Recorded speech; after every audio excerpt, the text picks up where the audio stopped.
funny story, and we'll get started. Today we're going to be working on more causal inference stuff because it's important. We need to understand it. I don't just want to like jump in and start chasing the next shiny thing. Like I really want to understand what everybody's publishing right now and just kind of review the latest literature from the scientific community about algorithmic trading and quant trading, and just kind of see what's the state of the field right now, because I've had my head kind of tucked down for a long time working on my own thing. Yeah. So in a lot of ways, we're going back to first principles and back to basics. And I don't think we're going to be doing any exciting trading here for a minute, which I know is very disappointing to a lot of people, me most of all. But we don't just want to spin our wheels. We want to actually find stuff that makes money. And I apologize for any background noise. I'm doing some bed laundry. It's laundry day. So get cozy, chat. We're just going to hang out, watch some lectures and stuff, and take notes.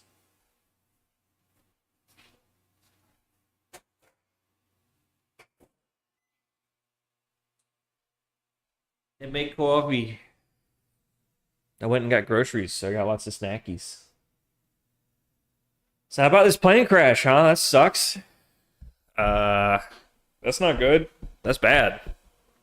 I hope nobody is affected personally. But yeah, that's kind of like my worst fear. Is well, not necessarily being on the plane, but being like directly underneath them, something like that, where like there's a midair collision and then it just lands on my house, Donnie Darko style. I think I saw Donnie Darko at way too young of an age, Like something about that scene just imprinted. Be like, wait, you mean that like an airline engine can just come crashing through the ceiling at any time? Like, wow, that sweet dreams, kid. You thought the ceiling fan was scary. Anyhow, make some coffee.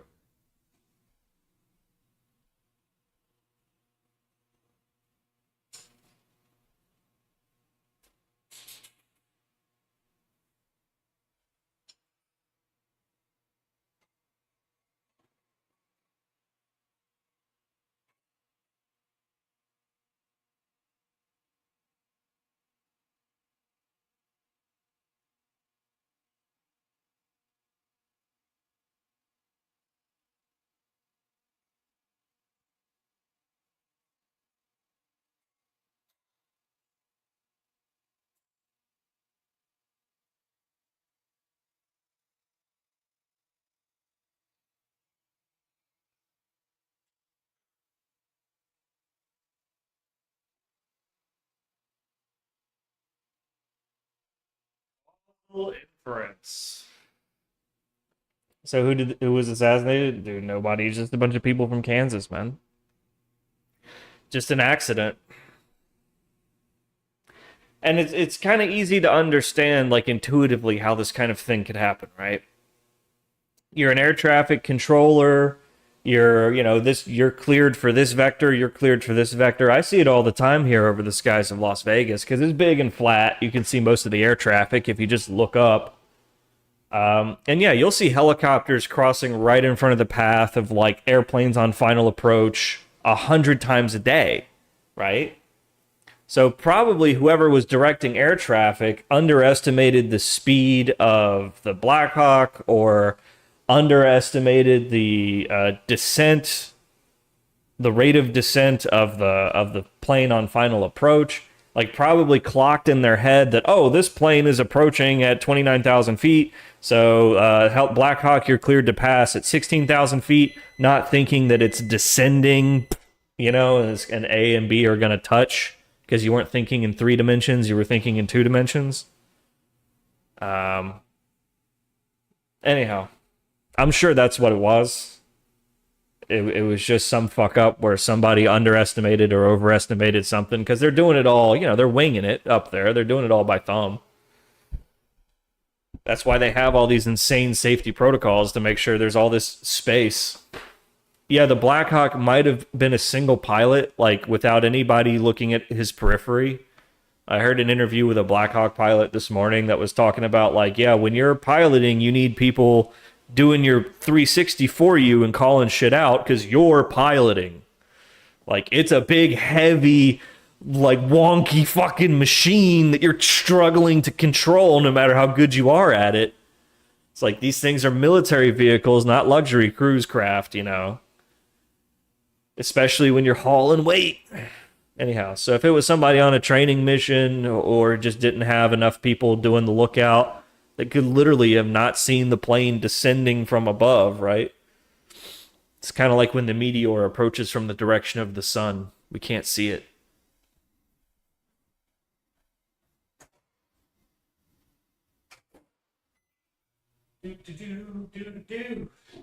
It sucks though, man.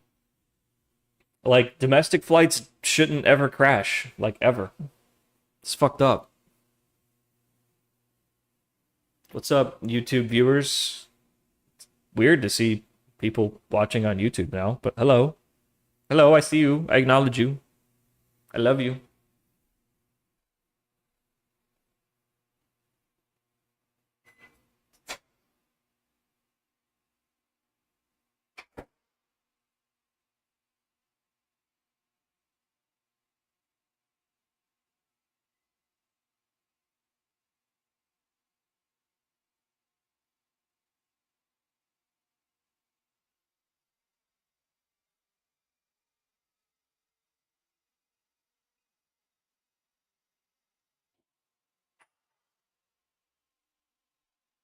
Making coffee over here. I don't know, man. It was probably just my professor used to say, my favorite professor, he used to say it took all of us working together to fuck this one up. And I think that's what it's going to be.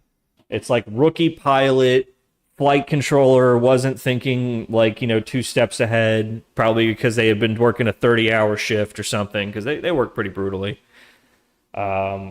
And then like whatever the angle of descent was from the pilot's perspective, there's going to be like no physical way they could have seen it.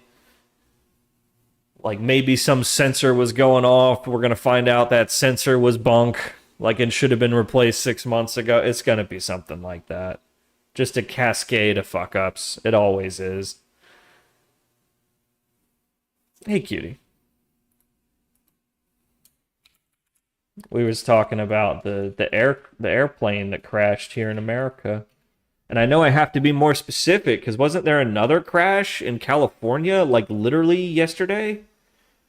Like back to back airplane crashes. They're falling out of the fucking skies, man. They're falling out of the skies, man. Makes me very nervous. I'm not getting on an airplane for a minute. Yeah, plus Boeing. I don't think we can blame Boeing for this one though. I think Raytheon or Lockheed Martin. Wait, who makes the Black Hawk? I don't think it's Boeing. I think it's the other one. I think it's like Northrop Grumman. Why do they all have to have unpronounceable names?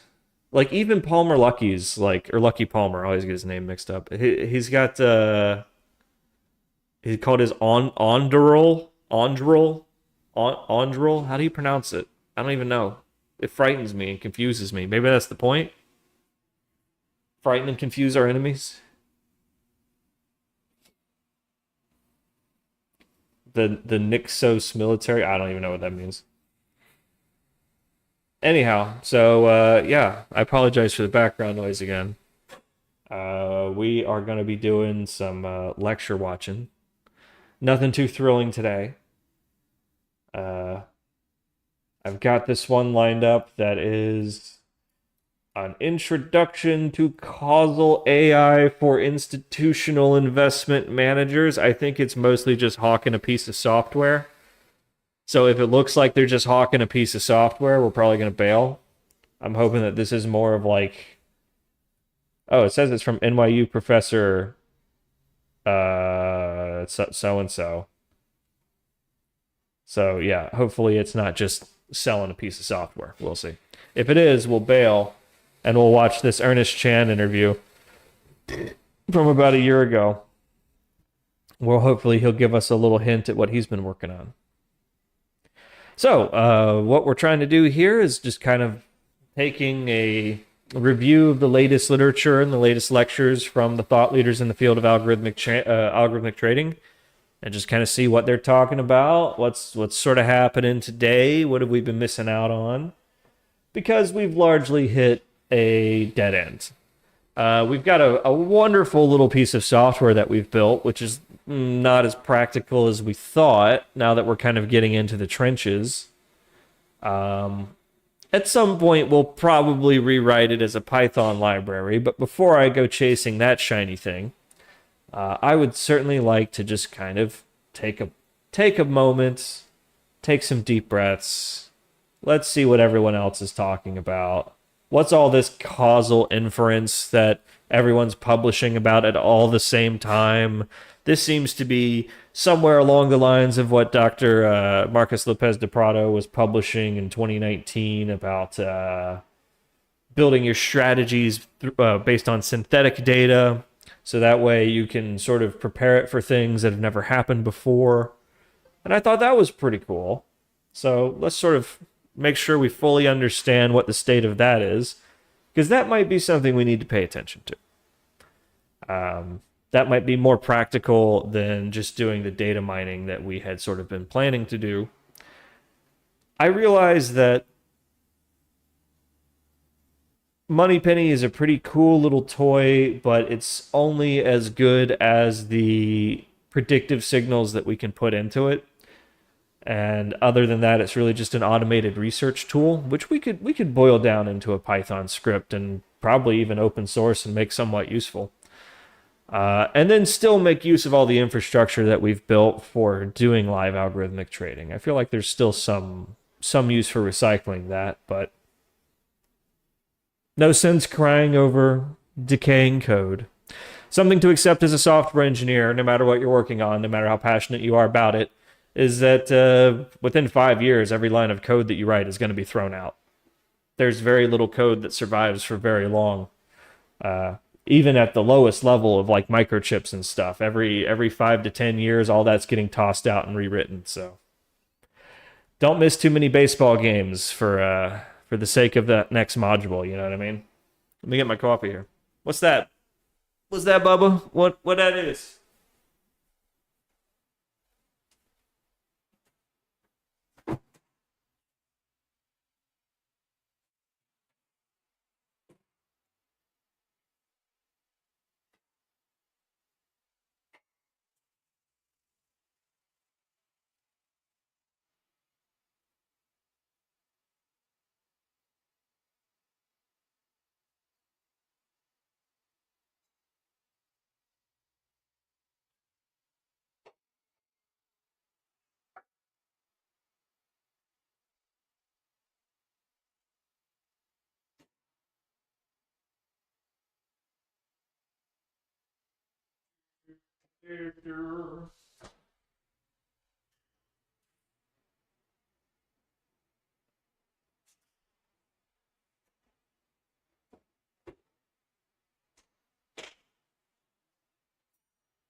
All right, what up, nerds?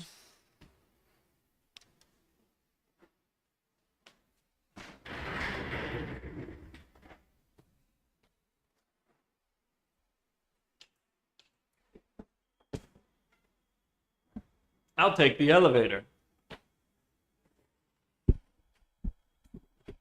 I'm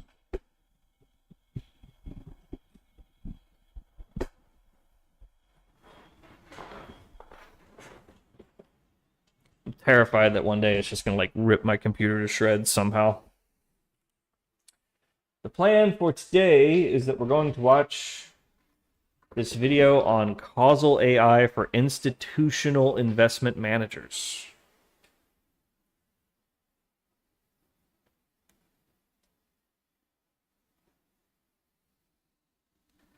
Yeah. The plane crash thing is absolutely terrible.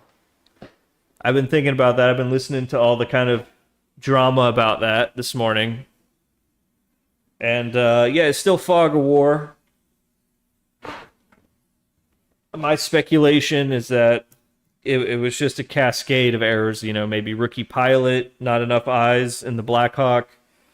Maybe at that particular angle, the descending plane couldn't even see the thing because of just the way it was designed. Because, you know, the planes are kind of tilted back and the cockpit isn't, you know, clear at the feet. And I'm sure somebody's running it through Microsoft Flight Simulator right now. And as soon as that video hits YouTube, somebody drop it here, we'll watch it.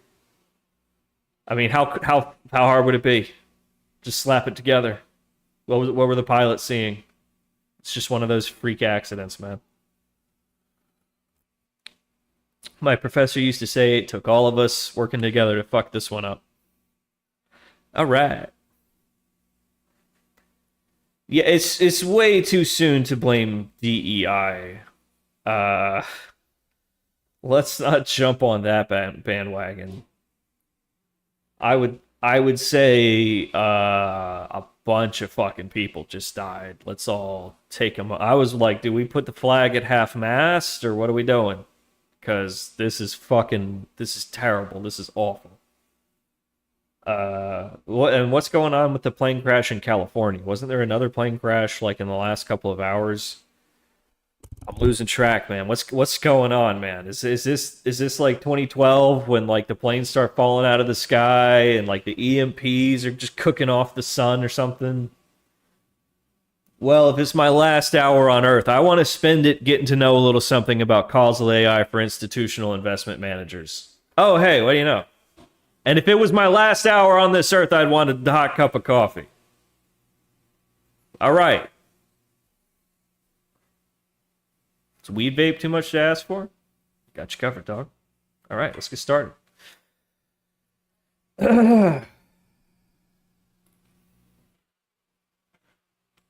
Oh yeah, hold on. Volume. Let me do that. You need to hear all the awkward boomer mumbling. It's part of the adventure. Do. Glad I fixed all that the other day. Okay, so Google copyright detection algorithm. Please don't spank me. Right. So again, welcome to the Mathematics and Mathematical Finance and Financial Data Science seminar. My name is. I just microwaved a cup of water. You just the missed director of the Mathematics and Finance program and a professor here at. This is microwaved water. And today I have the great honor and pleasure to introduce one of my friends, one of my colleagues, someone that I've known for a number of years. We have even debated. We just joked about this previously. We even debated. Was this recorded during COVID? At various kinds of events. That's tonight is not 2 years ago. Today, Ben is going to have the stage. Ben Steiner helps asset managers and institutional investors to deploy causal AI technology to add value in their investment processes. His background includes quantitative researcher, portfolio manager, head of model development, and chief of staff roles at asset managers and quantitative hedge funds. Hello, Ed. Board of directors of the Society of Quantitative Just in time.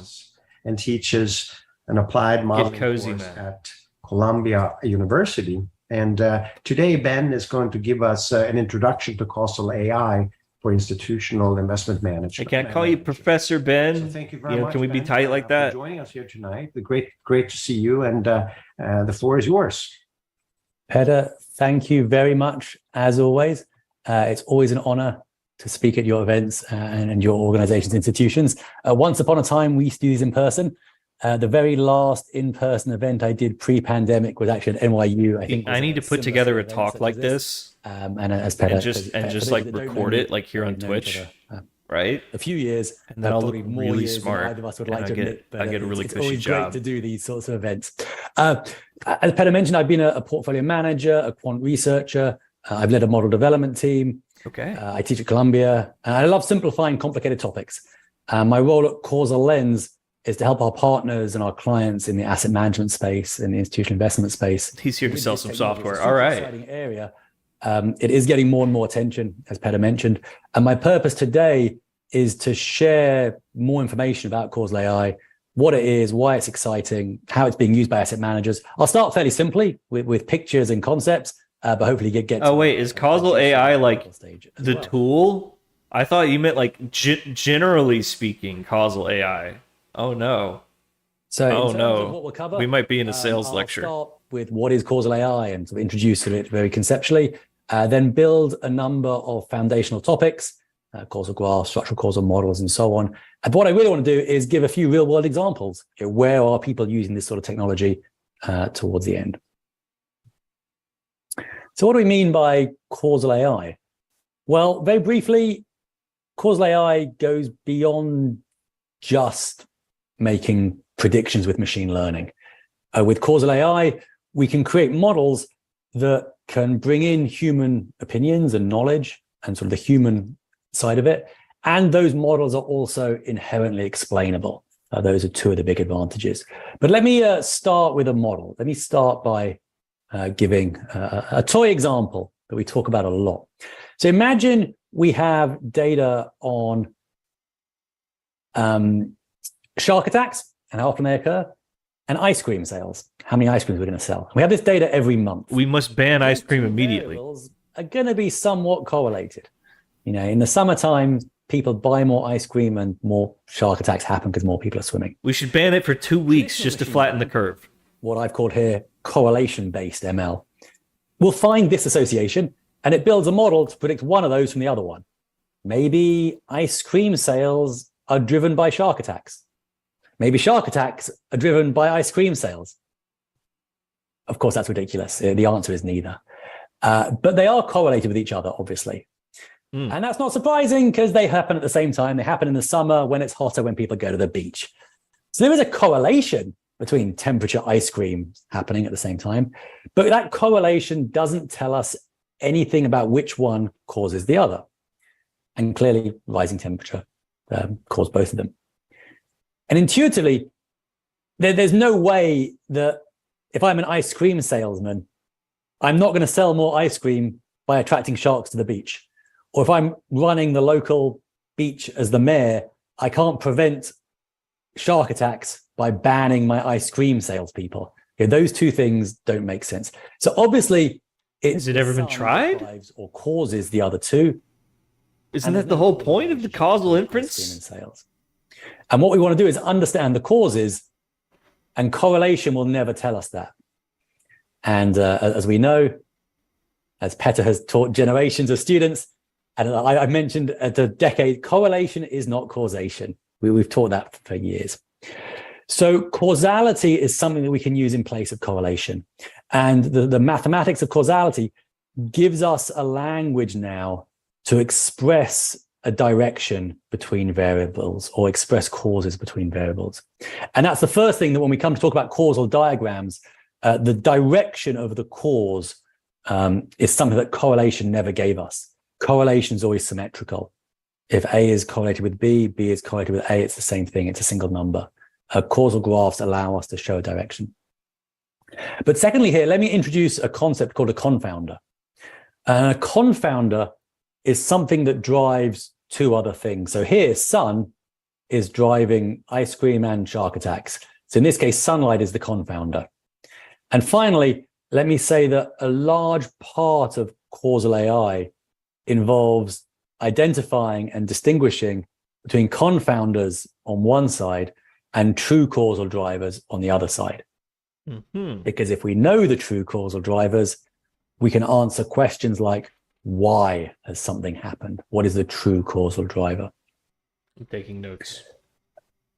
Relying on only correlations, and just to be clear, most traditional machine learning relies on correlations, is fraught with danger and leads us to potentially making incorrect conclusions and making incorrect predictions. So before going into asset management, let's look at another example that's sort of nothing to do with asset management. Here, let's say we're collecting data on cholesterol and exercise. We're involved in healthcare. We're involved in sort of public health. And if we collect data from lots of people, we might plot the top chart where more exercise leads to more cholesterol. And there's a positive correlation. Now, obviously, that's not what we know to be the case. If you do exercise, it's supposed to bring correlation down. So why are we seeing this pattern in the top chart? Well, actually, age plays a big role here. Young people have less cholesterol and less exercise. Older people have more cholesterol and more exercise. And if we control for age, and when I say control for age, what I basically mean is, let's put them into buckets by age and plot them separately. If we plot those buckets separately, then we see the opposite. We see these negative relationships. And that's the true relationship. If we do more exercise, cholesterol should come down.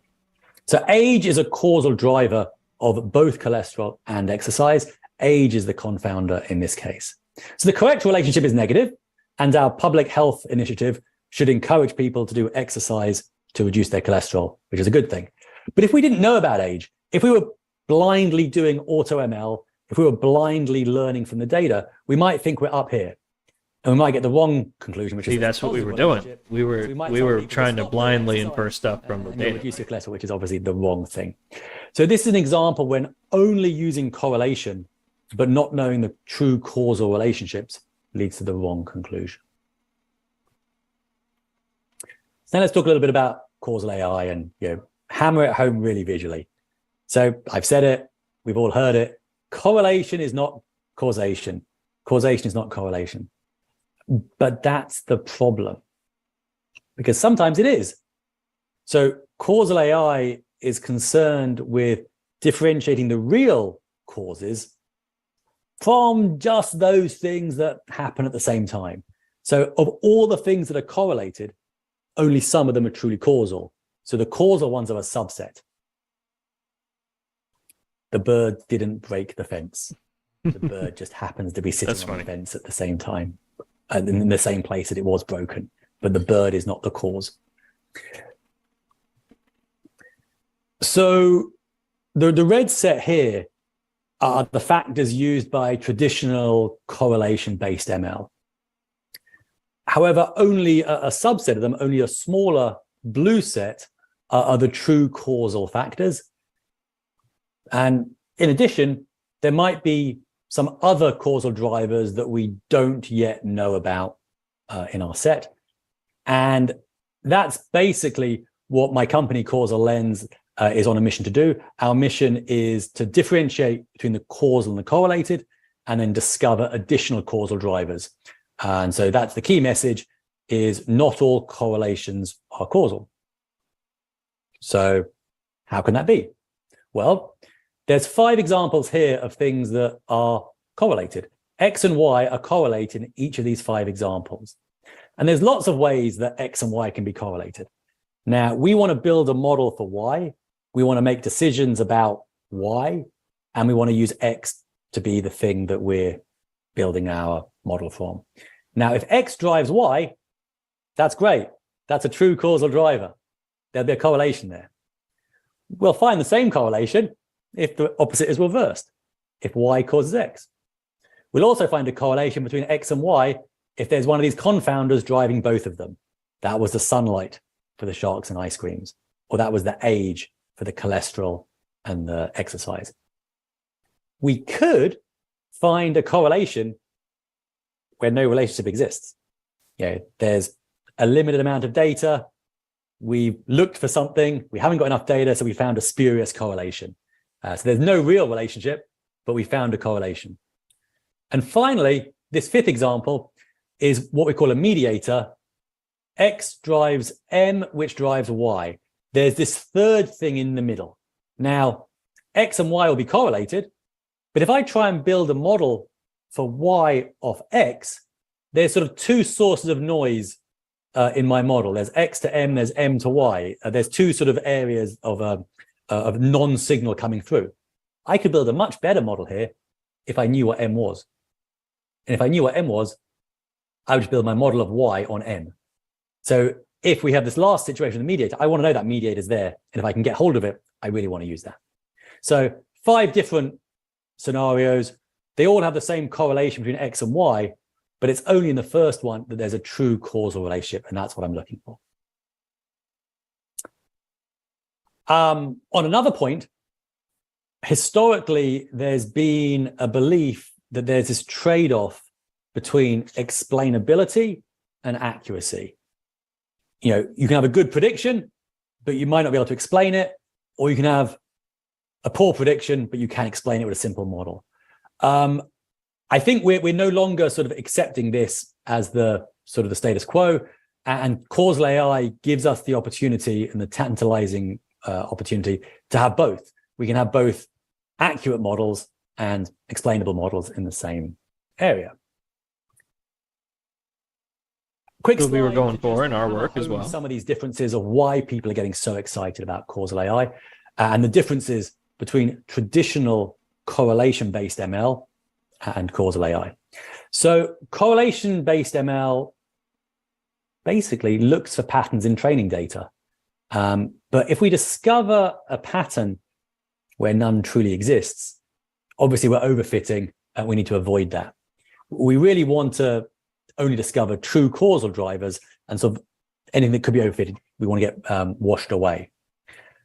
The second area is that given that correlation-based ML works by finding patterns in data, essentially curve fitting, that's okay if the system never changes, or if the system only ever changes slowly and the future is substantially similar to the past.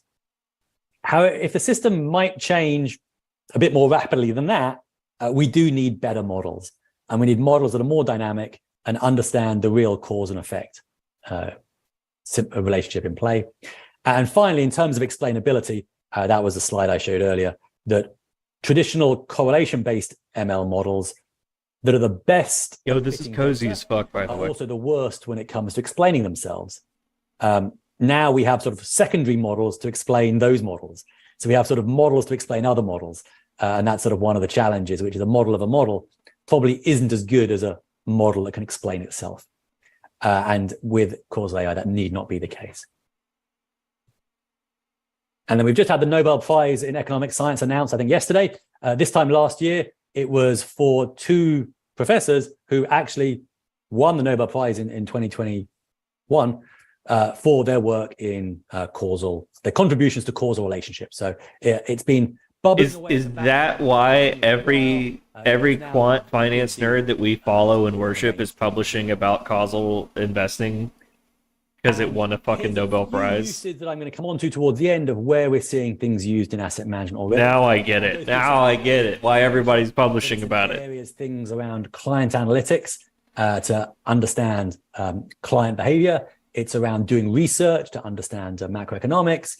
It's around, I believe the Latin term is dick writing, for orthogonal factors, portfolio construction, performance attribution, and anywhere that we've traditionally relied on correlation, we can probably get a leg up. So anywhere we traditionally find a correlation matrix or covariance matrix or factor modeling and so on. Okay, so now let's go into some of the theories and some of the sort of the components. There's a language that some of you will be familiar with. Some of you may have heard last week.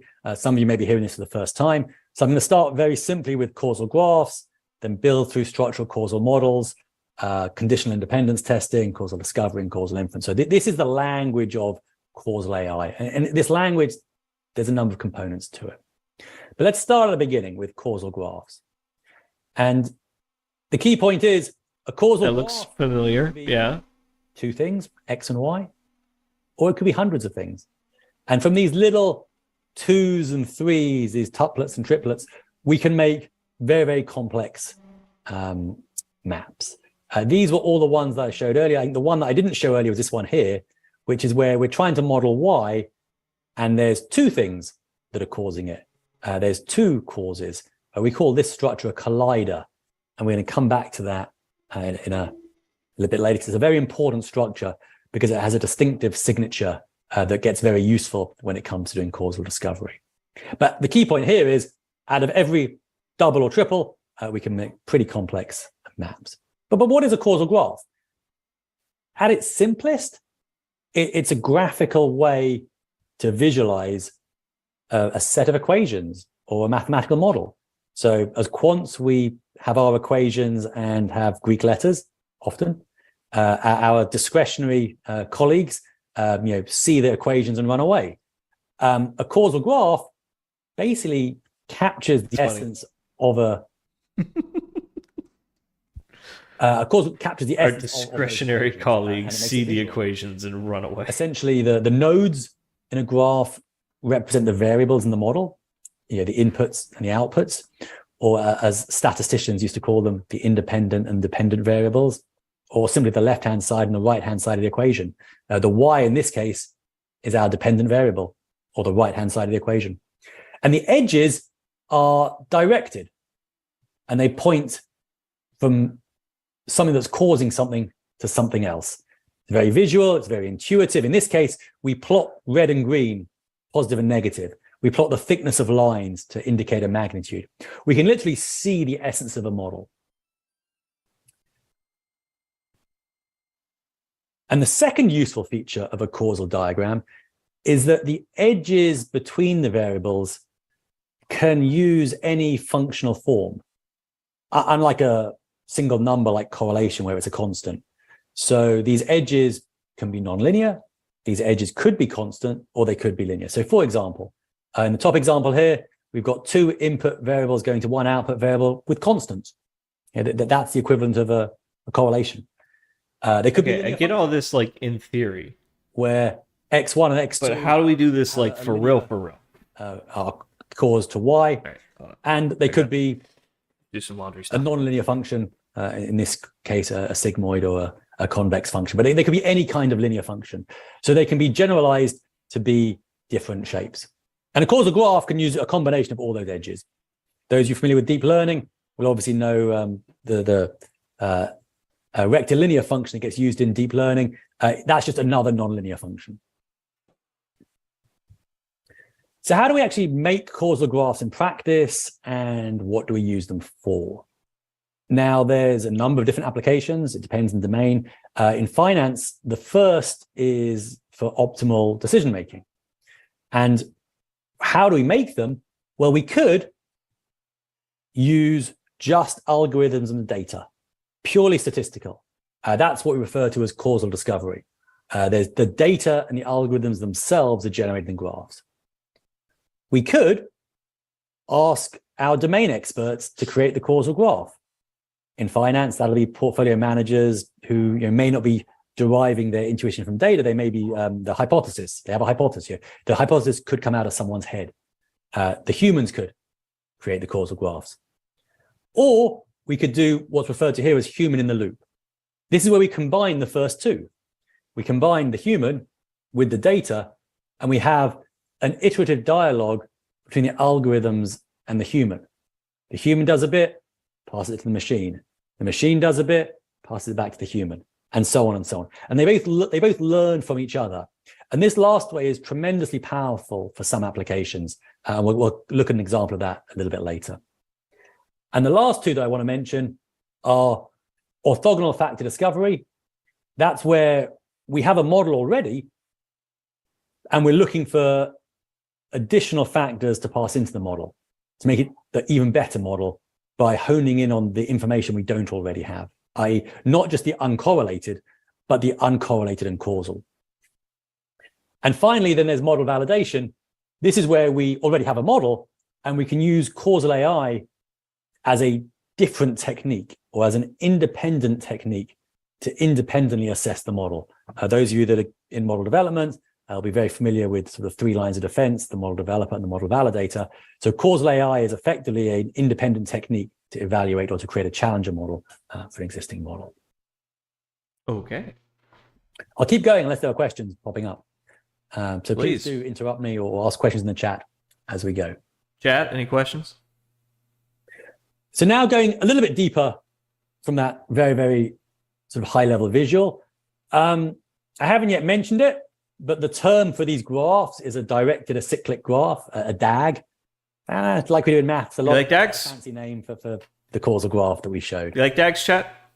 This left-hand side is a simplified DAG.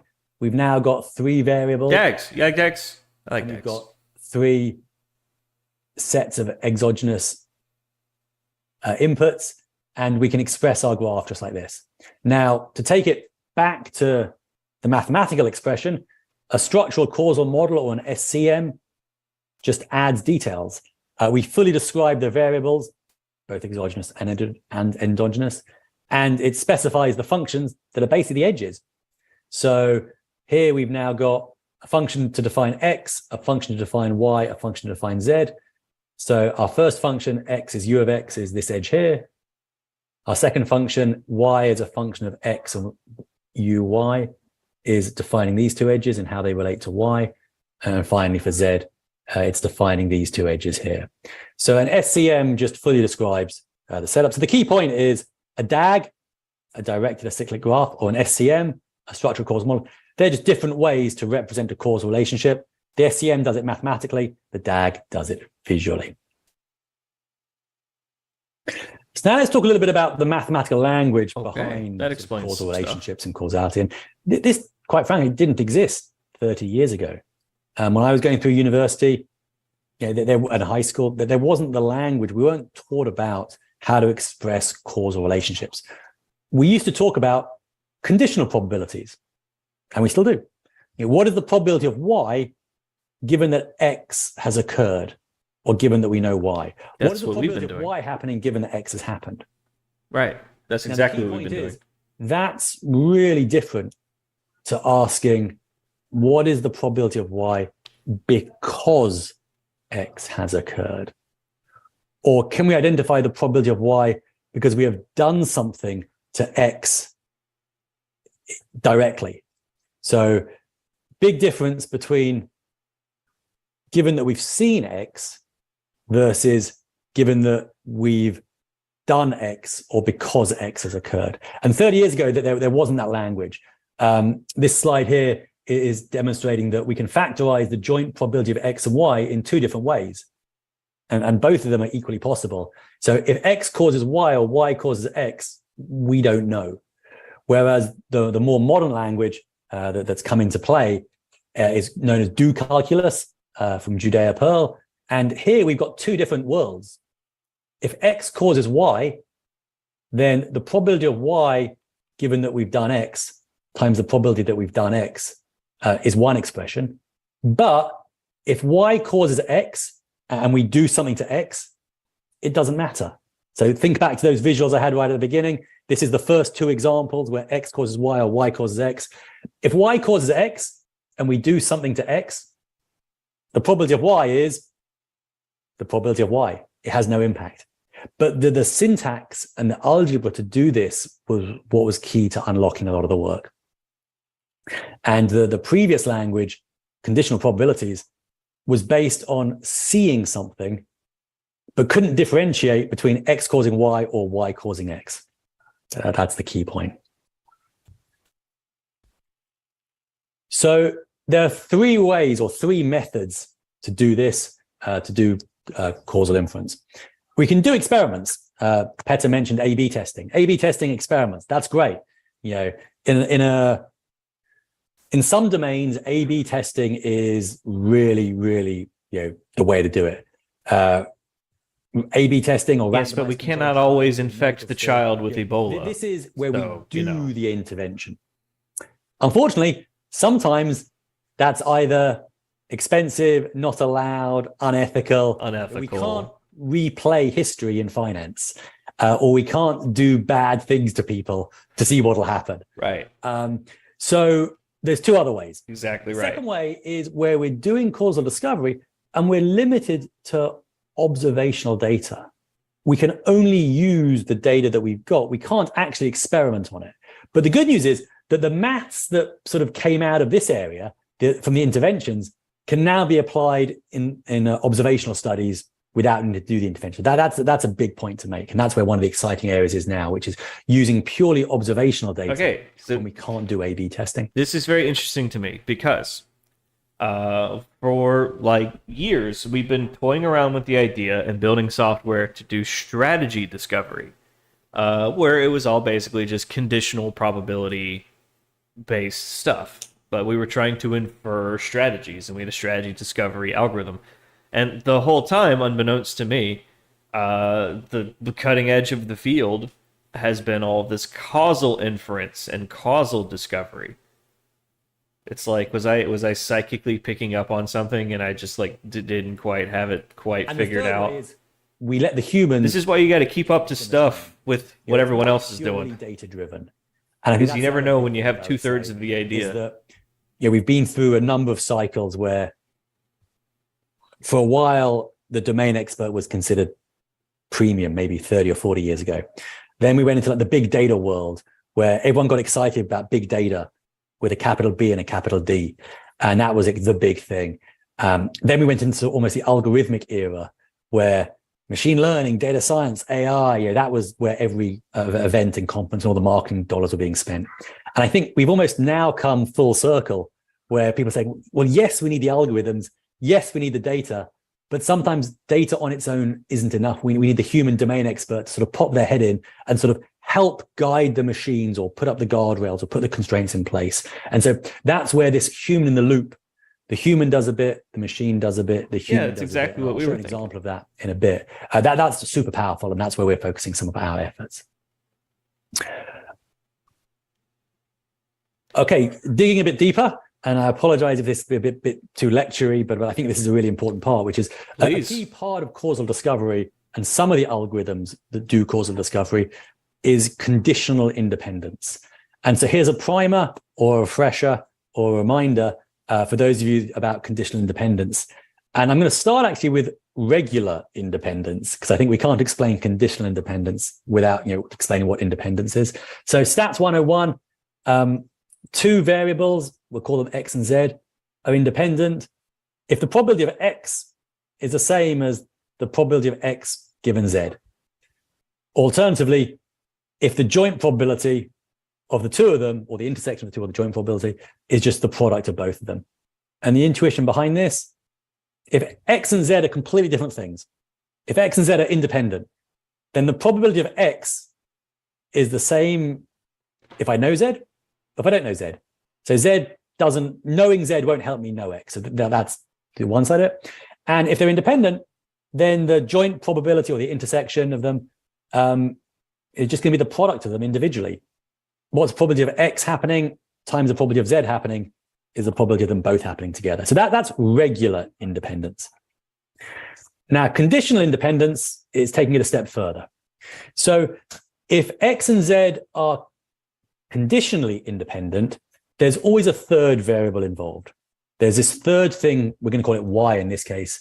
So X and Z are conditionally independent given Y if the probability of the intersection of X and Z given Y is the same as the probability of X given Y times the probability of Z given Y. And just algebraically, that's taking this term here and just conditioning on Y and then factoring. So we're saying conditioned on Y on the left-hand side, conditioned on Y on the right-hand side. It's nothing more than that. Why this is so important is that if these two things are independent of each other, given a third variable, that's how we can identify that they were correlated originally. So if we go back to how I started with sunshine, ice cream, and sharks, ice cream sold can be our X, shark attacks or frequency of shark attacks is our Z, look correlated. So they are not independent pairwise. However, if we condition them both on Y, on sunlight, then they are conditionally independent. And so that's how we can sort of break that connection. And this concept of conditional independence, doing conditional independence test, is essentially a way of identifying where there's redundant information and identifying those variables that we don't need to know if we know something else. So in this case, it will help us identify that sunshine is the one we want. So what do we do with these conditional independence tests? Well, we can test every pair of variables on every other variable, or if we've got more than 3 variables, on every other set of variables. So we can do like a Monte Carlo type setup where we can say, this set of variables are these two independent. This set of variables are these two independent, and so on and so on and so on. And so the good news is that we'll be able to remove some of the edges using observational data alone and conditional independence tests. For example, to say sharks and ice cream are conditionally independent given sunshine. With that, we can cut that edge and say there's no edge between X and Z. But that's only as far as the good news goes, because we've broken it. There's no link from X to Z. There's no sort of loop here, but we don't know which of these three is going on. So is it a case that ice cream causes sun, causes sharks? Or is it that sharks causes sun, causes ice cream? Or is it that sun in the middle causes both ice cream and sharks on either side? So we can't distinguish between those. Observational data alone won't help us there. And multiple graphs can fit the same data. So what we've got here is we've call it a Markov equivalence class of graphs. All of these Thanks, bro. are indistinguishable with just the data. So actually we can't draw the arrows. So we take the arrows away. Yeah, So we how know it's can the we third, determine but the we have direction? perfect information. Well, either we need a little bit of domain expertise. We to say, know it was oh, women and it's children common first, sense. except for those Sun filthy goes poor down. people, because we Or- read the story of the Titanic. There is one type of relationship that is not conditionally independent. And we refer to that as the collider relationship. And that's when there's two variables that are causing a common third variable. So whenever we see like a V shape, that relationship is the key to unlocking some of the directional nature of causality. So if we do Thanks, find Bunches. these in our Thanks for dragging me into System. your federal case. X in this case, Now all my electronics get to be subpoenaed independent too. of Z given Y. So when we find those in a much larger graph, this type of relationship can be used to fit these two edges, but then that can iteratively unlock other edges. So this is sort of the starting step. So looking for these is a really important Thank part you for for some the of anonymous algorithms gifts that we're going to to talk ice cream. 10x programmer. about. And here are some of those algorithms. So there's three broad families of algorithms: constraint-based methods, score-based methods, and continuous optimization-based methods. Some are good, some are bad. Some are useful in some situations, some are not so useful in other situations. Knowing what to use in which situation is part of the challenge. So the constraint-based methods, they use these conditional independence testing that I mentioned, and they can help with identifying some latent confounding. Examples are PC and FCI. Score-based methods are used to score almost an entire graph. And some of these can also incorporate conditional independence tests, GES and A-star examples here. And then continuous optimization methods. We find we've got some published research that says these are not currently as robust, but that would include things like no-tiers or Golem. For anyone who wants to do a good review paper, there's a reference there, Gilmore 2019. So that's the algorithm. Yeah, Billion Trader. I mean, as part of this guy's bona fides, he ran a model discovery team or something like that. Apparently, he's done the quant thing. Now he's a professor.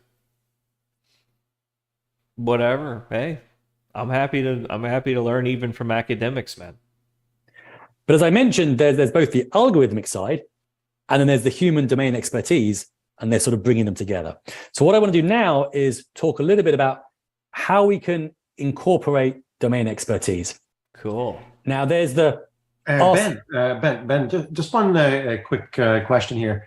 Before you start hawking your software can there. you shed some light as to how complex they are? Because they look like they could be quite expensive. Looks pretty familiar, doesn't it, chat? To try a bunch of It's like we were right there. different constellations, right? Just had to turn to the left a little Are bit. these combinatorial in nature, so they great are question. additional complexity, or Yes, great question. And the computational expense and the power. This and won a the Nobel processing Prize in is one of the big 2001 constraints. or 2021. And so I started one working of on this in the, 2019. I guess sort of IP and what some of the challenges engineering, how to make them run efficiently. Some of the challenge is Yeah, he does have a prettier graph. knowing how to not do a full brute force search of the space, but knowing what the smartest paths are to approach the search space. So that's absolutely two areas that we focused heavily on. One is just having the cloud processing to do it, and the second. But each thing is not just approaching like a purely column in a brute data force, set, right? taking Like, I mean, some what of the practically some of speaking, the like, what does algorithms this that are look publicly like? out there, and coming up with smarter ways to process and work through them. that makes sense? Yeah, thank you. But that's you've identified two of the key areas that the company focuses on in practical terms. So the key point about the domain expertise is we could say to a human, go away and draw a causal graph. That's not what this is. I mean, notorious well, you make a good point, but I think you've got it backwards in this case. Like this stuff could be like Black-Scholes, which also won a Nobel Prize. This could actually be something that changes the way that people think about markets and therefore changes the nature of markets. Like, it's a pretty mind-blowing point that a lot of trading strategies are based around correlations and not necessarily causal relationships. And so this paradigm shift of everything must be understood in causal relationships so that we can build good models of it and not overfit our strategies to exploit these phenomenon, it's a fascinating concept. I think it's going to make our markets a lot more robust. And if this is what all the thought leaders are talking about, then you got to get with this shit, because this is how they're thinking now. So you either need to be thinking that way to keep up, or know how they think to exploit it. The Chinese guys from DeepSeek, this is unrelated to the DeepSeek. For the love of God, man. There is a world outside of the current thing. Correlation not working after COVID. Well, see, that's a fascinating point, Dr. Jekyll, right? So if you had a causal model for whatever thing you're trading, and you've already pre-explored the space of all possible outcomes based on that model, then you would know where your strategy was good and was not good. So even when something completely unprecedented happens, you would have some meaningful data to know what you should do, if anything, right? And that's the whole general idea. Like, through these methodologies, we can build more robust strategies, because we can build our strategies against the model of the system instead of just the historical data. And you can tweak the parameters of the model any way that you want. Like, this is the cutting edge shit that's been in the back of my head for like the last couple of months of like, why am I wasting my time with all of this, what I was doing. I was already kind of starting to lose a little faith in it. But yeah, this is really cool stuff. I mean, I'm totally seduced. I don't want to go chasing the shiny thing right away, though. I want to really understand this and understand what we're doing and how to use it. Fascinating stuff. But that's you've identified two of the key areas that the company focuses on in practical terms. So the key point about the domain expertise is we could say to a human, go away and draw a causal graph. That's not what this is. What this is it's asking the human to express a view, and they can express their view actually in several different areas. I'm going to show two examples here, but so this isn't exhaustive. But the first way they can do it is the human can define the drivers of the target. They can say, here are my input features, but I'm not going to tell you what the relationships are. I just think these are the ones that have, in some way, shape, or form, a causal effect on my target. In this case, the target is blue. From this screen, it's change in inflation. And this particular causal graph is set up with like unemployment rate, PPI, median weekly earnings, and so on. So that the human can specify the drivers. Or the human can put some constraints on the edges themselves. So basically, this is defining or helping to define what the functional form of those edges should be. Yeah, are they monotonic? Are they positive or negative monotonic? Are they linear? Are they piecewise linear? Are they not? Are they convex? It's basically if you want to express a view that it has to be a positive relationship or a negative relationship or monotonic, that's where that can come in.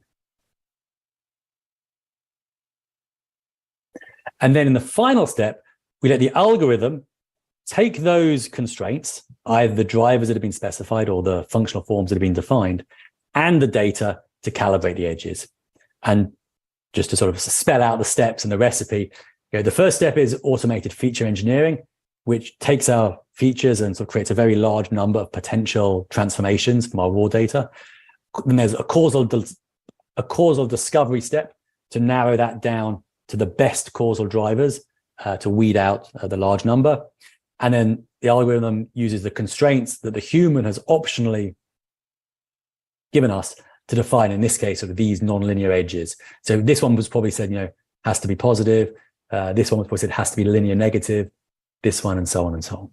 And then that's how the nonlinear edges that best fit the data get described. That's very interesting. Strategies based on correlations are nothing new. Yeah, no, it's nothing new. Renaissance Technologies and the Medallion Fund have been farming data to extract alpha. And at least according to the man who solved the market, they don't even understand why their strategies work in all cases, nor do they care. As long as they work, right? As long as it works and it's uncorrelated, who cares? This just seems to be the next evolutionary step in trading strategy design, right? A major problem is when you want to design a strategy, it's so easy to overfit to historical data. It's very hard to differentiate between refining the strategy to make it more robust and overfitting it to the handful of historical cases that you have to test it on.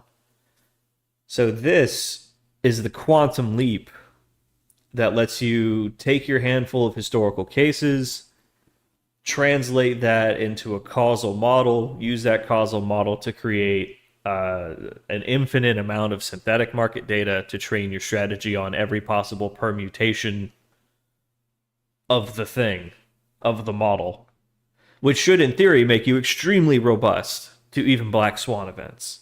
Because it happened in the simulator. It was a possible permutation of the things. It was some edge case extreme value, but hey, you have the data to know what to do in that case, which is a cool idea. Now, Marcus Lopez de Prado swears by this process where you train, like, say, for example, your market making strategies on a simulator of the market so that you can test all of these wild scenarios and pre-train your market making strategies for those scenarios, right? And he also insists that that's exactly the mechanism by which his outfit was able to dodge the flash crash. I question the validity of that story. And a lot of other people do as well. But nonetheless, this is very, very cool stuff. This is very cool stuff. It makes a lot of sense, and it's sort of along the lines of stuff I've been reading and thinking about for the last couple of years while we've been doing our thing. And I think our thing still has some value. But fundamentally, it is just an overfitting machine. And it's going to be garbage in, garbage out. So it felt like a natural point to kind of stop and let's see what everyone else is talking about. Oh, what's all this causal inference stuff? Now this is really cool.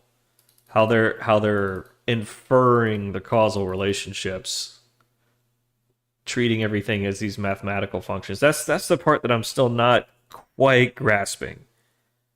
It's like, are each of these features or each of these like influence things that we're using to infer causal relationships, are these just columns of values in the same way we would have features in like machine learning? Like, I'm still not quite sharp on all that. Did we finish the front end and the paper trading? Yeah, we got all that working just fine. We can discover strategies and deploy them right to production and trade them on interactive brokers. And then we set about a course of, okay, let's churn out as many strategy components as we can.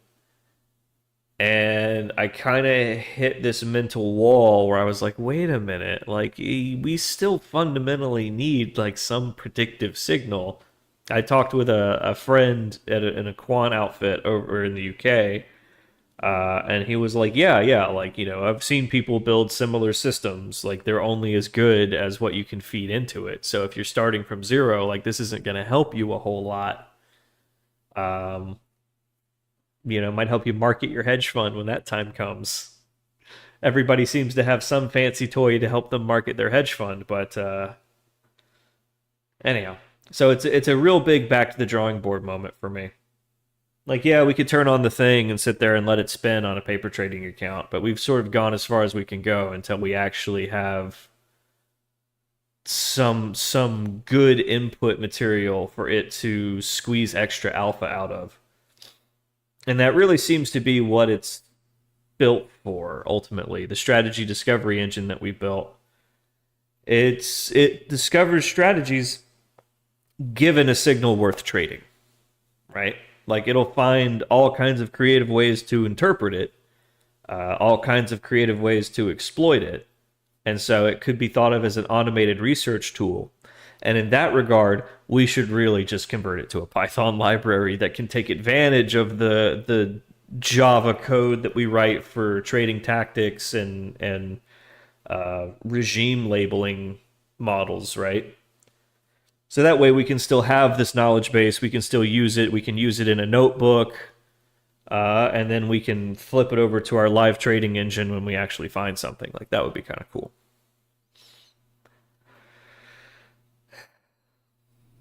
Something I dreamed of and worked on for 15 years. Yeah, well, I mean, 15 years is as long as I've been doing algo trading stuff, more or less full-time, whether or not I'm employed. That strategy discovery idea, it kind of started somewhere in my head in 2019, and it evolved over time, probably even 2018.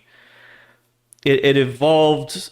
I built a few versions of it, but I think ultimately what I was trying to do was like hack around the hard work that's necessary to build strategies that work. I think in my years of toiling, I sort of realized that, yeah, the strategy problem is really hard.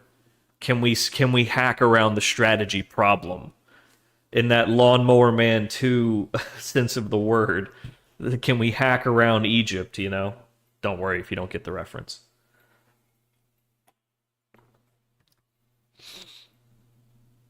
Can this be this stuff? Yeah, this is being applied to everything. This is how you figure out if sending people spam mail increases your sales or hurts your sales. This is how you figure out if offering like coupon codes helps or hurts. This is how you figure out if using this color scheme or this other color scheme helps or hurts your numbers. This stuff is like,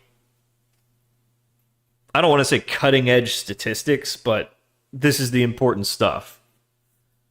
Predictive analytics, this is it.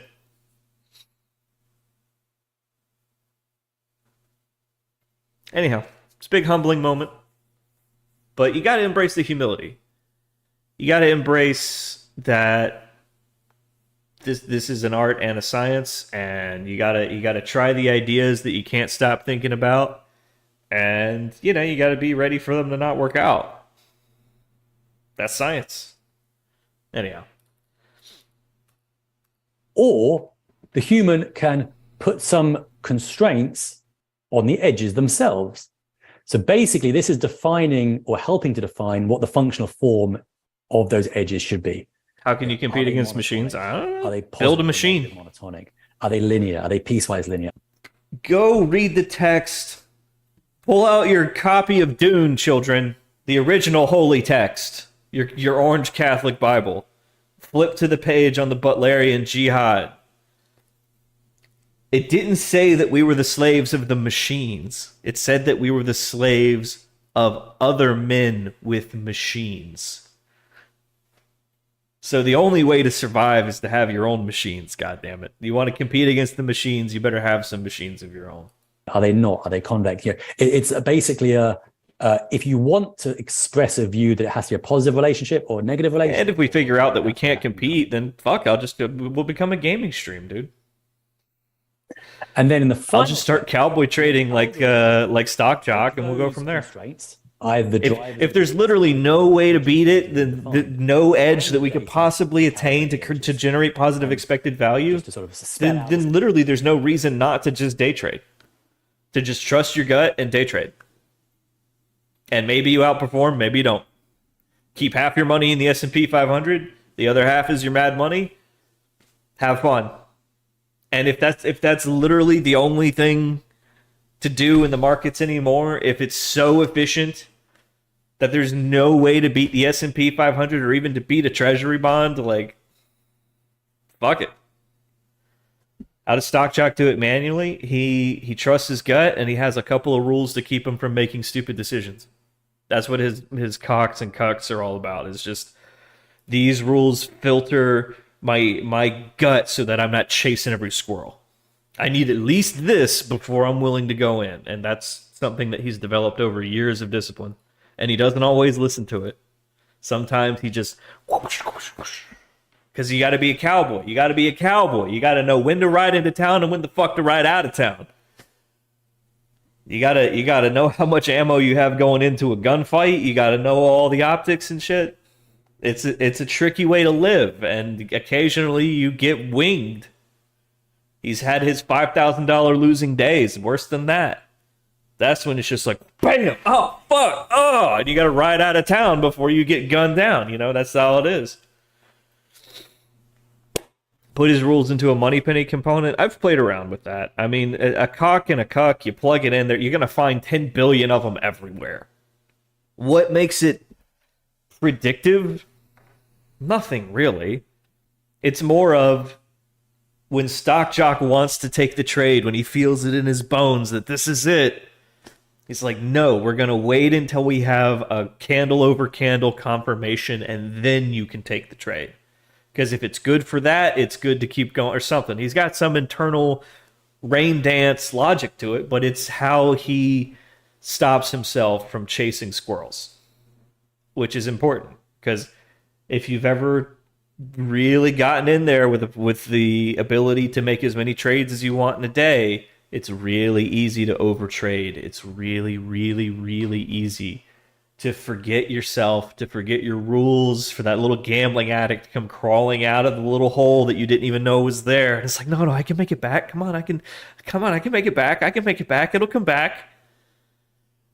Oh, you don't even realize it's happening to you if it's never happened before. And then you kind of snap out of it. And you're like, whoa, what the fuck just happened? How am I down 600 or 1,000 or however much is a lot of money to you? If you've still got that like gut sick loss circuit somewhere in there, if you're not numb to it, it'll snap you out of it. Hopefully. I've been there. It's scary. You're like, holy fuck, am I a gambling addict? Or it's like, no, you just gotta learn to recognize that feeling that you get when you start chasing. That's when you need to go lay down. That's when sometimes Stock Jock, he'll just be like, you know what, guys? I'm not in the right headspace right now. I need to go lay down. And he'll take 5 minutes to just, it's whatever. You're not going to miss anything. There's infinite opportunity in every day. There's a 10 bagger. There's a 100 bagger somewhere in the market every day. Don't ever feel like you're going to lose if you miss this 5 minutes this day, this week. You're fine. They're never going to shut down the market. There's always going to be some hot new stock. The hottest stocks in 2031 have not even IPO'd yet. They're not going to be Meta and Google and Nvidia. I promise you that. They're not, because 10 years ago, it was another batch. 10 years before that, it was fucking ExxonMobil, BP. It was all the energy companies. Yeah, in 2031, it's going to be all these Chinese tech companies that are tearing up the scene, that are innovating faster, that are putting us to shame. Oh my God. Oh, don't get me started on that. Gang, we see history from a very biased point of view. When you think about how does someone who really believes in the Chinese Empire, how do they see history?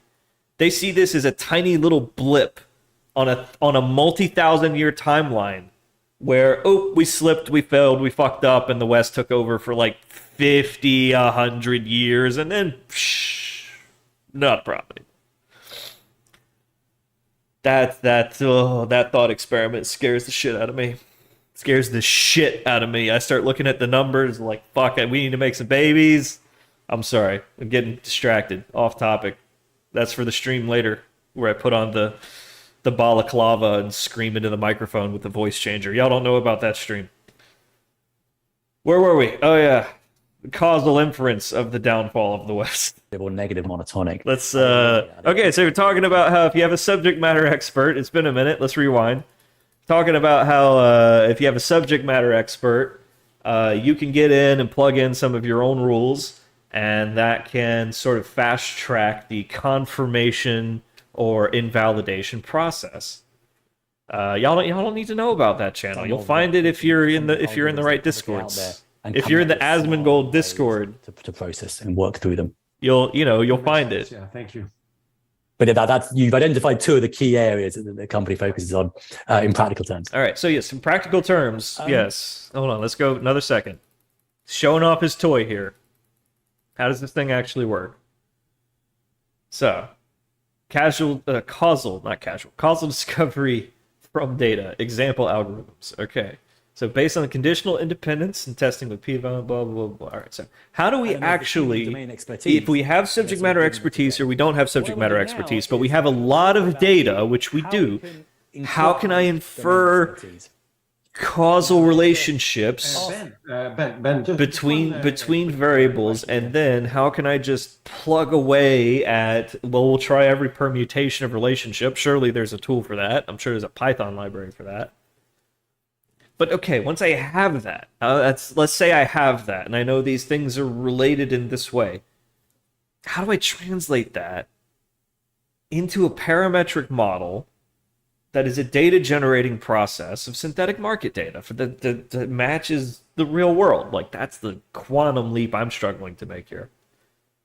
Like, I kind of get the mathematical relationship stuff, and I get that we can express that as these equations, but like, how do I plug that into a data generating process?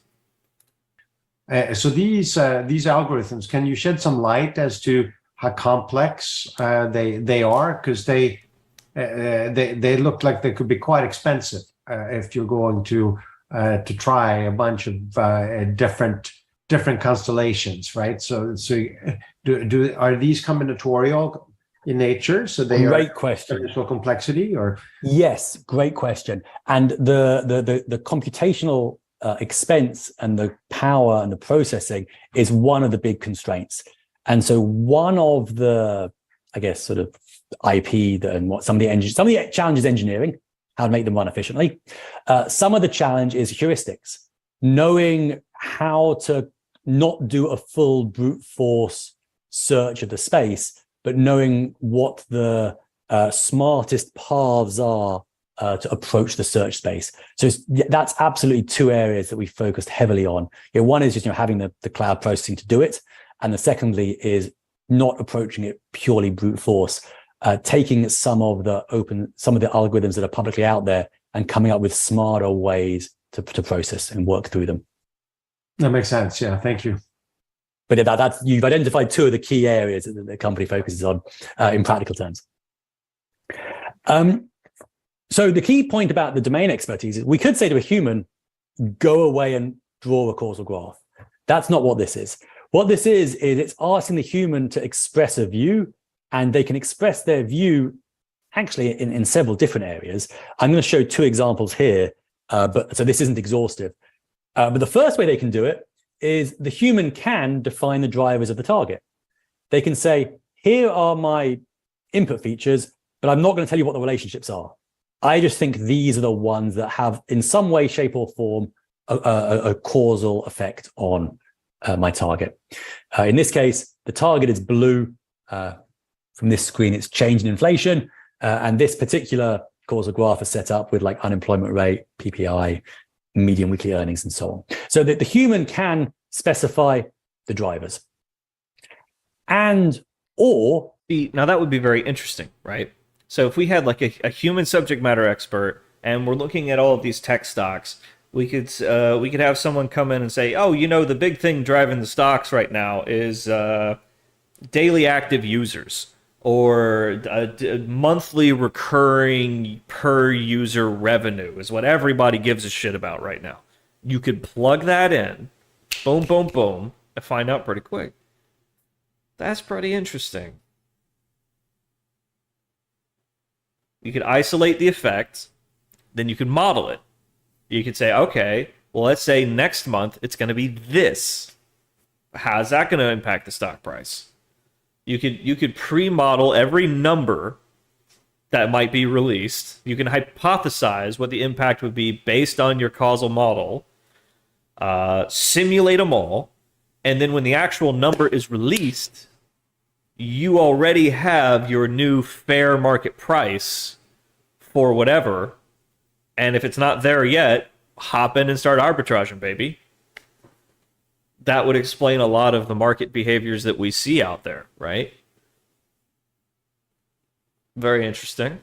Very cool. I'm digging it. Did Mario have any inputs on the recent progress of the project?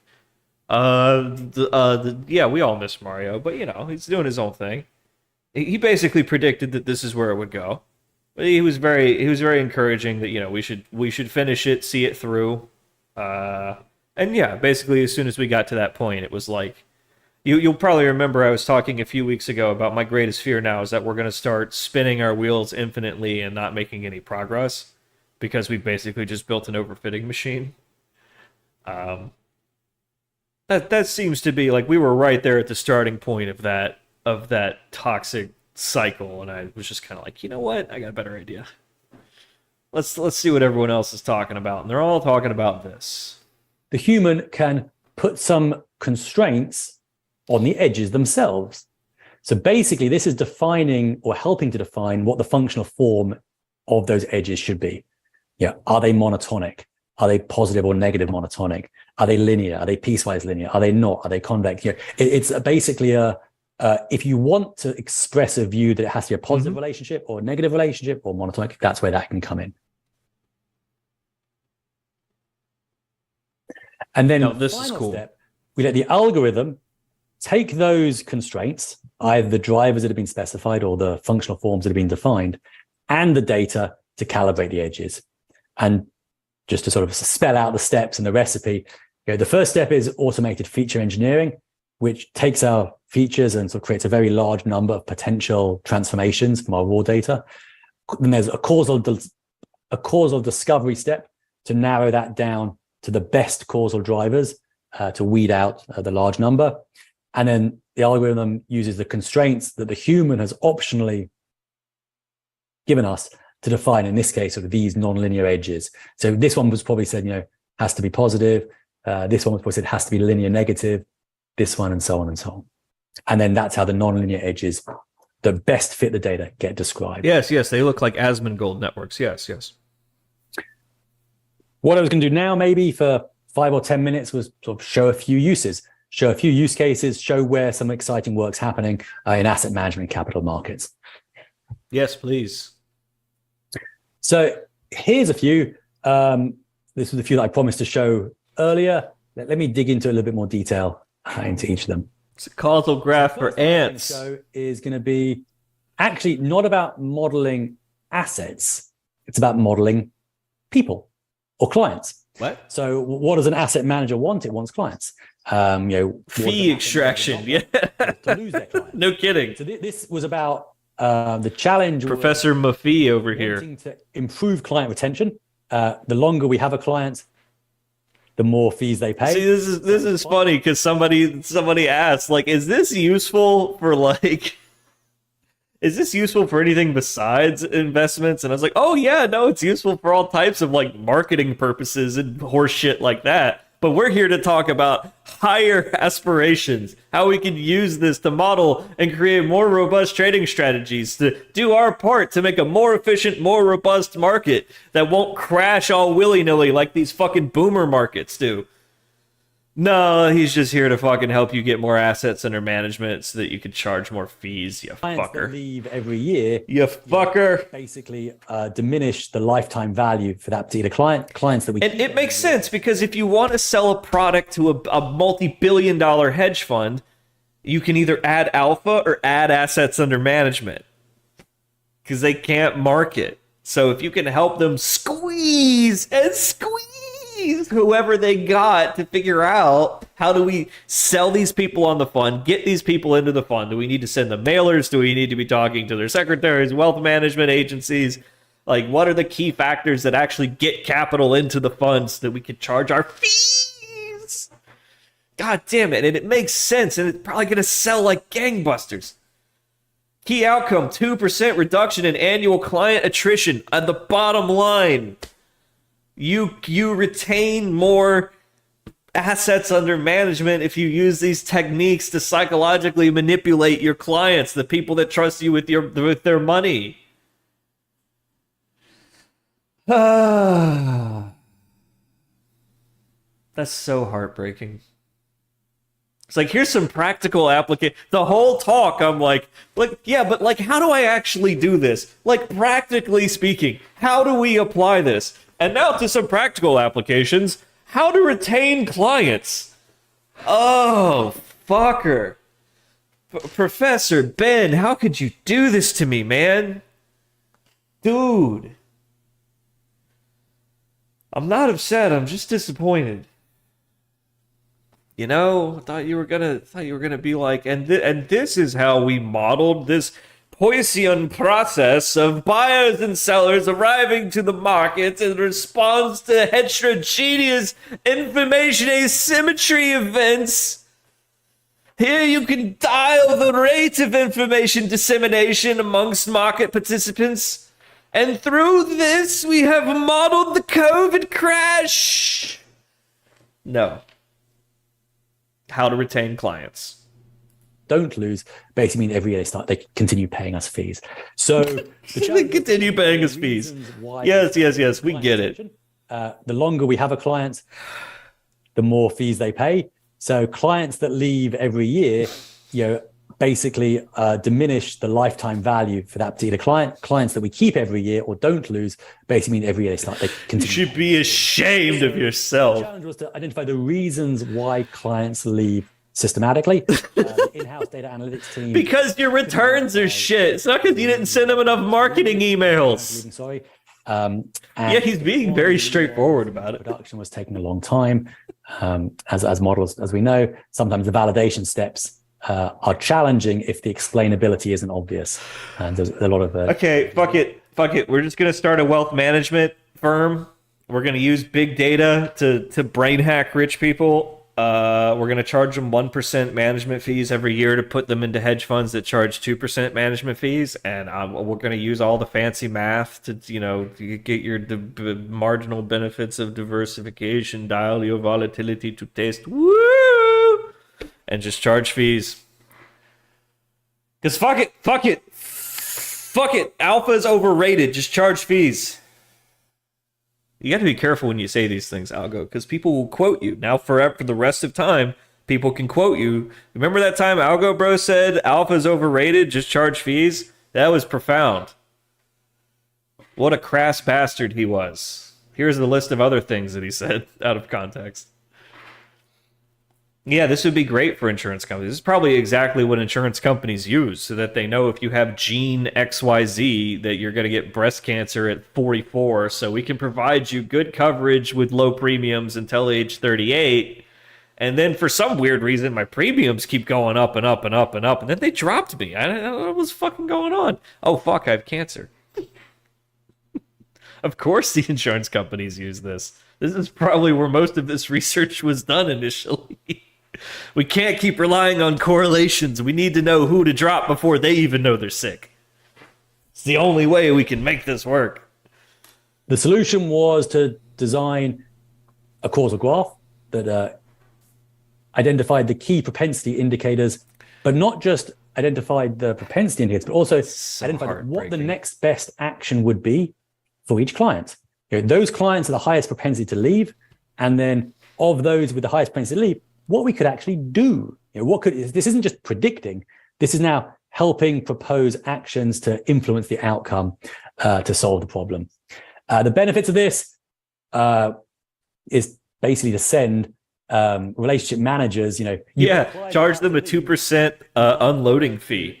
That's actually pretty standard in the industry. Loading and unloading fees. It automated a lot of the who should we talk to next. So that way, if they try to come and go in the same week, you get like 5% of the assets. The outcome was a 2% reduction in annual client attrition. Now, 2% might not sound like much, But when these are clients that stick with you for 20 years, if you're reducing every year the attrition by 2%, that compounds out in exactly the way we understand compounding in a really good way. And the other side of this was that the model could pass validation 3 times quicker because it was very easy to explain what was going on. What's driving this model This is so heartbreaking. It's like, yeah, makes it really easy to rapidly model. The model validating side of the house. Very happy.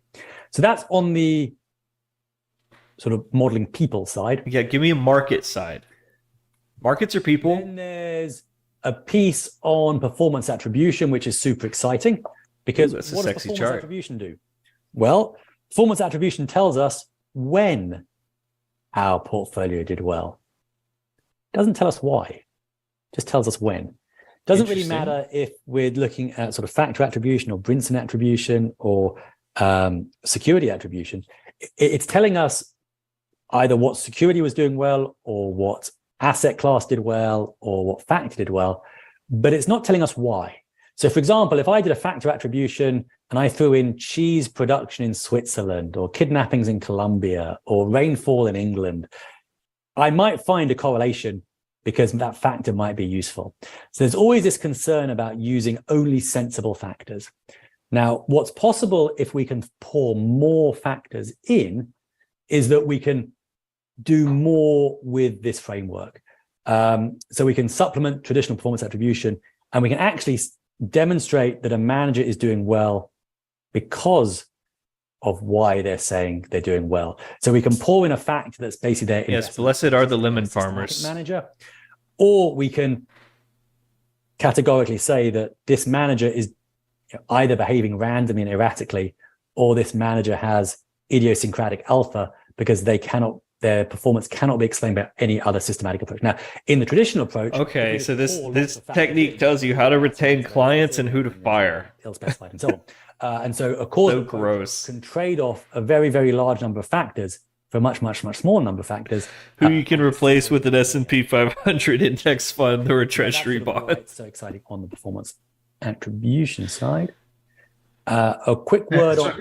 Yeah, a quick question around the performance. Because you spent the whole Professor, you spent the whole lecture talking about how this can be used for modeling economic and market processes, and on the 2 practical examples you give us, it's how to retain assets under management by psychologically manipulating rich people, and which one of your asset managers their performance is primarily attributed to like market volatility or some shit, where you can replace them with like a swap, like a variance swap, and it would perfectly capture their performance.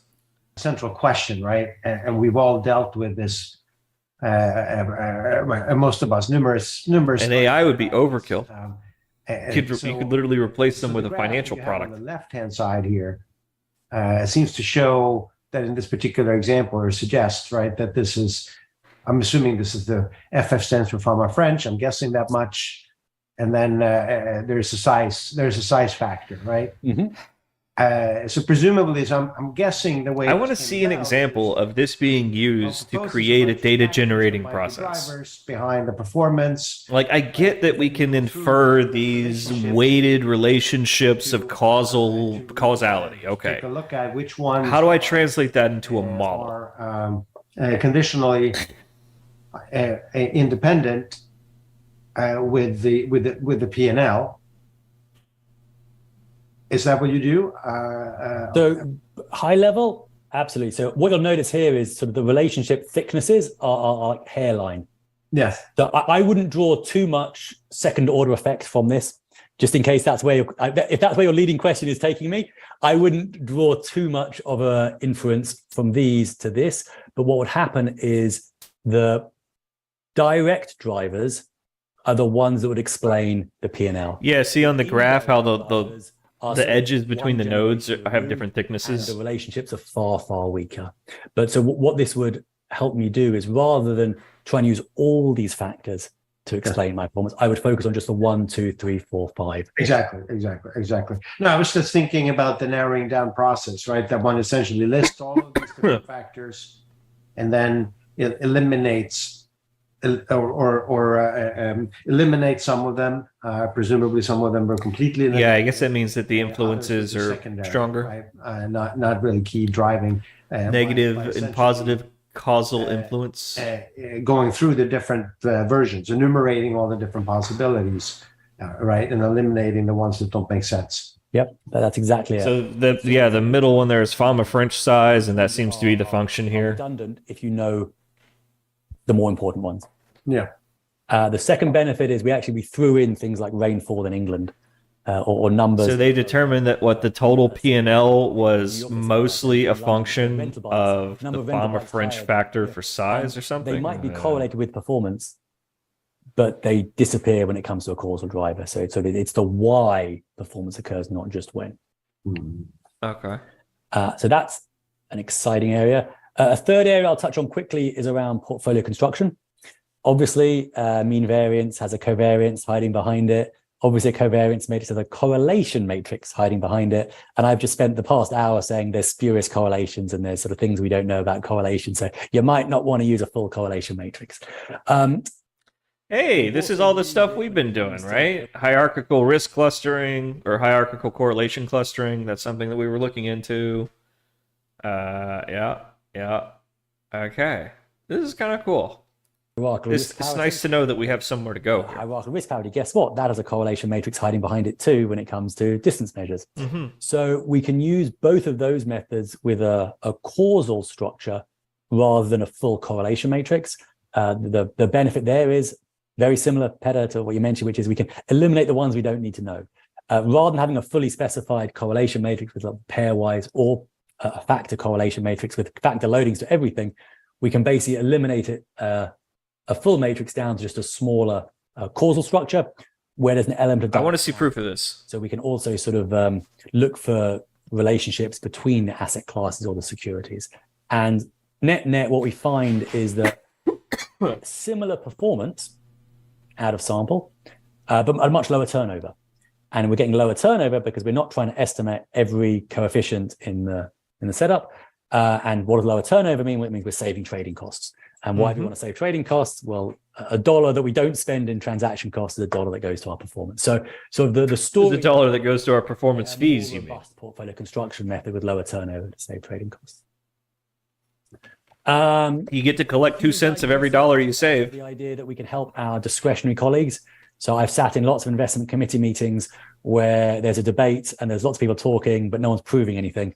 The idea here is if a discretionary PM or macro strategist or investment analyst or investment committee, if they can talk out a hypothesis for why they think something should happen, we can then map it out in real time in one of our apps and we can test it. Now, just to be clear, the past might not indicate what they think is going to happen in the future. They might say, yeah, no shit. To test it on the past, they might just want to see what it projects to the future. But we want to build models given that causal inference. And we can map out those relationships and ask counterfactual questions about what might happen based on those relationships. Right, exactly. So that we can model stuff that hasn't happened before based on those relationships. Stress testing is a big topic for all the banks.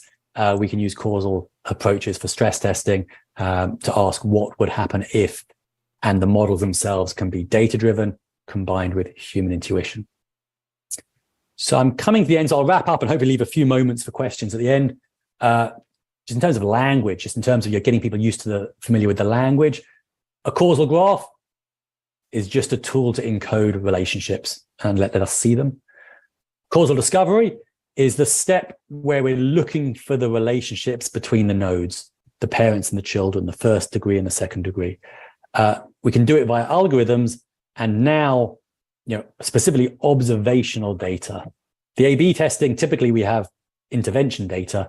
When we talk about it, it's observational data and the algorithms, and it can be done in conjunction with human knowledge. Now we could do it through A/B testing, but in finance, in some areas, that's less applicable. I always got a little nervous whenever people start saying, "Oh, we have an algorithm or we have a machine learning for that." Where it's like, don't tell me you have a magical black box that does all the stuff. Tell me what the stuff is, and that this is a box that does it. Because we can't replay the economy. Causal inference is understanding what would happen if specific variables were to change without needing to actually change them. So it's basically that's what we're digital interested in, simulation. right? Counterfactual reasoning, I didn't spend too much time on, but this is a super exciting area because this is about better understanding what could happen or what might happen but hasn't happened. So using the true causal relationships, asking the hypothetical questions, and this is extremely valuable for making optimal decisions. So if we have a world of what could happen, we can then decide what the optimal decision should be. And also for explainability. When someone says, explain what your model is going to do, I don't need to, I can show you. If this happened, what would your model say?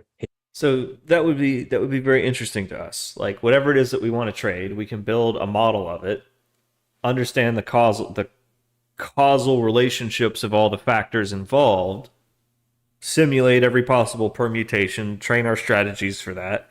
And as long as we can sort of guesstimate where we are in the parameter space in the real world, we'll know what to do. That's probably going to be the tricky part. There you go. So that's super, super useful. In terms of resources, further reading, next steps, if you're interested in what I've said, one of my colleagues has said it far better and for far longer on YouTube. The intro is just 35 minutes. One of my colleagues, Stephen's got a great overview of this work that's very accessible. We love Judea Pearl and his work in the Book of Why. If you're interested in more technical reading, we have a bunch of research papers. Brady Neal has a great course, and there's a few books and recommendations there. But in terms of sort of topics and to read into, if you want to look at our website, causalens.com, there's a few of our recent papers. And we have got that was shockingly little hawking of his toy. For 52 minutes, he really only spent about 10 minutes showing off his toy. Still, very cool. Human-guided causal discovery allows domain experts to aid the causal discovery process by iteratively injecting their... See, now that's pretty cool that they can hypothesize and test it right there. How does that work? And how could we do that with our, let's say, totally complete, 100% accurate, perfectly clean data lake? Just hypothetically. Like if we had perfect data, how could we do this with market data? How could we say, okay, we're interested in how, like, for that period of time when Elon's tweets were like blowing out Tesla, like Tesla stock. Let's just have that data. All right. Well, our subject matter expert knows that Elon's tweets had something to do with these events. We could even retrospectively isolate all the times when a tweet actually impacted the market. And we're not even interested in what kind of tweets impact the market or what qualities or features of the tweets made it impactful, because by the time you even analyze it, the market's already responding. So by the time you see it whether or not the market's reacting to the tweet. Then having a model of all possible reactions, that helps us, right? Because then we'd know, okay, well, based on what we're currently observing, this is what the tactic we should deploy, if any, right? That's what I'm interested in. And we know that tactic performance is approximately X in these conditions because we have this model that we used for a data generating process to run 10 billion Monte Carlo simulations of those conditions. Something like that.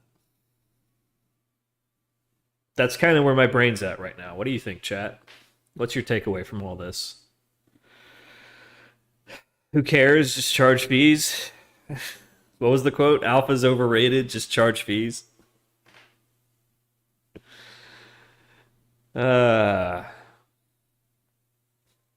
put some thought last night into maybe I should just go full hog into this let's securitize or let's tokenize securities. Let's just create like a Tether type organization where we'll sell stocks. We'll hold stocks in the way that Tether holds dollars, so that you can own stocks on the blockchain and trade them like bearer bonds.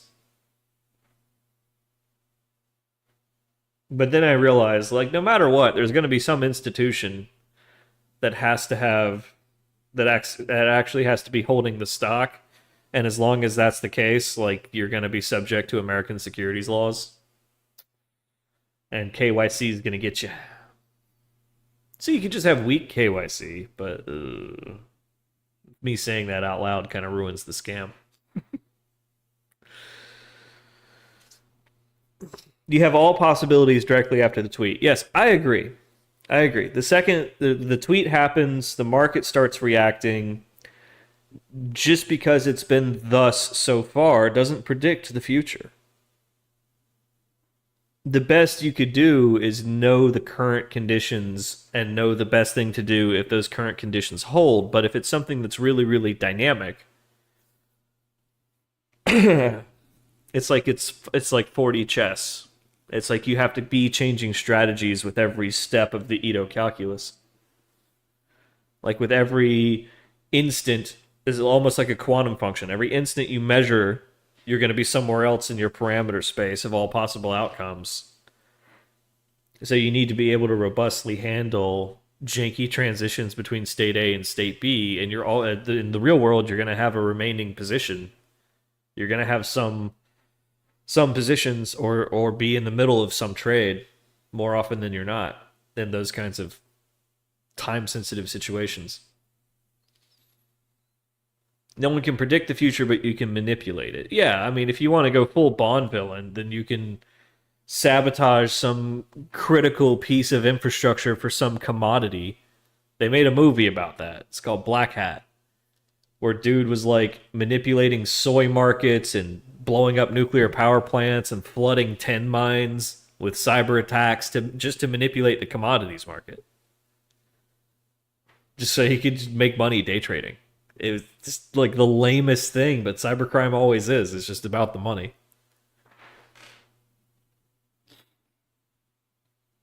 It's my least favorite Michael Mann movie, for the record.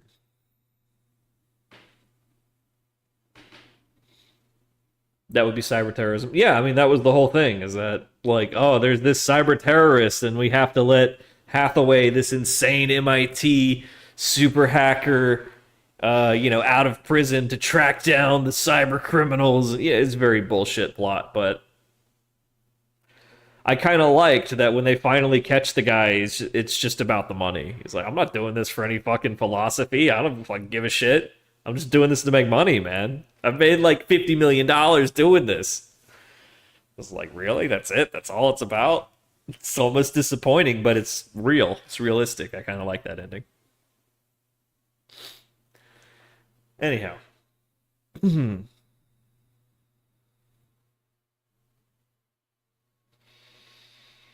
Isn't the cope around OpenAI a play to manipulate stocks? Yes, absolutely. You know what would be a really good predictive factor? Unregulated monopolies. If it's an unregulated monopoly, it's probably going to do very well.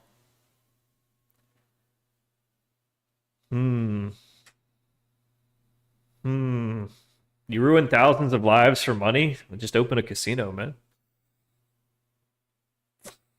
It was a more sustainable business. Okay. Y'all wouldn't believe how many people I've had reach out to me like, "Hey man, do you want to start an NFT? You want to start a fun token or whatever?" I think they're reaching out to everybody with more than 100 viewers, I'm telling you, man. Okay. This is really cool. We need to figure out how to do this, and how to do this practically. Yeah, I monitor X for mentions of Algo Bro, and like 50% of them are Algo token traders or whatever there are. It's enough of them that it makes me think, should I change my brand? Should I rebrand? Should I get away from the algo trading thing? Be more like mathy? I don't know. Be first principles, bro. No clue. Be fintech, bro. That might be a little more appropriate. Okay, so.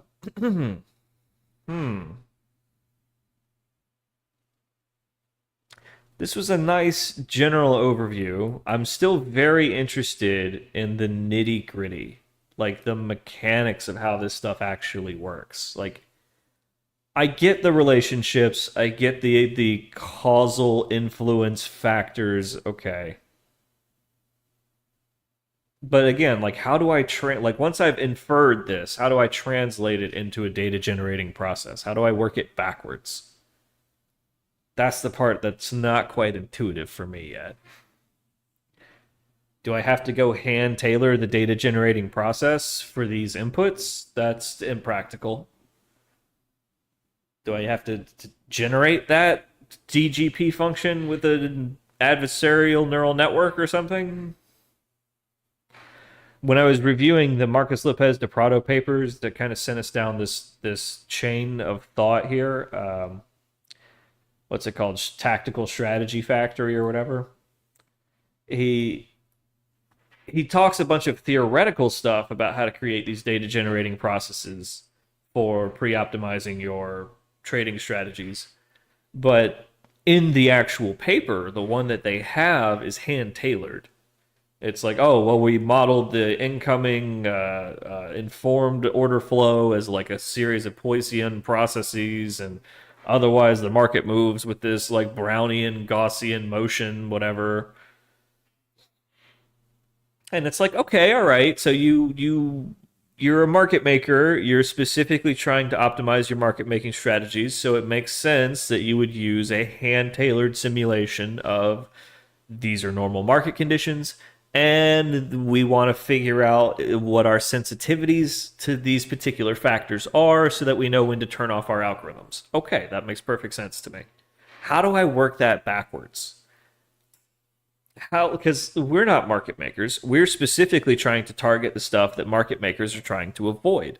Market makers want to avoid incoming information disrupting price stability. They want to avoid these information asymmetry events where a stock price suddenly gains a tremendous amount of volatility and just goes shooting one way or the other. But that's kind of what, that is that what we're hunting? Is that what we should be hunting?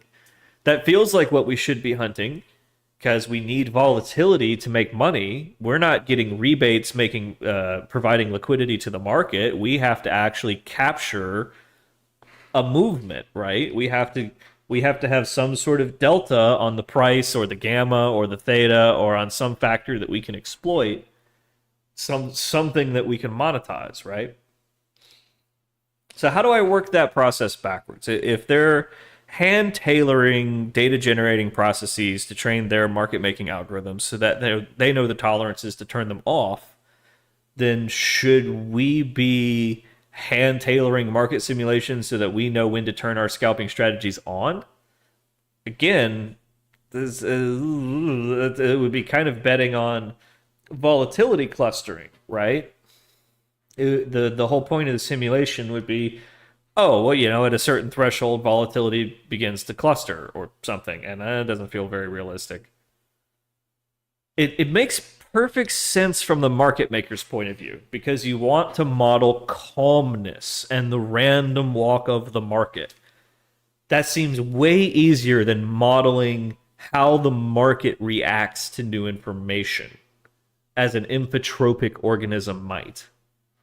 We can work backwards. We can determine how much trading volume or how much asymmetrical buying or selling volume was generated by different headlines historically. We could calculate that with the benefit of hindsight, but that doesn't help us know how much asymmetrical buying or selling volume or pressure or whatever is going to be triggered by the next thing. That doesn't help us predict that.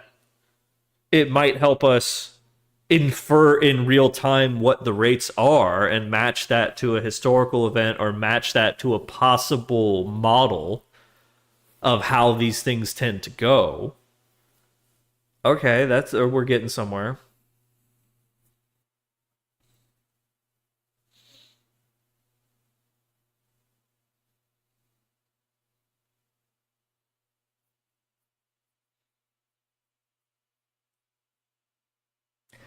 You would almost have to have an algorithm that hypothesizes. That's like, okay, so based on the observed order flow asymmetry of the last 5 seconds, 10 seconds, like I've hypothesized that this will be the total volume, the total asymmetrical volume that we're going to see in the next whatever seconds, and based on the elasticity of the price, like this is going to be where we're going to land, something like that. Or this is going to be about where we putter out and reflexivity takes over. You could hypothesize a few steps ahead, but you'd have to be a high frequency trader to take advantage of that. Like if it takes you 200 milliseconds to get a fill, fuck it, you're fucked. Forget it. Front running passive like EFT purchases. No, I don't think that works either. There's plenty of cases where there's passive purchasing of stocks that are declining. They're declining in value because the company's declining in value. Like say it's on its way out of the S&P 500. That reliable schedule of buying is almost baked in. It's because you know it's going to happen every Thursday for the next 37 years, so it's like baked into all the valuation models, I would guesstimate. There might be some inefficiency there you could take advantage of.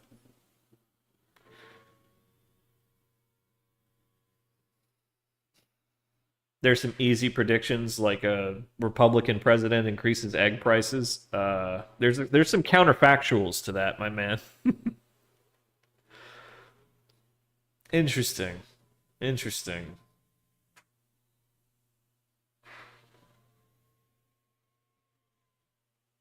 Okay. Well, from a first principles perspective, as algorithmic traders, right, we're the little people, we're not the big people. We don't get rebates for market making or providing liquidity in any way. So we have to capture price change, value change. We have to capture value somehow. We're small, so that means we're fast, but not super fast. We can trade in under a second. We can probably trade in under a tenth of a second. But that's about the limit of our technological capability without serious investment. That's fast enough to get in there and fuck with some runaway events, which is kind of where my brain goes. Like, okay, well, we want to capture things where the market is moving, right? Like, and the market moves in response to new information. It's an infotropic organism. Okay. You can detect these things after the fact easy enough, so you could probably build a model of it.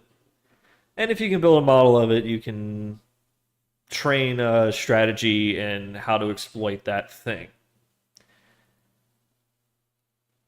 So really, it becomes a question of how fast can you figure out that this is happening in real time? And would that be fast enough? And would your models actually give you some advantage? Interesting.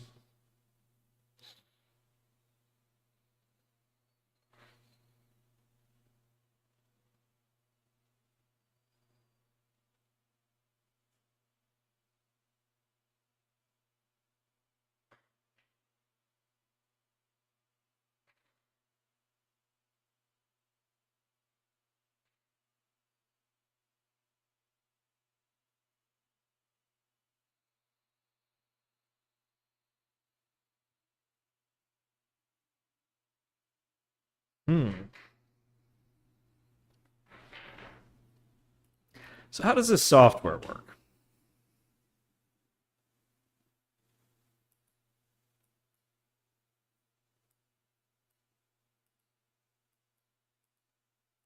I'm fascinated by that real-time feedback loop that he describes, where you incorporate human domain experts. Ben, just one quick question here. So these algorithms, can you shed some light as to how complex they are? Because they look like they could be quite expensive if you're going to try a bunch of different constellations, right? So are these combinatorial? in nature? So they Great are question. additional complexity, or Yes, great question. And the computational expense and the power and the processing is one of the big constraints. And so one of the, I guess, sort of IP that, and what some of the challenges engineering, how to make them run efficiently. Some of the challenge is heuristics, knowing how to not do a full brute force search of the space. Yeah, we ran into that same problem. We solved it with SQL magic. Paths are to approach the search space. So that's absolutely two areas that we focused heavily on. One is just having the cloud processing to do it, and the secondly is not approaching it purely brute force, taking some of the algorithms that are publicly out there and coming up with smarter ways to process and work through them. that makes sense. Yeah, thank you. But that's, you've identified two of the key areas that the company focuses on in practical terms. So the key point about the domain expertise is we could say to a human, we're going to watch this little chunk. Go away and draw a causal graph. That's not what this is. What this is it's asking the human to express a view, and they can express their view actually in several different areas. I'm going to show two examples here, but so this isn't exhaustive. But the first way they can do it is the human can define the drivers of the target. They can say, here are my input features, but I'm not going to tell you what the relationships are. I just think these are the ones that have, in some way, shape, or form, a causal effect on my target. In this case, the target is blue. From this screen, it's change in inflation. And this particular causal graph is set up with like unemployment rate, PPI, median weekly earnings, and so on. So that the human can specify the drivers. Or the human can put some constraints on the edges themselves. So basically, this is defining or helping to define what the functional form of those edges should be. Are they monotonic? Are they positive or negative monotonic? Are they linear? Are they piecewise linear? Are they not? Are they convex? It's basically if you want to express a view that it has to be a positive relationship or a negative relationship or monotonic, that's where that can come in.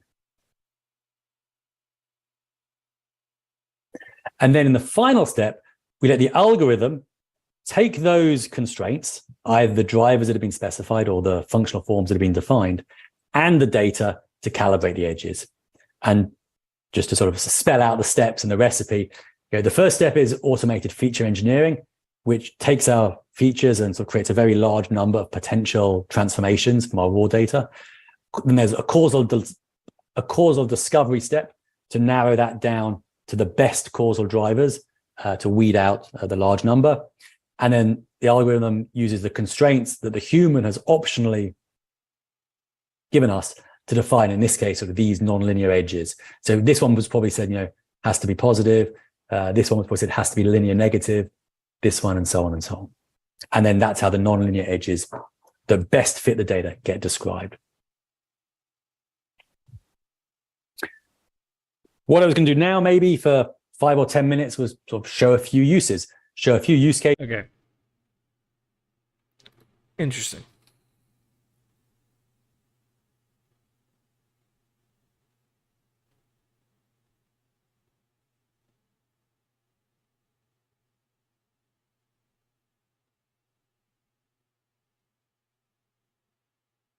There's still a big question mark over step 2 in my head. It's like, okay, use human subject matter expertise to accelerate the practicality of inferring causal relationships between key factors and your target variable of interest. Stock price, or predicting demand in the next 10 minutes, or how many people are going to open our email, or how do we retain clients, whatever. We guess at and iteratively experiment to discern the key factors. Okay, we that way we can infer or discover a model. Okay.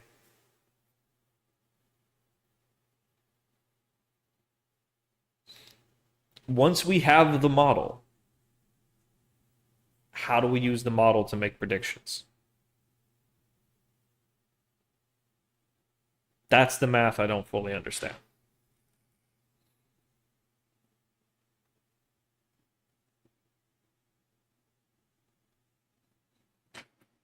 O1 Pro says causal AI is still relevant, complementary to LLMs. Wouldn't have thought this.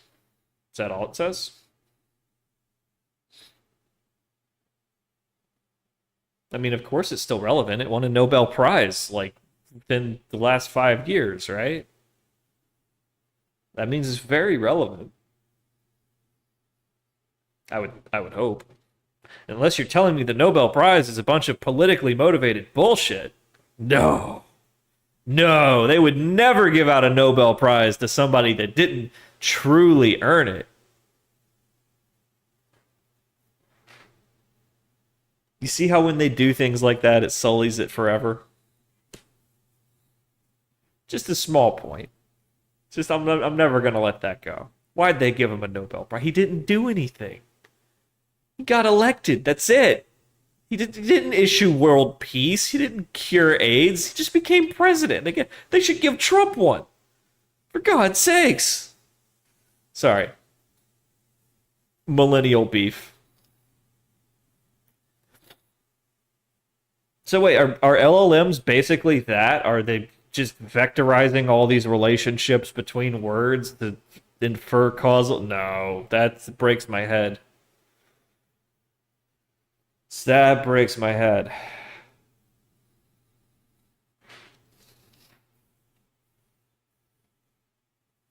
What, they're giving out Nobel Prizes for AI now? I mean, they gave out a Nobel Prize in economics for the, isn't that what he said?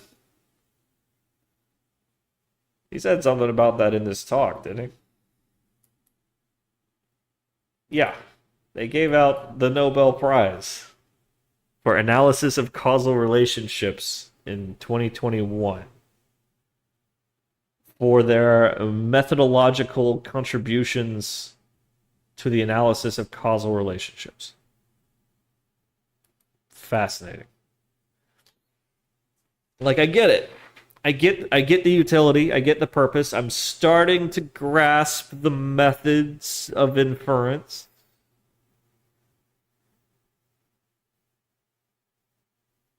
Well, I mean, in order to improve the AI, we have to improve our understanding of the world around us, right? And this seems like a way to do that. And if we can infer causal models, then that could give the machines intuition. If the machines can infer causality based on observations through very robust and rigorous processes, then the machines can develop an intuition in the same way that humans can intuit like physical things in the world just by like poking at them. Be like, oh, this is soft. Therefore, if I throw this ball at it, like it's not going to bounce the way you might expect of a rigid surface. Like that would be cool. It would let machines develop intuition on the fly if you think about it.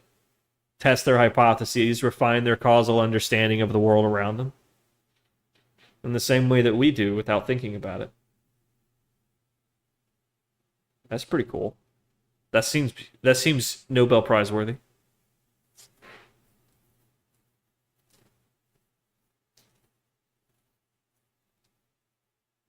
Okay. We need to find a talk. This is kind of the only one I had queued up for today. We need to find a talk on how do we use this stuff. So here is For our last causality in a real use case in banking. And I know that this is going to be some lame marketing bullshit. But it's only 20 minutes, so we'll give it a shot. The snack break first. I'm going to get a banana. Let's you know what? I'm gonna make a sandwich. Let's do a full lunch break here. Lunch sign. We got lunch sign, everybody. Lunch sign. For our MST3K enjoyers. So let's all take a moment, grab a snacky, and then we'll see what's going on with these like practical applications. And if anybody else like stumbles upon a talk or any kind of explainer of a practical application of like, okay, we've inferred the thing.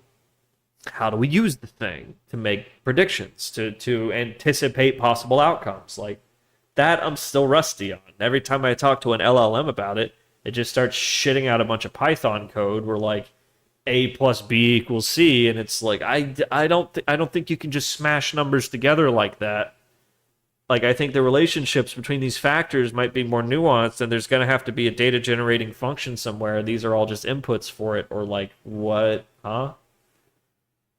It's like, are we gonna do I need to have a neural network that's somehow trained to take these inputs and generate output? Like, where's the function? Where's the function where these numbers go in and the thing comes out? Do I have to write that? Does that also have to be inferred? Do I have to hand tailor that? If so, what's the point of all this shit?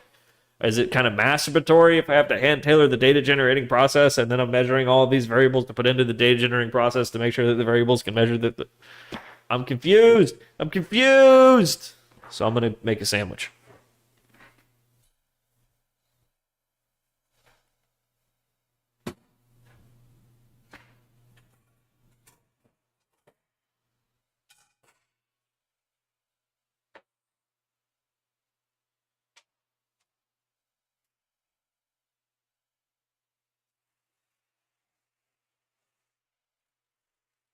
We got Swiss, sweet ham, and corned beef. So I guess I'm making like a ghetto Cuban. I got some pickles. People use regression. Well, I get the A/B testing and all that to make to infer the causality and assign numerical values to that based on the weight of the thing of the. How do I work that backwards? It feels like yes, there has to be a function somewhere where these values become parameters for a data generating process. You have to create the data generating process. So it's like, oh, okay, so now I have to use generative adversarial neural networks to create this function, or I was just getting the stuff. I'm gonna make the sandwich now, but I'm still thinking out loud. Go make your sandwiches. I'll be right back.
Chad, do you fuck with a Cuban sandwich?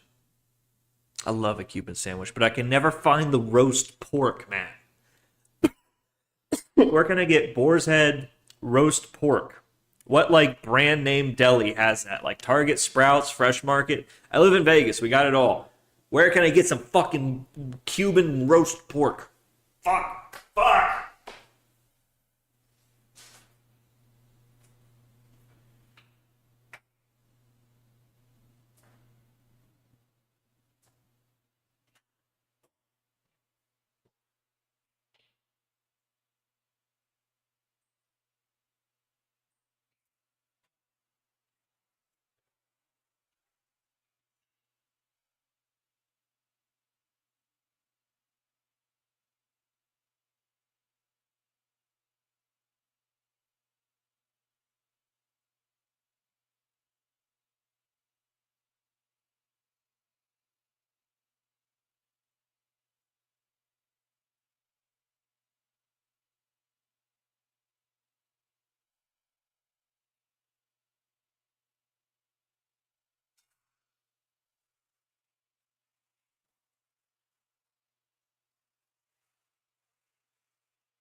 Barbecue joint. You're in Vegas and you can't find roast pork, like Boar's Head roast pork at like a deli, you know.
Honey, I brought you lunch.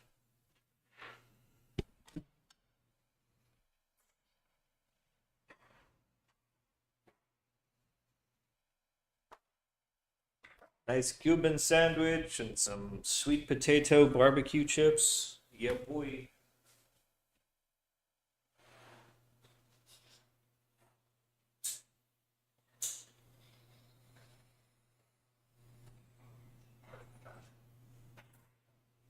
me, so.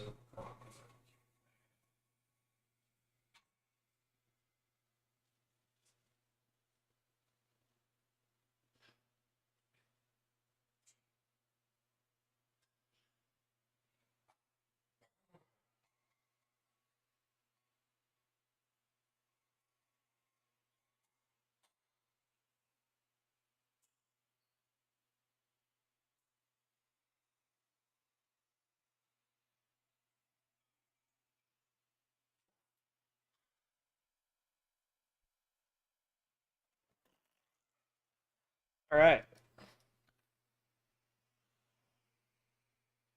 Does Boar's Head even make roast pork? I don't know, man. They sell it at Publix, but I don't live near Publix anymore.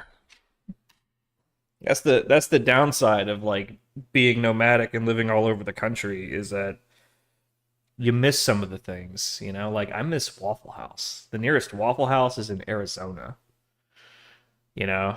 Like Publix is this southeastern grocery chain that makes like really, really good Cuban sandwiches.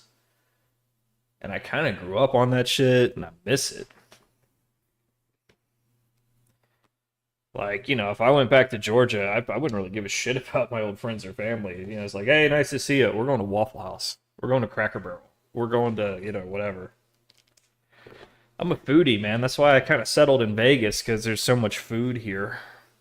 And yet I never go out. I think I just like that everything delivers on DoorDash. All right. Got my little lunchy munchies here. Let's see what all this is about. So, real use cases for all that bullshit. If Virginia has Publix, if they do, go into the deli and try the Cuban sandwich. It's really good. Last talk, we'll return to the All banking right. sector, but with a focus on a specific use case.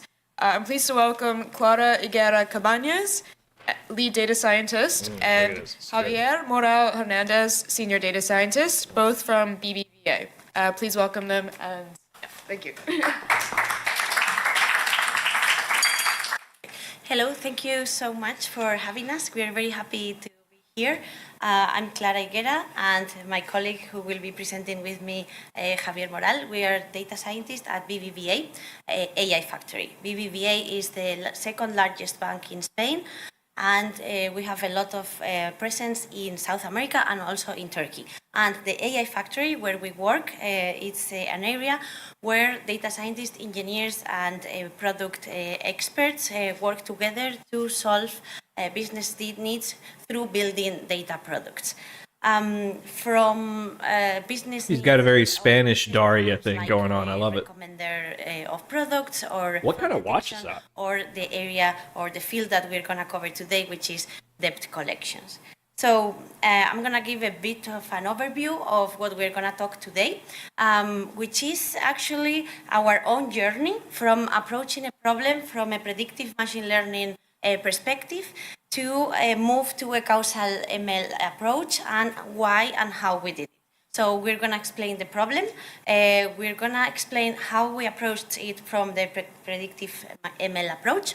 Then how we approached it from the causal ML approach. This is good. This is good. This is what we need. That we surpassed from the previous approach, and then our own. In debt collections? In debt collections? For you in your use case. My first job that I ever had, my first real job, was I was an intern at a software company that made payday loan management software. I didn't even know what a payday loan was. I was so middle class. Yeah. True story.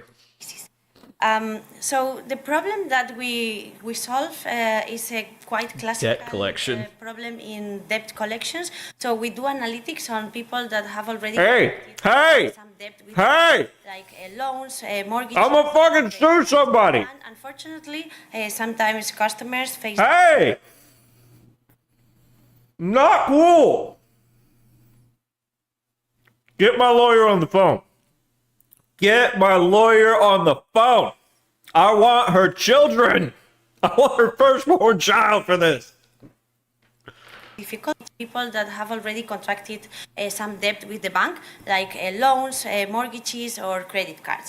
And unfortunately, sometimes customers face difficulties and they start not being able to pay or miss payments. I need a new logo, guys.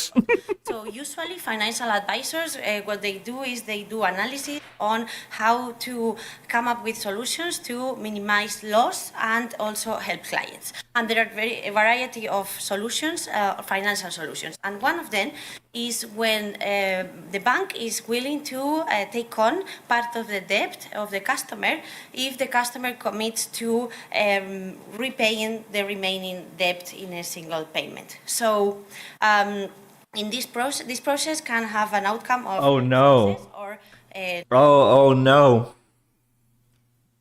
This means that cred maxing isn't going to work anymore. This is how they wised up to us servicing our $90,000 debt like $1 every month to keep it as good debt. They're building computer models to figure out whether or not we're actually going to pay it because everyone's wised up to the laws. This is smart. and one of them is when the bank is willing to take on part of the debt of the customer if the customer commits to repaying the remaining debt in a single payment. So in this process can have an outcome of like success or not success. So success would be when the customer can repay the rest of the loan. So this is the general way of working.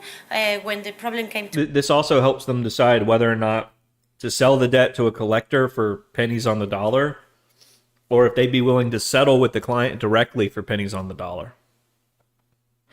To us, so we were asked to build a model that recommends the percentage of partial loss that can be offered to the client. And also, as in the previous talk, the financial advisor will be always the final decision maker. I have to say that this use case is still in a research phase, but we have done all the end-to-end and come up with a very insightful results. So our goals are, first, can we find the optimal percentage per client according to probability of repayment success? And second, can we understand the effect of this percentage of assuming partial loss by the bank on repayment success by the customers? What is the data that we have? We have only historical data. It seems to be the primary of use these, case. Solutions offered by financial advisors to customers. So the journey is the client is having difficulties, then the financial advisor analyzes the situation, offers the solution, and then we can see whether there was a payment success. So one important thing is that we only have observational data. We could not make experiments, so they don't come from a randomized control trial. We have very, very few observations, 8,000 samples only, and our data is high dimensional. We have a lot of variables, up to 400 features that we have to decide which ones are the most important. The outcome is binary, like the customer was able to pay or not, and the treatment is continuous. So from now on, I'm gonna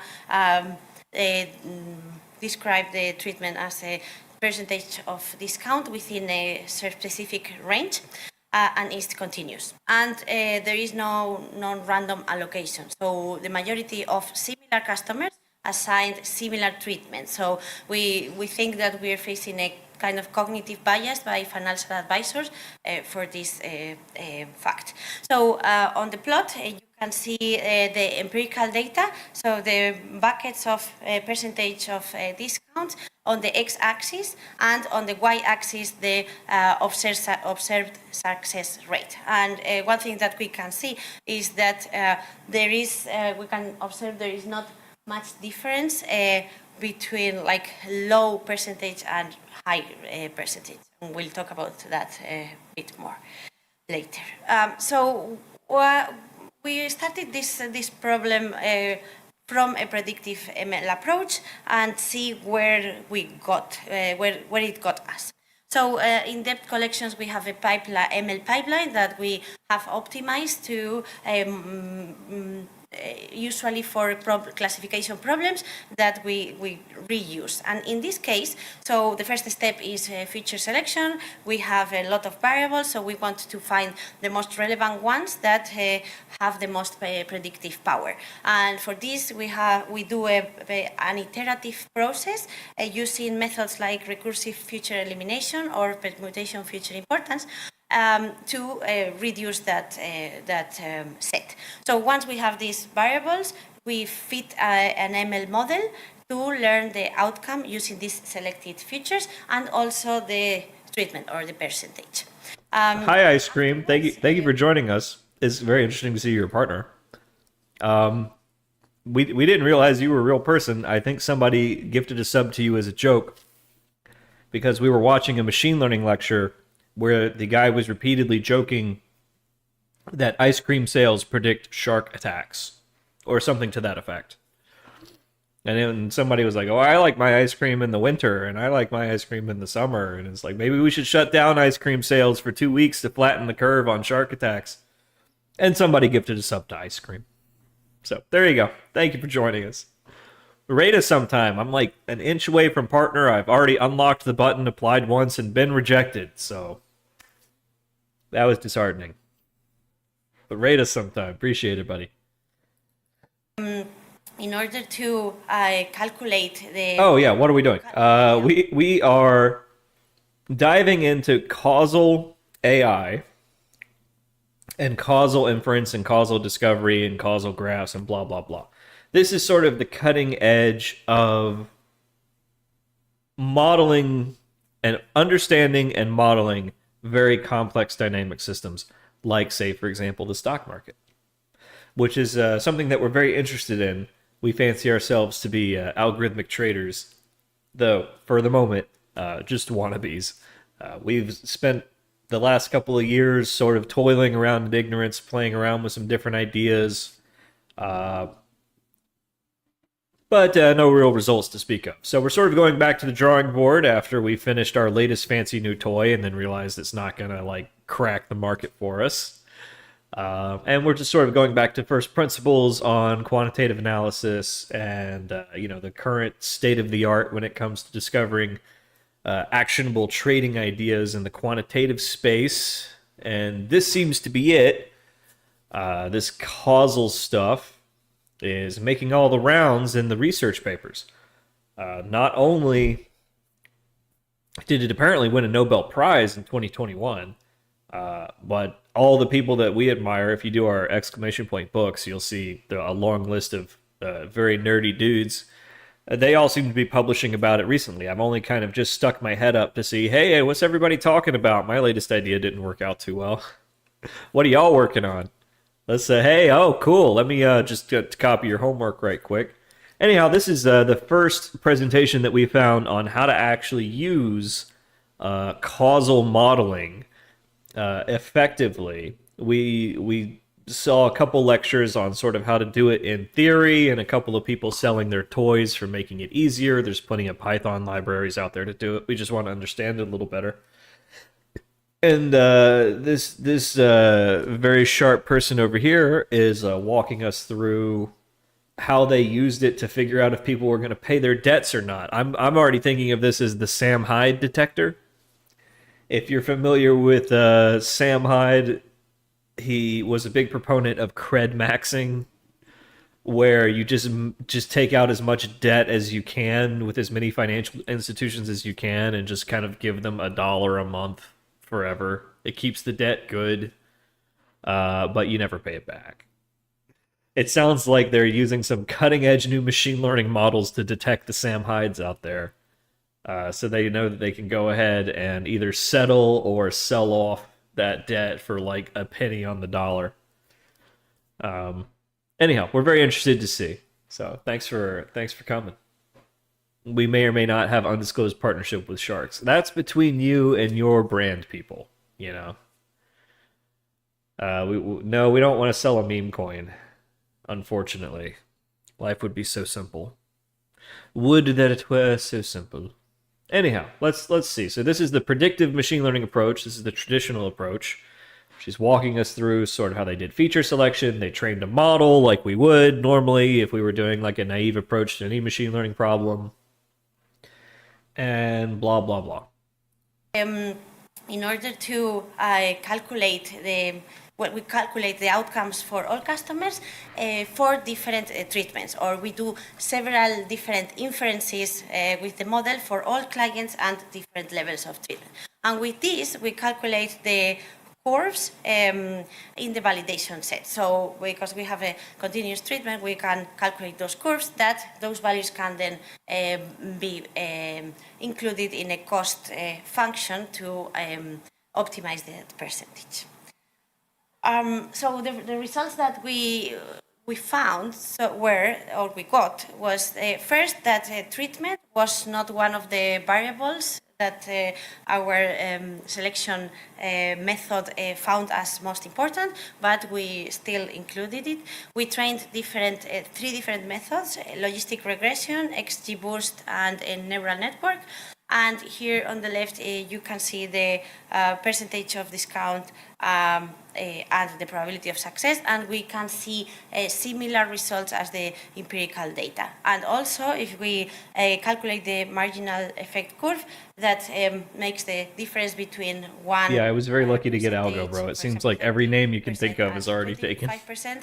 The probability of success is it's almost zero. So this is counterintuitive. It's and also business experts say it's not possible, that this doesn't have any effect. So we are probably here having a problem or a confounding bias problem that is distorting the treatment, the effect of the treatment on the outcome. And so we move to a causal ML approach for 4 reasons. One, we don't have experimental data. We couldn't make experiments because it would be unfair to offer different percentages to similar customers. We need to address this potential confounding bias in our data. We want to estimate and understand the effect of treatment on Yeah, I keep doing casual, causal.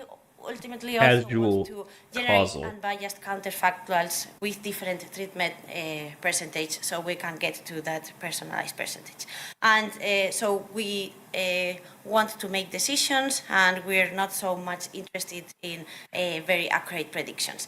And Javi's gonna tell you now about the causal ML. Okay, so this is like all the lectures seem to keep repeating these same things. Like these techniques are really handy when you can't experiment, because if you can experiment, you can just do A/B testing and you can figure out all the causal factors. But as I like to jokingly say, you can't actually give the kid Ebola. So if you want to figure out if your Ebola vaccine works, you have to be a little more clever than that. Okay. This is similar in nature to the problems that we're trying to use these techniques for, right? Like we can't experiment without building a simulator, right? We want to measure the nature of a thing based on historical data, limited historical data. Because the market, as we know it, has not existed for very long. You know, with all the modern rules and regulations, the market as we know it has existed since like maybe 2016. And then before that, 2011, and then 2008, like all the iterative changes, like within our lifetime, stock price measurements, like stock price differences, I don't know what word I'm looking for, were in 1/16 of a dollar, right? So it would be like 18 and a quarter. You probably heard on some old Wall Street movies people talking about stock prices that way. That's why they weren't just rounding. The prices actually were in those increments, right? I think that's the word I was looking for. Now we have increments down to the penny. And very soon, coming soon, we're going to have increments down to half a penny on stock prices. We didn't always have fractional shares. We didn't always have, even though fractional shares are like an accounting fiction, that's like a service provided to you by Robinhood. Still, like the nature of the market and how people interact with it is always changing. Like the nature of the institutions that are doing the vast majority of the trading is always changing. You know, Millennium wasn't always on top. It used to be Bridgewater, and before them it was, you know, Citadel. And before them it was the SAC Capital. Before that, the whole scandal, and so on and so forth. The ecosystem is always evolving, and so in our case, the major theme seems to be in all the latest quantitative trading research that we've been going over. The big theme seems to be that correlation is not enough. It's going to get you into trouble. You have to actually understand the causation, and these techniques will let us do so. All right, so let's go. Predictions. And Javi's gonna tell you now about the causal ML pipeline that we have created for this problem. Okay, thank you, Clara. So, what steps do we follow when facing this problem under causal ML? We've developed a pipeline that goes through the essential building blocks of causal inference, but also addresses the technical challenges of our data. So we start with our observational data and the domain knowledge provided by our financial advisors. And the first thing we do is dimensionality reduction. We focus on selecting the most important futures and removing the noisy ones. And this step has some similarities with the future selection step Clara has told us. But the idea is different, since in this case we're searching for a subset of confounder candidates. So the obvious question is why you do this step instead of throwing all your data set into a causal discovery algorithm and get the confounders from there. So there are two reasons. The first one is that we've tried to do so with many different algorithms and open source packages. And in most cases, they either run out of memory with 400 futures, or they last 20 or 25 hours to provide us results. I like that. He's like, well, you know, we tried that. It takes a very fucking long time, or it runs out of memory. So you need to cherry pick a few features if you want to actually do this. I just love the practicality of the talk, right? He's like, yeah, we tried that. It takes a long time. We managed to get these results. We had to analyze 400 nodes and all the connections, so it was almost impossible to see if the graph has any business sense or to validate all the edges. So given these two problems, we thought it was a good idea to first reduce this subset of futures and then try some causal discovery. And that's our next step. We ran 3 methods in parallel, and we combined all the results in one single graph. And then we apply domain knowledge. We redirect some edges, remove some others, or even force some connections in the algorithm priors that we know they are happening in the real data generation process. And once we have our graph, we are ready to transform our causal effect estimation problem into a statistical estimate. We do so by obviously looking at the graph and getting the variables we need to control for, also known as the adjustment set. Then That's a very interesting point, Standard In. When you introduce the domain expert, the subject matter expert, they could be introducing like their own biases and their own expectations of correlations and associations. But I think part of the idea, if I understand it, is that you can prove or disprove that hypothesis with this math. So you can have your subject matter expert come in and propose causal relationships, and then you can test those causal relationships because you've narrowed it down to, does A influence B? Go through all the data to figure out if these two things wobble like in correlation somehow. That's what I'm starting to kind of get here. So you could know that your subject matter expert's opinion doesn't match the data. Right?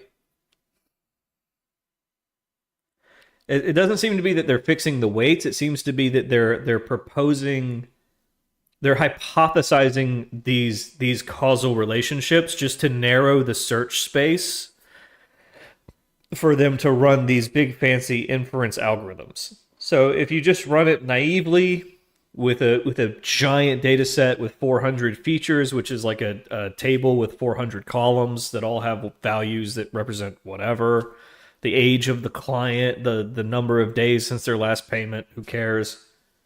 If you just run that naively, he says you get 400 nodes and all of these really thin relationships that seem to be there, may or may not be there. These numbers seem to move with each other in this vast squib, this vast web of incomprehensible complexity, which is sort of what you would expect from a large organic system like, the market or a brain or human beings deciding whether or not to pay their fucking car loans. Like, there's a lot of variability in there. We're not interchangeable economic units, after all. So you would propose relationships and then you test them in the data. Interesting. So, you find co-founder candidates through feature selection methods on outcome and treatment, construct a causal graph based on domain knowledge and causal discovery algorithms. So like the previous talk was talking about, like, there's a feedback loop there. Because if you want to test it naively, it takes a lot of time. But if you only want to test 1 or 2 or 3 relationships, computationally, that's not very complicated, right? You could probably do that like that. So you could sit there with your subject matter expert and make educated guesses and get to a meaningful product with more simplicity faster than you could through a brute force approach. And it would also be more like explainable, and your clients would feel better if you're selling them an investment strategy. Your clients would feel better that, this isn't some black box, like, oh, this is how it works, I see. There's some value in that, the explainability of it. This is really cool. I mean, I'm really excited to learn this stuff. Like, I want to learn how we can actually apply it, though. All right. Let's go. But yeah, that's a very interesting point, how subject matter expertise can totally introduce biases, and I'm thinking that's part of the selling point here, is that you can use these techniques to challenge those hypotheses. Graph, we are ready to transform our causal effect estimation problem into a statistical estimate. We do so by obviously looking at the graph and getting the variables we need to control for, also known as the adjustment set. Then we're ready to estimate the causal effect. And here it's very important to remark that not all estimation methods are suitable for our case. Why? Because we have a continuous treatment. And most well-known estimation methods are more oriented towards binary or multi-class treatments. So in practice, we tried as many methods as possible, but we've just selected 3 of them for this presentation, which are backdoor regression, an S-learner, and inverse probability treatment.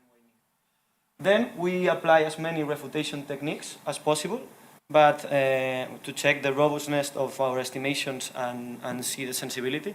But again, for simplicity, we will just discuss 3 of them today. And finally, we've come this far to make the best possible decisions. In our case, these are personalized decisions, as we want to get the optimal discount for each customer. So we generate counterfactors with our causal model, and then we apply a cost function to see the optimal discount for each case. So now I'm going to explain some... Oh, man's got a little cough there. In this case, I will focus on the dimensionality reduction block, as just mentioned. So the first question to ask here is, what kind of variables we aim to select under a causal ML perspective? We're looking for confounders. And a confounder, as you know, is a variable that influences both the treatment and the outcome. So they must be included into the adjustment set if we want an unbiased estimation. But why only confounders and not other kind of features as strong predictors of the treatment or mediator variables? Basically, because we will be adding high variance and selection bias to our estimates.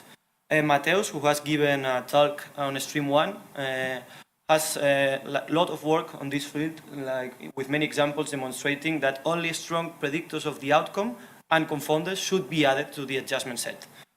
So I take this opportunity to thank Mateo for his work, because it has saved us a lot of time. And okay, now how do we go from 400 futures to 20 futures to a reduced subset of confounder candidates? We do it in 3 steps.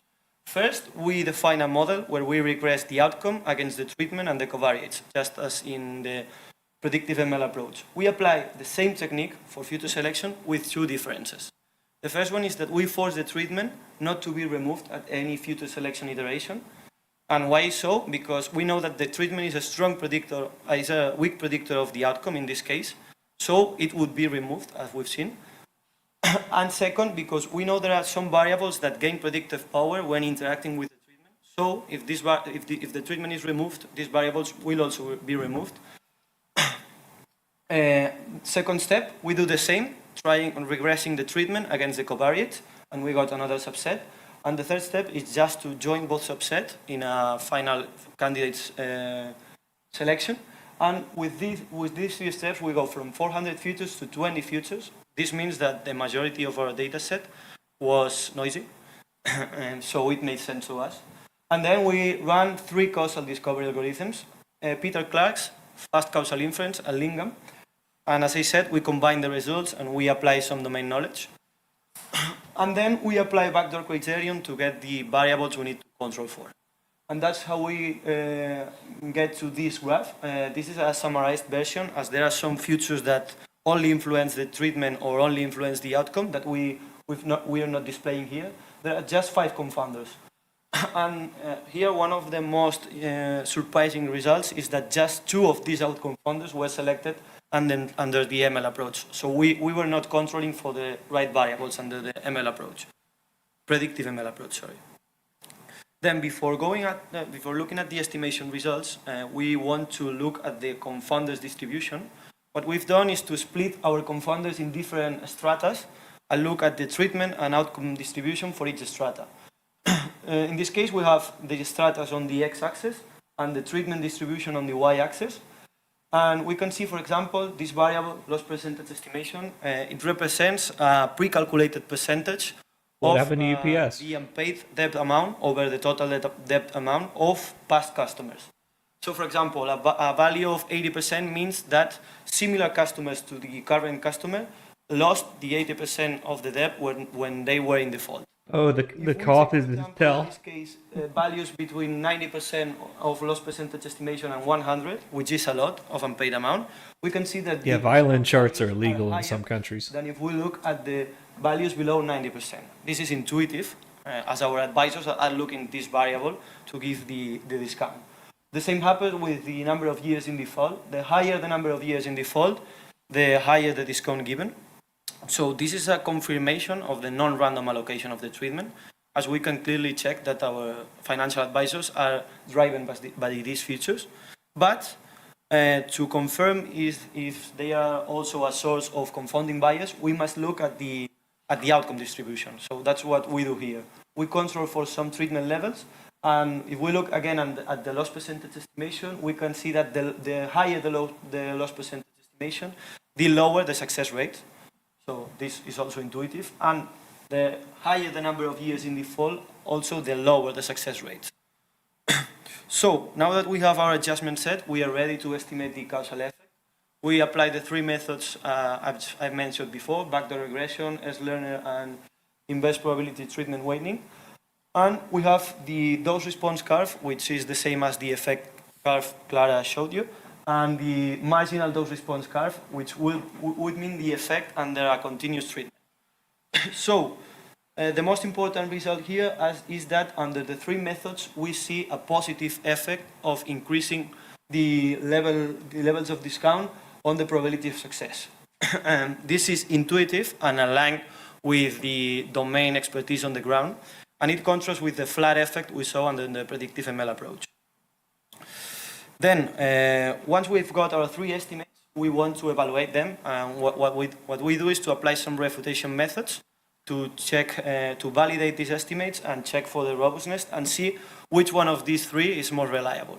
Here we use a simple technique that is placebo treatment replacement. We replace the real treatment with a random treatment that follows the same distribution. We re-estimate the effects, and the desired result is that it goes to 0, and that's what happens. So good news. Next one is random common cause. We add random variables to our adjustment set. We re-estimate the effect, and Yeah, these techniques were pioneered for like determining whether or not your Ebola vaccine works. Sensitivity analysis. We use evaluate. You can't just infect the little girl with Ebola and see if your vaccine works. Neutralize the estimated causal effect. You gotta be smart. So, our results show that the potential unmeasured confounders should increase the likelihood of both the treatment and the outcome by 31% to neutralize the effect. So this gives us like some proof that our estimation is robust, as no other confounders has such an association with our treatment or our outcome. And given all these refutation results, we choose backdoor regression as our model because it has a greater e-value and it was the one who has a flattest marginal effect. And now Clara is going to explain how we use counterfactuals. So once we have a causal method, which is of our preference, we want to get to that percentage that can be personalized for each client. And here we have calculated counterfactuals for 2 clients that are very different. So these are the variables, the confounding variables. So the first customer has been in default around 4 months. He has been, or they have been in the bank for 5 years, and the total debt amount is very low, 400 euros. The percentage of discount was 38%, and he actually, or they actually could pay after this solution was offered. If we go to the curves, the green point represents the percentage of discount offered to this client, and the causal dose response curve for this individual shows us that if the percentage of discount had been a little lower, the probability of success wouldn't have changed that much. The second customer, though, their state or financial state is much more deteriorated. They have been in default for 11 years and in the bank for 15 years. And the debt is how much can we recover? Dollars or euros, sorry. So if we offer them a 71% discount to settle their debt, like we'll take a 98% loss, but not 100% loss, not 180% loss. Which represents the discount offered. Clearly, the bigger loan has more interest on it. If we look at lower percentage it's 15 of instead of 5 years. The probability of success is lower. But also, if we move to the other end, to higher percentage of discounts, the probability of success doesn't increase that much. So these type of results are very insightful and can be. It gives them an actuarial table for negotiating settlements to financial advisors. So they can better decide what is the solution or the percentage that they would like to offer with these counterfactuals, and also these values of these curves can be used in a cost function to compute the percentage per client. I think we're running out of time, so I'm going to be quickly here. So we're wrapping up, and for us, moving from predictive ML to causal ML have had the 3 main advantages. We have addressed confounding bias, we have started to understand the effect of treatment on outcome, and found causal variables for business insights. So now with those confounding variables, also business and financial advisors can also tailor solutions, and we have built counterfactuals to optimize the percentage of discount for these offers. And so here we have also a table of comparison, and the one thing that was better predictive ML was in accurate predictions. So as we said, this is not so important now in this problem, because we want to make like sound decisions. And just to wrap up our lessons learned, we have found that causal ML has actually helped us to solve the problem where solely predictive ML approaches couldn't solve it. We have invested, as Javi said, a lot of time in causal discovery, along with talking with business experts in coming up to those confounding variables. Most of the known estimation methods are more oriented to binary treatment, and we had a continuous treatment, so there is still a line of research and work to be done there. Explainability, which is something that Causal ML is good at. It's very important for us because of the highly regulated industry, and also because explainability is good anyway for customers and financial advisors as well. And yeah, the highly regulated industry, they can't say our black box said which is so such and these such. They two have to be able to approaches explain it have in court. helped us introduce Causal ML into the company because we were more used to predictive ML, but by this comparison, we can see the advantages. So thank you very much. Okay. Doesn't look like there's a Q&A, so let's take a look back here.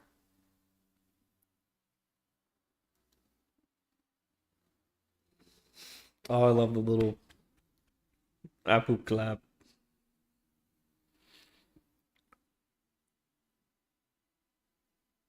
It's a violin graph. And considering that it's a female speaker, a female presenter, I would not call it the vagina graph within earshot of anybody who attended the conference that day. That would be Donglegate 2.0. What, hon? I walked in at the last minute. I saw the graph. I didn't realize. I'm so sorry. Has some similarities with the future selection. I just thought violin graphs look funny. They're very vaginal. You have to admit they're vaginal. Stop saying vaginal. It doesn't help. Why you do this step instead of throwing all your... Okay, all right. So let's see. Find confounder candidates through feature selection methods on outcome and treatment. Okay, so they said outcome and treatment a lot. I'm guessing that's some kind of A/B testing. Construct a causal graph based on domain knowledge. Okay, and causal discovery algorithms. So that would be the feedback loop, where you propose a hypothesis, test it, propose a counter hypothesis, test it, so on and so forth. Well, I mean, I've heard a respectable physicist say that we should never use violin graphs, but I forget what the argument was. I think the argument was just that it's like a waste of pixels. Anyhow, identify the interested causal effects and convert them into statistical estimands. What is an estimand? That's new for me. Estimand. This is an estimand. An estimand is a parameter which is to be estimated. A parameter which is to be estimated. Okay. Identify the interested causal effects and convert them into statistical estimates, parameters that you have estimated. Estimate the causal... Is that what I just did? Estimate the causal effect with a suitable method controlling for the adjustment set. Okay. Refutation. Validate and check the robustness of the estimated causal effect. Uh-huh.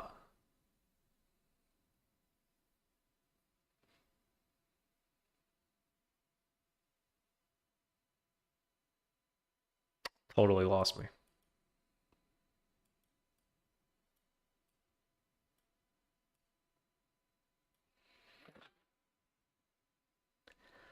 Loss percentage estimation, years in default, total pending debt amount, months since first contract. Contract, yes. Yeah, I mean, it's certainly complicated, but we got to understand this stuff.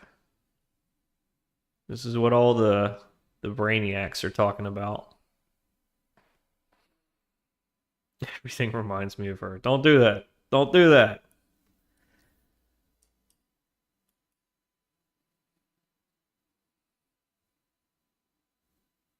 You know, I've never seen her. I should probably see that movie. Didn't it win an Oscar?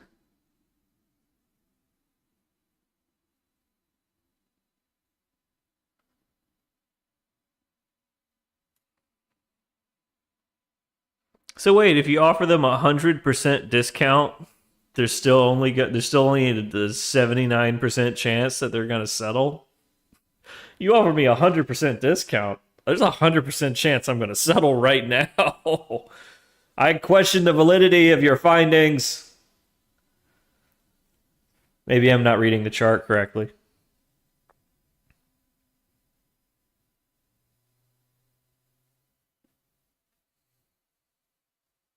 So that's customer 2, who's been in default for 11 years. It's been 180 months since they took out the loan. And by offering them a 71% discount, you take a 98% loss. I'm guessing the loss is on the VIG, the interest. And you would still recover the principal. So in this case, it would be possible to take a greater than 100% loss. Still, you offer to settle for... Maybe in this case, 100% discount means 100% discount on the VIG. That would make more sense, because then I have a bigger loan. Even at 100% discount, there's not a guarantee I'm going to settle for just the principal. I'm broke. I'm broke, bitch. And that's not targeted at her. But yeah, that would make some kind of sense. If you mean 100% of the interest. So if I have a small loan of $400 or whatever, if I owe $400 and I'm only 64 months out, like that's not a tremendous amount of interest by comparison. And so 100% discount, you know, we're only talking a couple $100 here, so that could really make a difference.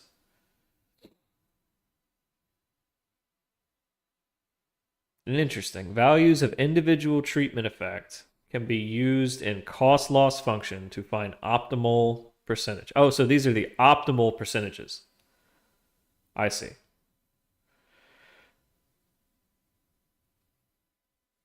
Interesting. So that's what they did. So they found the causal factors and they built a model that tells them the optimum discount to offer to maximize the probability of payment and minimize the probability, or minimize the loss function. I think I'm getting it. We're looking at the output of the model. Okay. So would the dots on the two lines represent the optimal percent discount to offer for the highest percent of success and the lowest amount of loss? I think that's what this is. I think payment success means they settled the debt. So she talked about that, about how there's continuous outcomes, right? Like she said, all this math is built for binary outcomes, but we have continuous outcomes because, you know, maybe they make a payment and not settle. So like we have to translate this into like the final product of did they settle the goddamn debt or not? Because, you know, people like you and me will service the debt for $1, you know, maybe $1 every 90 days. How many 90-day chunks are you gonna live? This is a very asymmetrical loan. You can maintain good debt till the day you die by just throwing $1 at it every 90 days, right? So I don't think they would conclude that as being success, or I don't think they would count that as being a successful payment. Interesting. Okay. So this is exactly what we want to do though, right? We want to build a model of whatever phenomenon or market environment we're trying to trade in so that we know the optimum thing to do based on the model, based on the causal graph that we've inferred from the raw data. So, okay, so we're getting close here to something. I'm still not sure how they built this. This seems to be the process that they walk us through.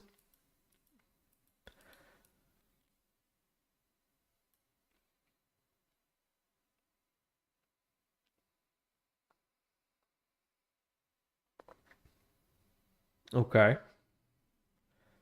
Feature selection on supervised model 1. Feature selection on supervised model 2. Possible confounder subset Z to the MUN. Z to the moon, what? Bye, Z. And that's how we went from 400 features to 20. Now, when you say feature selection on supervised model 1, is that your subject matter expert cherry picking some stuff? Years in default, percent discount, payment success. Right.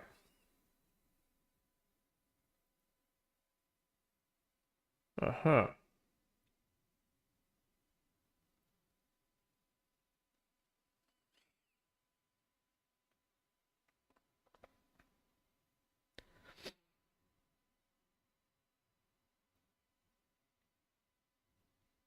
Well, that depends, standard end.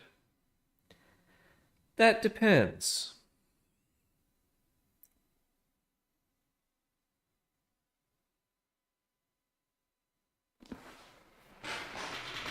I mean, again, part of this process is that you can challenge and disprove your causal graph, right? So it seems like first you go through a process of just figuring out which numbers are moving together, right? You don't really know which is influencing which, but you know through some simple selection process that these things are correlated or anti-correlated in some meaningful way, right? They're moving together. Okay, so then you propose influence relationships. This influences that, influences this. And that's how you get your dimensionality reduction.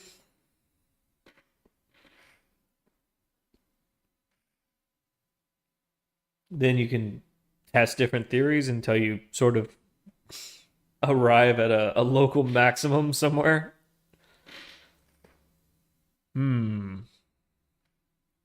Yeah, I think the whole point of the human proposing hypothetical relationships is that it narrows the search space for testing relationships. So it's just like, so traditionally, like these 5 things, are important. All right, let's test those things.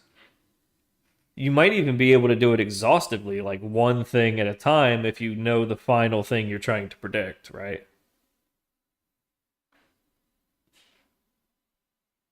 Like if it's the percent discount that you're trying to predict, what is the optimum percent discount? Okay. Like, well, let's see.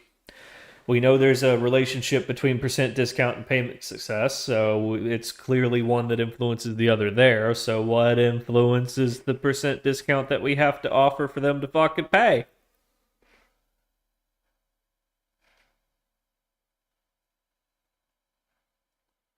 So then you could exhaustively test your 400 features against percent discount to see what's moving approximately at the same time, without really knowing the direction of that relationship. You're kind of guessing there.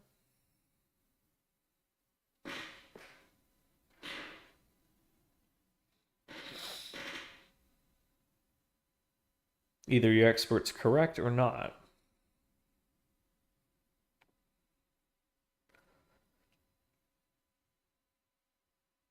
Yeah, there always seems to be a human hand in the selection process in some way.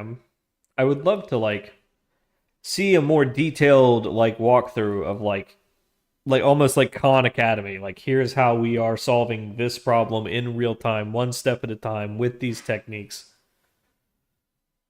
Because this stuff is like, whew. I'm starting to wrap my head around it, but I still don't get it.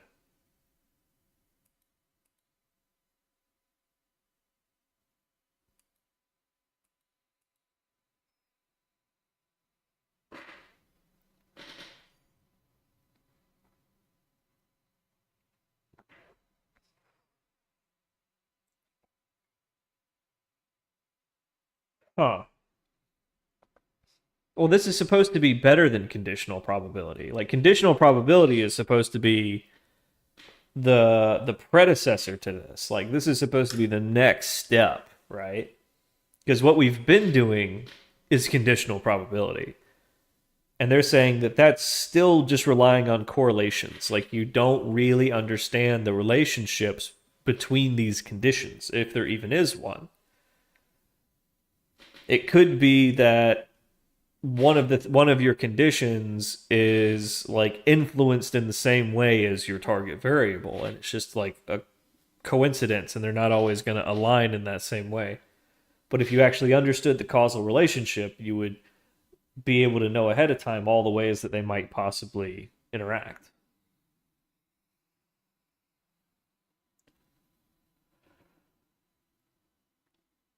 Yeah, every one of the talks says that they bring in a subject matter expert or a domain expert to hypothesize relationships or suggest relationships, and that they're all very clear about that it's because it would be computationally impractical to test them all.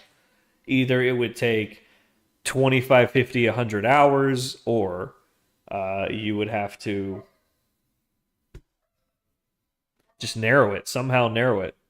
These things, out of 400, we think these 5 things are probably important.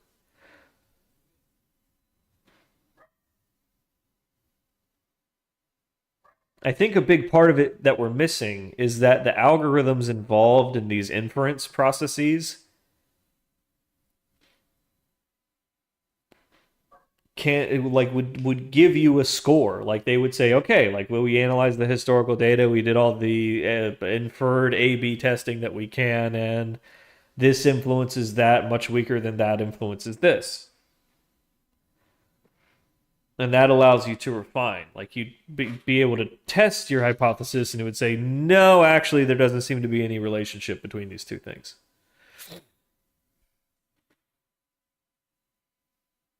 Yeah, 100 hours doesn't seem too bad. It's like how these cats can't be cheap. What are these cats? 300 grand a year, and you had 2 of them working on this for how long? So you didn't have to sit there for 100 hours. Right? Okay, all right. That's a good point. She said they spent like a lot of their time she's not doing feature extraction, but I think she said hypothesizing. What did she say they spend a lot of their time doing?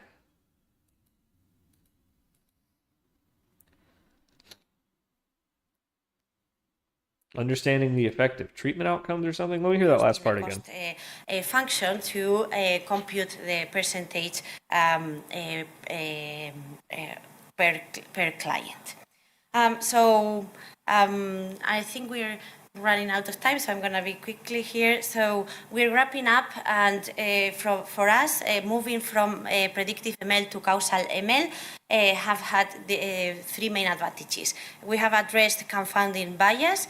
We have started to understand the effect of treatment on outcome, and found causal variables for business insights. So now with those confounding variables, also business and financial advisors can also tailor solutions. And we have built counterfactuals to optimize the percentage of discount for these offers. And so here we have also a table of comparison, and the one thing that was better predictive ML was in accurate predictions. So as we said, this is not so important now in this problem, because we want to make like sound decisions.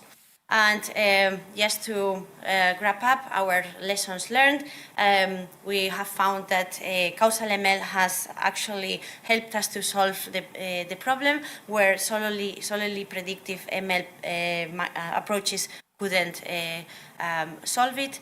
We have invested, as Javi said, a lot of time in causal discovery, along with talking with business experts in coming up to those confounding variables. Most of the known estimation methods are more oriented to binary treatment, and we had a continuous treatment, so there is still a line of research and work to be done there.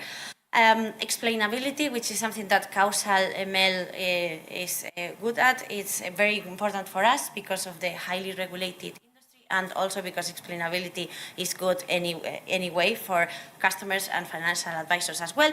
And lastly, like a cultural conclusion, which is comparing these 2 approaches have helped us introduce causal ML into the company, because we were more used to predictive ML, but by this comparison, we can see the advantages. So thank you very much. I didn't catch it that time around. Did she say what they spent most of their time working on in this?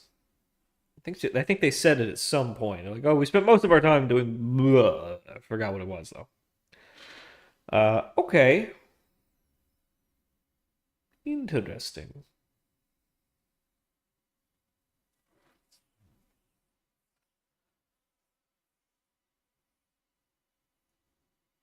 Oh, huh.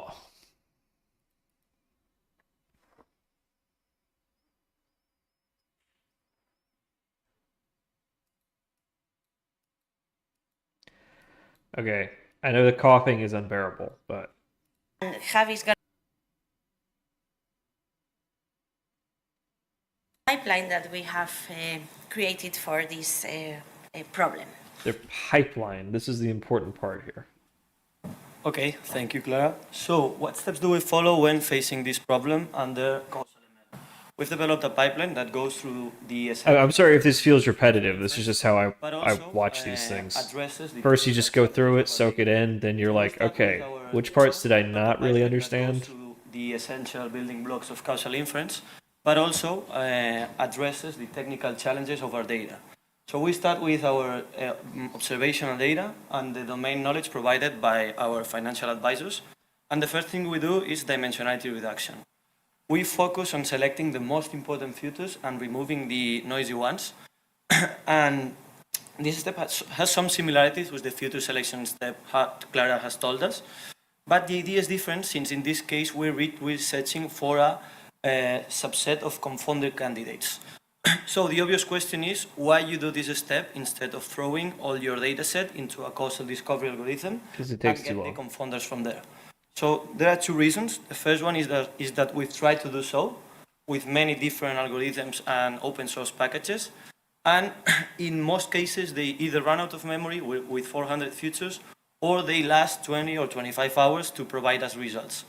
And second, in the few cases we managed to get these results, we had to analyze 400 nodes and all the connections, so it was almost impossible to see if the graph has any business sense or to validate all the edges. So, given these two problems, we thought it was a good idea to first reduce this subset of futures and then try some causal discovery. And that's our next step. We ran 3 methods in parallel and we combined all the results in one single graph. And then we apply domain knowledge. We redirect some edges, remove some others, or even force some connections in the algorithm priors that we know they are happening in the real data generation process. And once we have our graph, we are ready to transform our causal effect estimation problem into a statistical estimate. We do so by obviously looking at the graph and getting the variables we need to control for, also known as the adjustment set. Then we're ready to estimate the causal effect. And here it's very important to remark that not all estimation methods are suitable for our case. Why? Because we have a continuous treatment. And most well-known estimation methods are more oriented towards binary or multi-class treatments. So in practice, we tried as many methods as possible, but we've just selected 3 of them for this presentation, which are backdoor regression, an S-learner, and inverse probability treatment. Then we apply as many refutation techniques as possible, but to check the robustness of our estimations and see the sensibility. But again, for simplicity, we will just discuss 3 of them today. And finally, we've come this far to make the best possible decisions. In our case, these are personalized decisions. Okay. Estimate the causal effect with a suitable method, controlling for the adjustment set. Is that the magic function that takes your causal graph and translates it into that optimum settlement efficiency point? And then you try to refute that with counterfactuals or something? I'm starting to get there.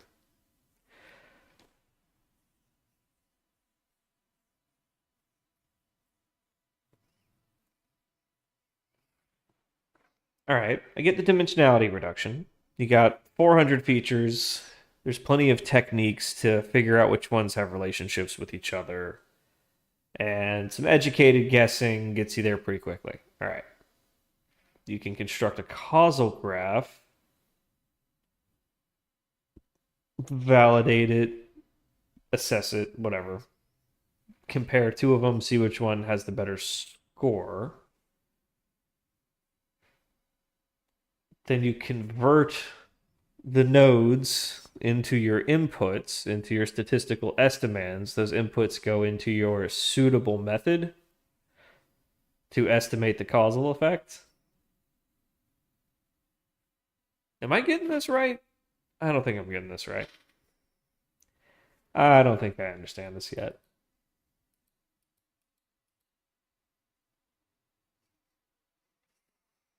But that's your finished product, right? You get this pretty little graph that tells you, based on customer inputs, this is the optimum discount to offer them to settle their debt.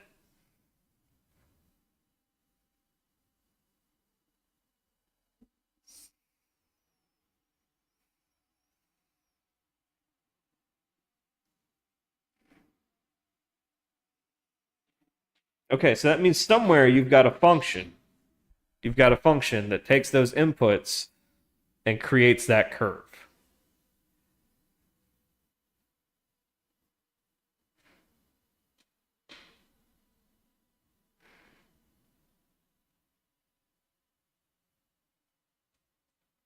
So standard in, you think that causal is just the latest buzzword for normies?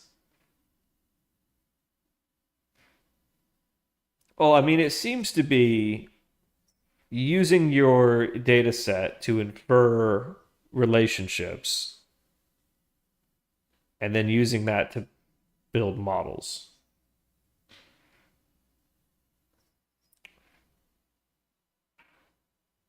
But there always seems to be some black box step in the process where it's like, okay, you get your causal graph, all right, I follow you that far.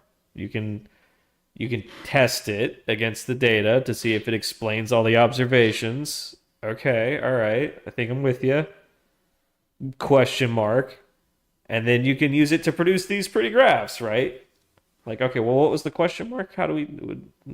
What's the function that does that based on those inputs? Do we have to design that function? Do we have to create that data generating process once we've identified the key inputs to it? It's like, oh, okay, so these are the things that influence the data based on these statistical A/B tests or something. So these need to be the inputs into our data generating process, but we still have to go out there and create a data generating process. Because, like, I don't like the idea of toiling around with, like, random number generators and Gaussian distribution bullshit to make my simulator match the real world. I was kind of hoping that this would help me jump straight to that part, where the simulator matches the real world based on creating one of these causal graphs through a bunch of example data sets of like the thing you're trying to model. Maybe that's more what like the generative adversarial neural network approach proposed in that Monte Carlo backtesting paper was about. Maybe I'm getting the two techniques a little confused because Marcus Lopez de Prado slapped his name on both of them. I'm just kind of inferring a relationship, but there's not one. Okay. This is all very interesting. Still not quite there at the practical approach yet. Like I get what they achieved here. But does it actually produce superior results? They seemed a little iffy on that.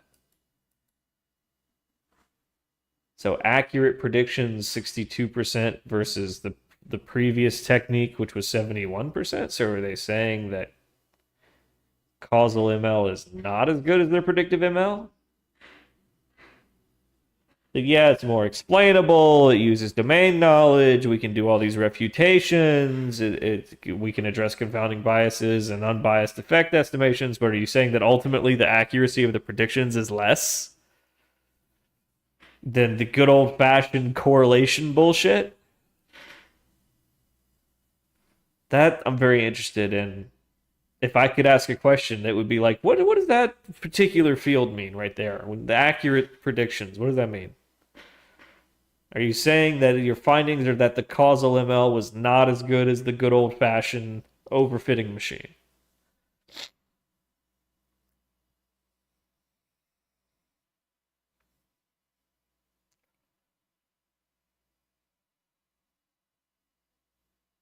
You bet only on very simple causal graphs. Well, Philippe, what I'm struggling to understand, maybe you can help me if you're just joining us, is once I've inferred a causal graph through all of these fancy statistical tricks, how do I translate that into a data generating process that I can use to refine my strategies, right?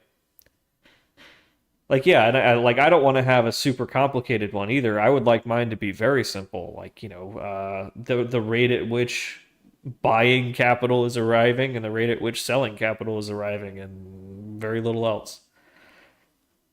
Because I want to model like very short-term phenomenon, which I think most of the things I'm interested in are some variation of order flow imbalance. Like that's kind of what I need. I need the stock to move in one direction or the other, or I should probably pay more attention to chasing down like theta decay.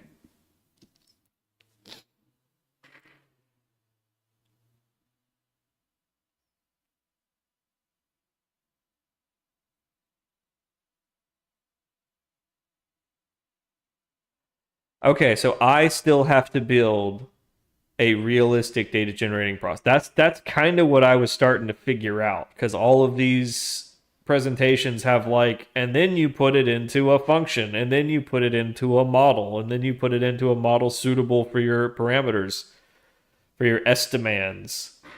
It's like, okay.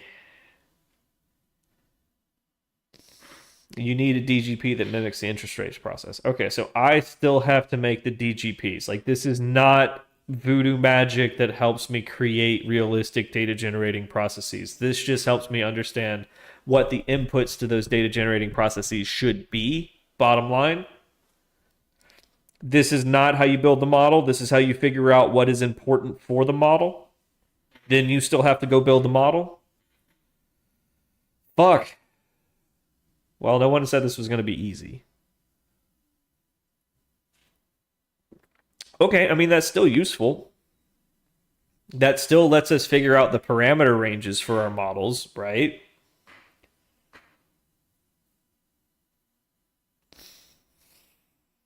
And if we have the relationships between the variables, that helps us design the model in some meaningful way, right?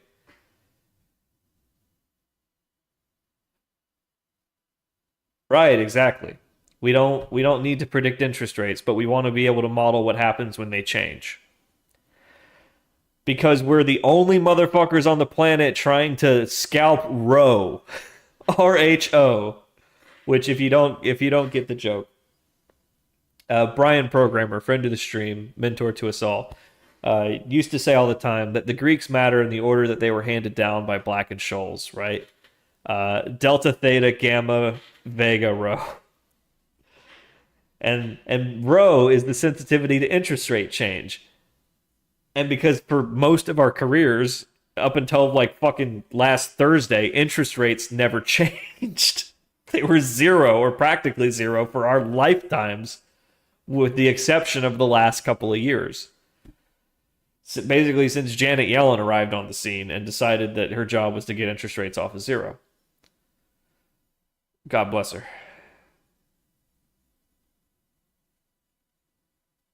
Yeah, because it's like, yeah, I think Jeffrey Gundlach talks all the time about how the Fed follows the 2-year Treasury bond or something. The 2s over 10s, I don't fucking know.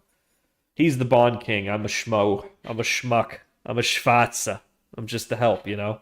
I get the guy coffee. I'm gonna get banned for using Yiddish words I don't understand. Okay, that's my DGP. I got it. Okay, well that answers the big question that I was hoping to answer today, which is, all right, I spent all day yesterday trying to understand how we infer an A/B test and how we create these causal graphs. Okay, I kind of get it.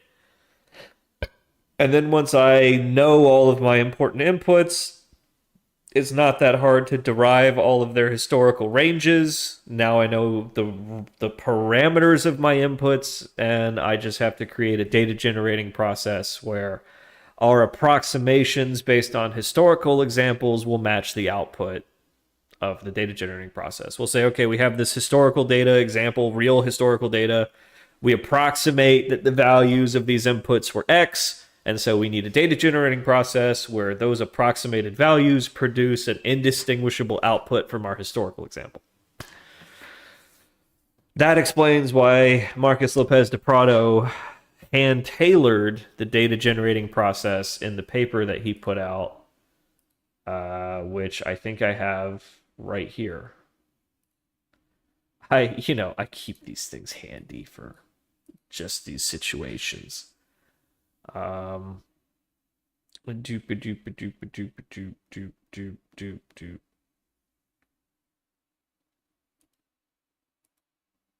think this is the right one. I hope.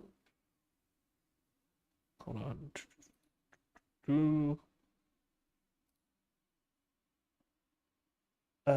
Nope, wrong one.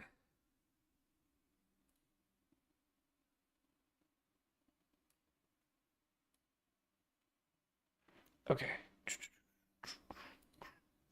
This is the paper. So this I've been kind of obsessed with for a while. It's a very interesting paper, but it's basically about what we've been discussing, how you can build a parametric model of the environment that you want to trade in. So these would be the inputs to your data generating process that creates synthetic market data for you to train your strategies on. And then this is the parameter space of your strategy, color coordinated for where it actually works, where it's actually effective in these market conditions. And so the whole idea is that you can try a bunch of different market condition inputs and then optimize your strategy for those market conditions.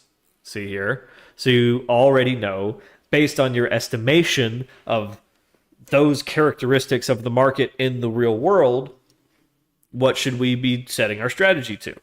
And that makes perfect sense for a market maker, because the thing that you're trying to simulate is the lack of information in the market. You're trying to simulate a random walk with a very limited amount of variance, right? It's the introduction of variance that you're trying to study for, that you want to understand the breaking points in your strategies, right? So you increase the amount of entropy, or you increase the amount of information or informed traders arriving, the rate at which or probability at which an informed trader will arrive, whatever. And then you rerun your optimization on the 10,000 outputs of your data generating process. You do like a Monte Carlo style thing to optimize your strategy, right? On all that synthetic market data. Because you can generate an infinite amount of market data with those characteristics with your data generating process. But this data generating process for this paper was hand tailored. And they talk about it like, oh yeah, based on our understanding of a market microstructure and our theory of how these informed traders arrive to the market, like at these variable rates or whatever, like we just need to find the breaking points for when we turn our thing off. That makes sense. The tricky part is then you have to measure if the real world is matching up to your simulator. He proposes a few ways to do that, where it's like, oh yeah, you can use this process or that process to guesstimate whether the last 5 minutes of real market data is likely to have come from this or that data generating process, right? Okay, I guess that kind of makes sense. Predator-prey model. Yeah, like Locke-Volterra equations for predator-prey dynamics. Like, yeah, you could model informed traders arriving and removing liquidity from the market makers until the market makers go extinct, and then there's no more liquidity to remove with your information asymmetry, and you reach a new fair price equilibrium. And then because the predators go away because we've reached a fair price, the market makers come back in and you get that Locke-Volterra relationship. But it wouldn't be so smooth. It would be like part of the model that we would put in. There would be like the arrival of new informed traders with like buying or selling biases for their activity, and then there'd be the ability of the market makers to withstand the widening spreads or the increasing aggression against one side or the other of their books. And these would all be estimates. Like, we can't have perfect knowledge of what's going on with the market makers. My man Macrovest, way smarter than me, has been putting a lot of brain power into analyzing open gamma on the option chain to try and guesstimate the exposure of the market makers. And as far as I understand, he's got some really cool methods for estimating that, but I don't think he's found something that you can really tear somebody's face off with, though he might. He's a smart guy. Shout out to Macrovest. Smart guy.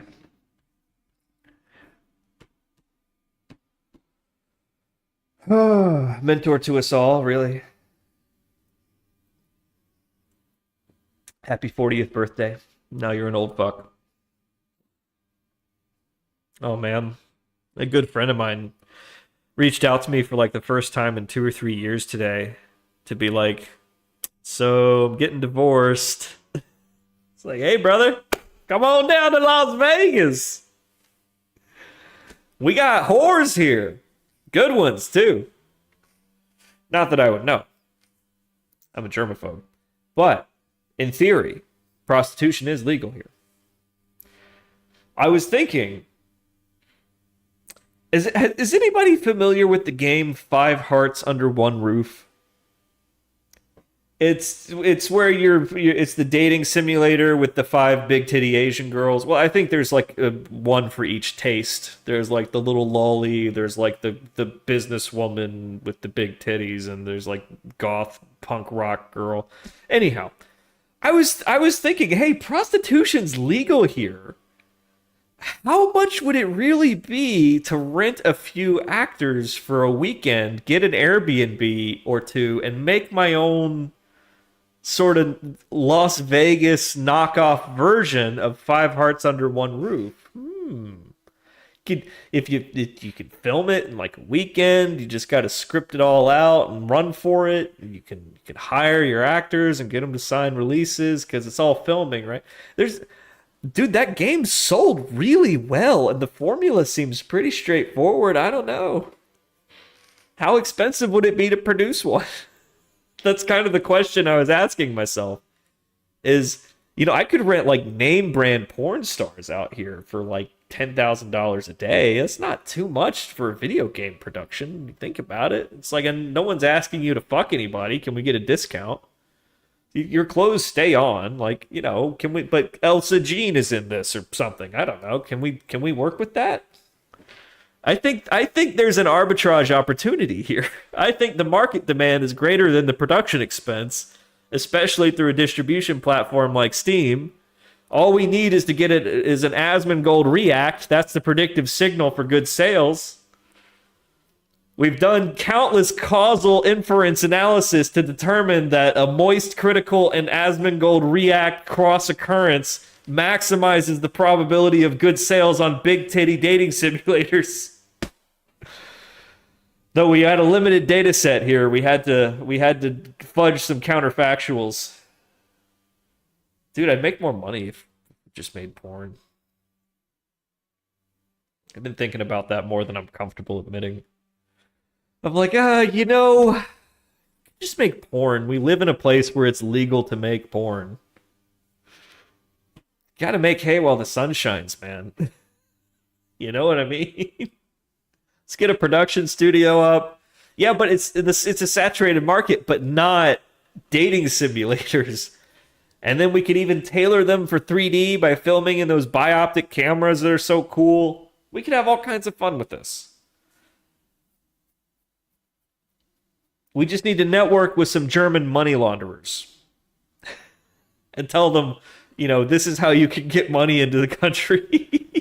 You just need a lot of Steam accounts, man. We're gonna set up a market of tradable in-game items, some of which are obscenely expensive to facilitate money laundering for international crime syndicates. and we get a percentage of each trade, right? That's what the banana game is all about, right? To facilitate money laundering for international crime syndicates through Steam. That was my understanding. That's what the banana game was for. Somebody feel free to correct me.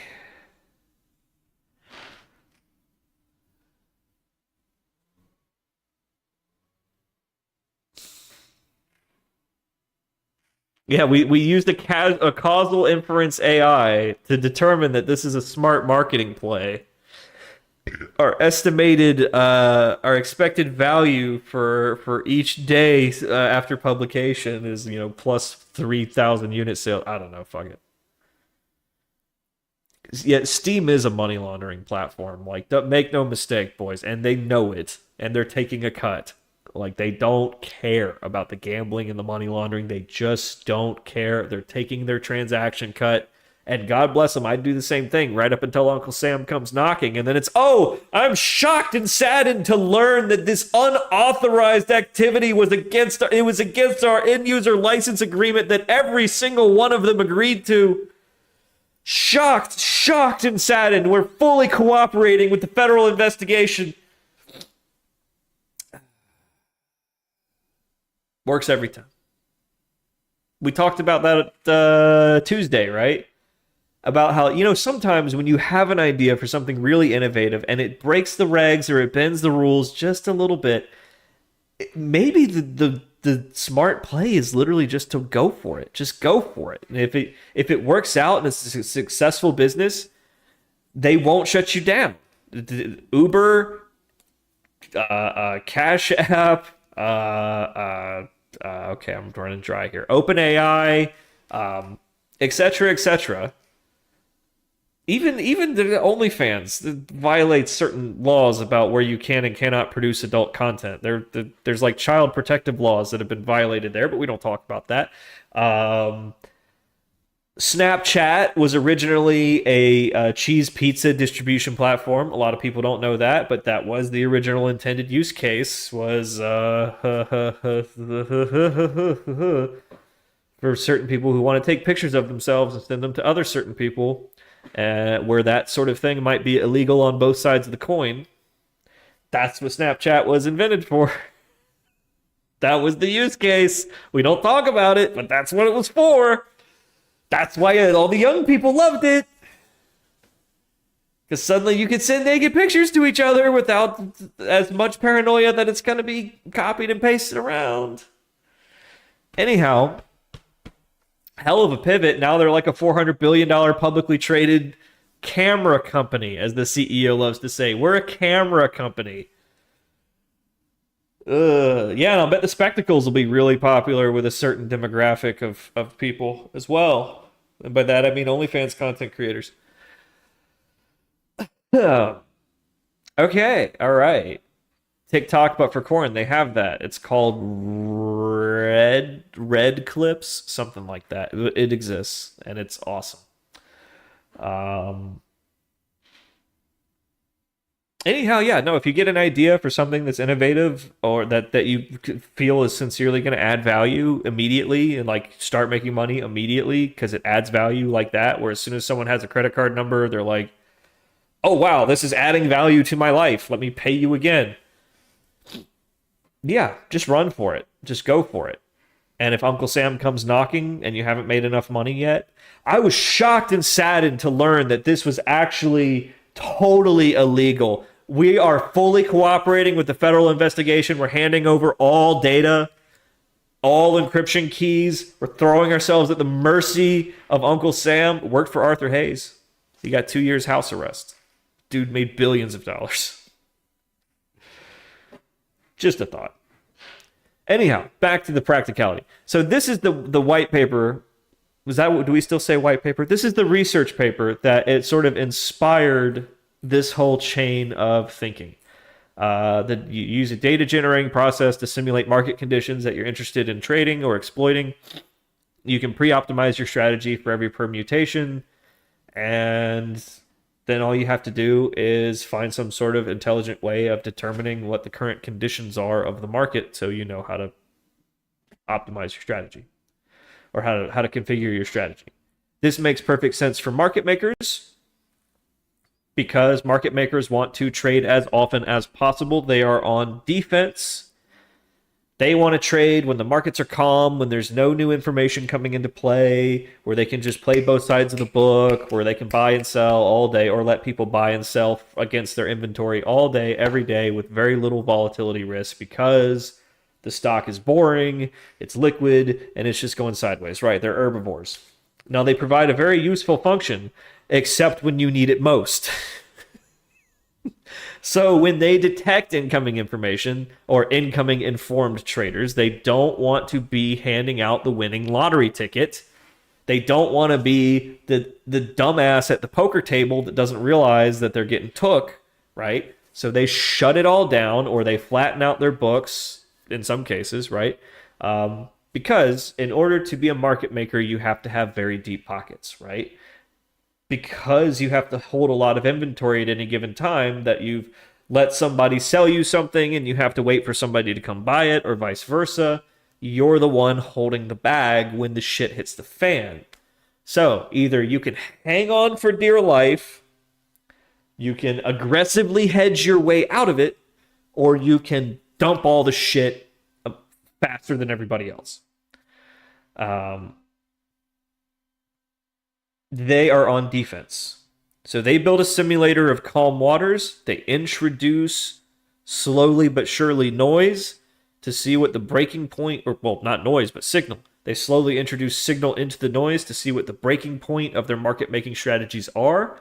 And they can do that ahead of time in a simulator that's close enough, because the thing you're trying to simulate is calmness or chaos without any real fidelity there. The particular price path of the chaos doesn't matter as long as the statistical properties are such.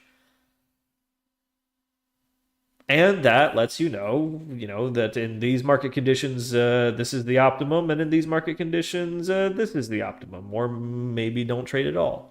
Maybe there is no optimum in this particular market condition. Okay.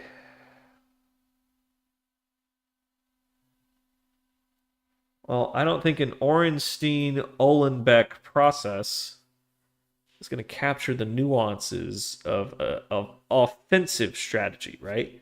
We are specifically looking to hunt cases where the price is moving. They are specifically looking to avoid cases where the price is moving. So how do we flip the script on this?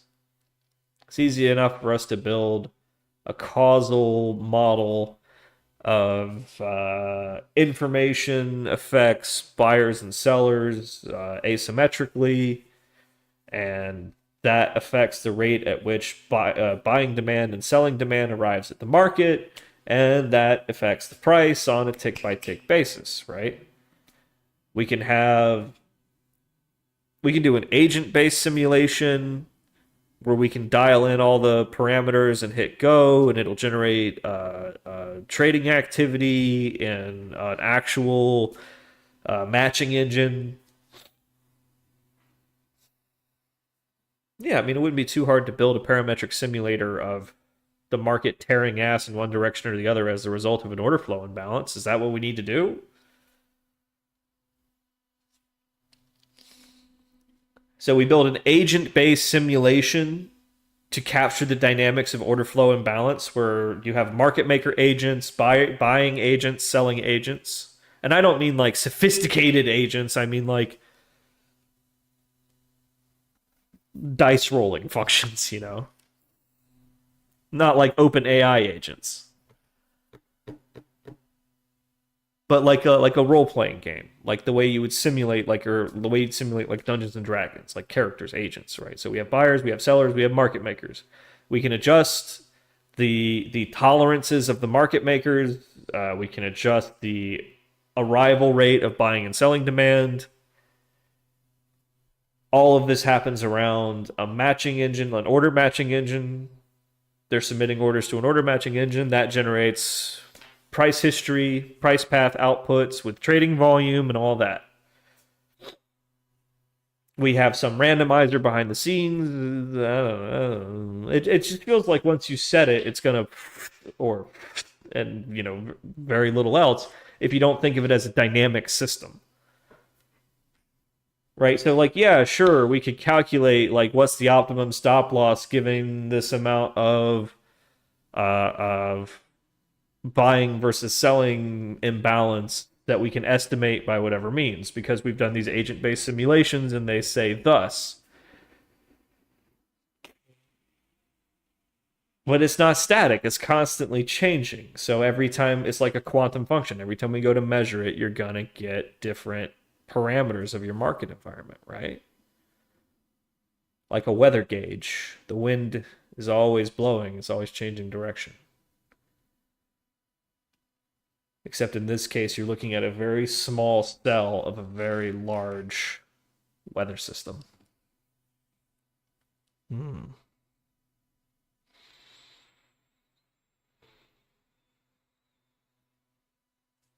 That's very interesting. My brain's going in a whole different direction now that we are sort of confronted with the fact that we have to design and build our own data generating processes. Yeah, we need parameters that don't fluctuate randomly. So you need serially correlated parameters. Okay, that makes sense. But for parameters like the imbalance of buyers versus sellers, right? Like it's not going to be random. It's going to follow some sort of a curve, some sort of a parabolic curve. And it's easy enough to simulate that, to dial in the parameters of the parabolic curve that's going to play out for incoming demand in this particular scenario.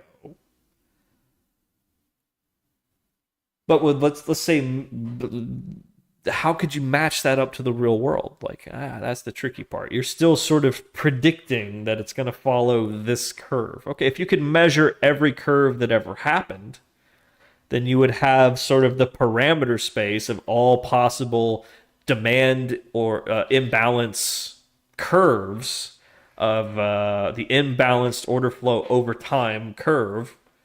Let's say you can measure every one of those historically. You've got every one that ever happened. Or maybe you cherry picked 50. Okay. That gives you a parameter space where you can model these imbalance demand curves coming into your market, playing out over time. And you could design your strategy around the variability in those outputs, where it's like, you don't know exactly where it's going to land, but approximately. So you ran Monte Carlos where it lands approximately instead of exactly. And this was the most robust strategy given that data generating process. So I guess it really boils down to the fidelity of your data generating process and how much detail you want to put into that. Because that is what you're ultimately training your strategy on. So if it's going to be static, where everything is thus because it's perfectly autocorrelated in our simulation, or everything follows these curves that play out over time, and we generate those curves in the same Monte Carlo fashion based on the historically observed curves, or based on some theory of the market dynamic curve. Professor Pareto drew one out on the chalkboard. Okay, we did that plus some noise. So if the curve isn't static, and you're trying lots of variations of the curve in your Monte Carlo, and you're just dialing in approximately how much imbalance there is over approximately how much time, that variability in the curve is part of your simulator, part of your danger room, where you're training your tactics and your strategies. So if your strategies are robust to the variability of the curve, congratulations, you've got your headline scalper. Because it can handle all of the variability and the demand imbalance that you would see given a certain amount of demand imbalance. Like the variability in the curve at which the demand imbalance arrives to the market over time. Right.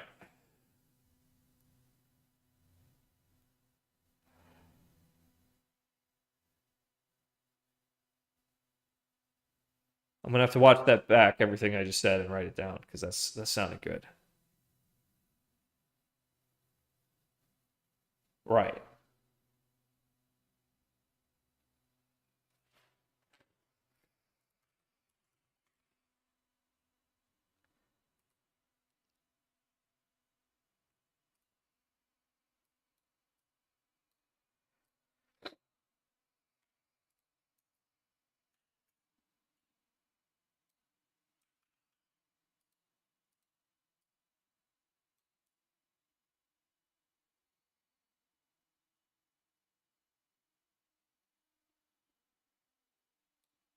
You know what? This is not gonna work. Selly draw.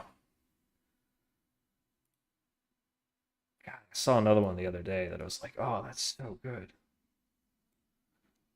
Old dead ideas. All right.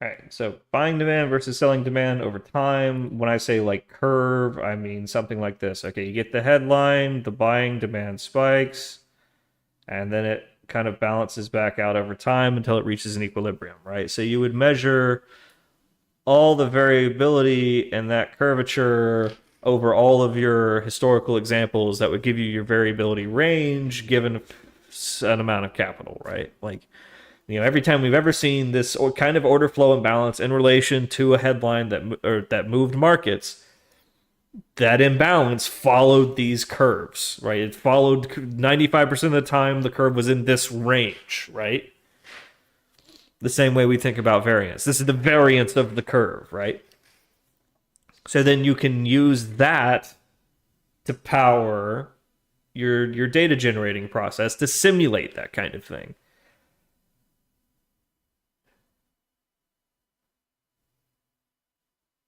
And let's say in your data generating process, you plug in, okay, well, let's say it's going to generate $100 billion of imbalance or $1 billion of imbalance or $40 billion of imbalance. It's like, okay, that's going to be the total.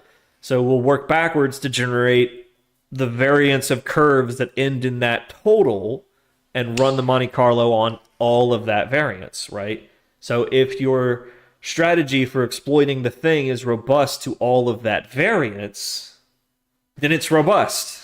It's robust to the variance that you would expect to run into in the real world. You can even add 15 or 20% on either side for the really unprecedented shit. And you'd have everything in between. So you'd have all the little variations that never actually happened before. And you'd know that you're robust to those too, because they're just as probable to happen as the stuff that has happened. God damn it. We're going to end up having to hand-tailor data generating processes. This is exactly what I was hoping to avoid.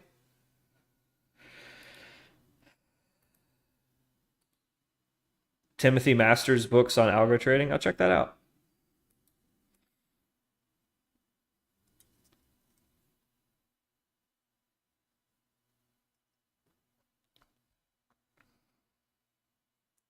Your strategy should adapt to the change in parameters of the DGP. Yeah, okay. So the parameters of the DGP would be stuff like the time length of the imbalance and the extent of the imbalance, and then it would do all the curves, right? Then you'd want to see, okay, so based on this parameter set for the phenomenon, well, but you wouldn't know that though. The parameters would have to be something that you could actually set based on an observation of the real market so that you know what to set the parameters of your strategy to. So like the duration and the extent of the imbalance is something you'd only know after the fact. So those can't necessarily be the input variables, because then you wouldn't know to match them to the parameters that you determined are optimum for your strategy after the fact, right?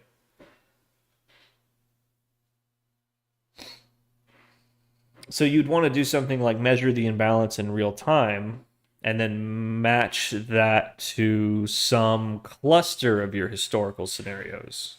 Yeah, the DGP has to have observable inputs. The data generating process that you're using to create synthetic market data has to have observable inputs that you can measure in real time so that you know our strategy works here or not here.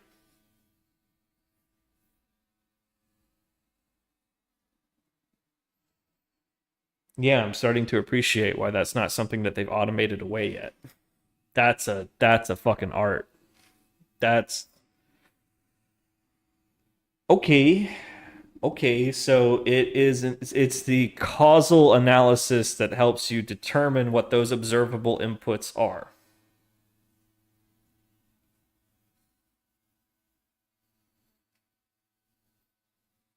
We got Apple's earnings today. They're probably going to beat and their stock's probably going to fall.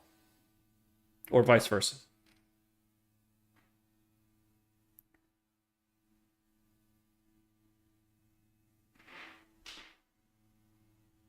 A shitload of demand and supply curves. Okay, all right. Okay, how about this?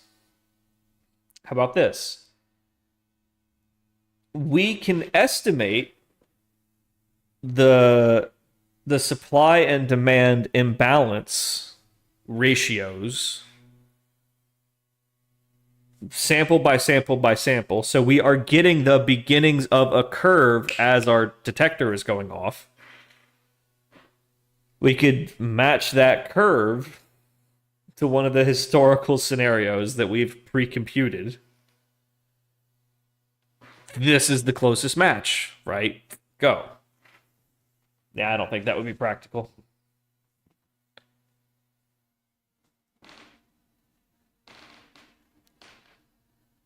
SPY and bonds based on price and volatility. Yeah, adjusting your 60-30 balance or whatever. That would be for like volatility targeting. Yeah.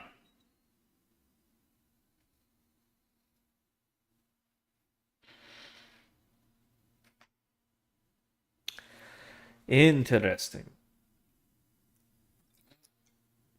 Yeah, 60 per 40 or 60-40 or whatever hasn't outperformed in forever. My boomer parents are still like 100% in the stock market. They're past retirement age. They're still 100% in the stock market. Like, my parents actually cried during the COVID crash because they just sat there and took it. It was like everything in the stock. They had no bonds of any kind. My mom got an annuity. She got real lucky with an annuity that's basically going to pay for her retirement. Like, she's going to get $2,000 a month forever because of this annuity. It's like, some people have all the luck. They call like every day trying to buy it back from her, trying to get her to sign out of it. Because she's kind of screwed this insurance company by getting an annuity at exactly the wrong time. The wrong time for them, right time for her. Just pure luck.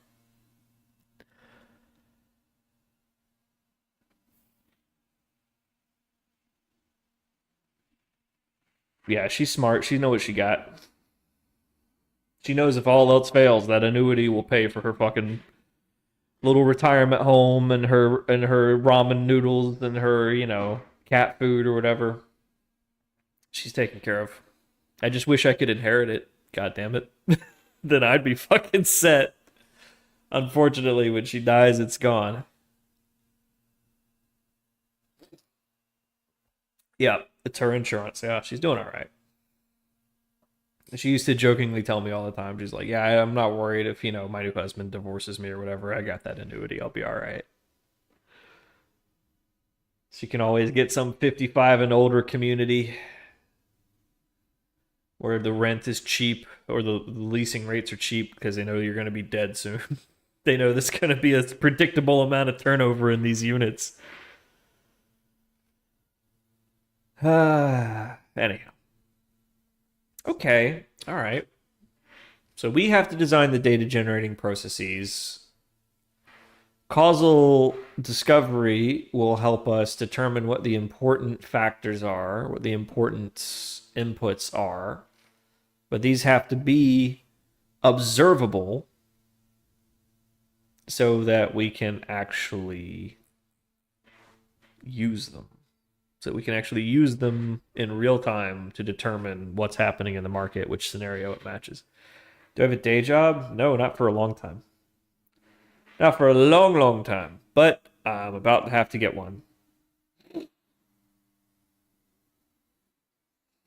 I basically saved up a pretty solid amount to try and get this hedge fund off the ground. It's been about 15 months of not making any money. So yeah, I saved up so that I'd have time to take a swing at it. I took a swing at it. We didn't really get anywhere. That sucks, but time to go get a job.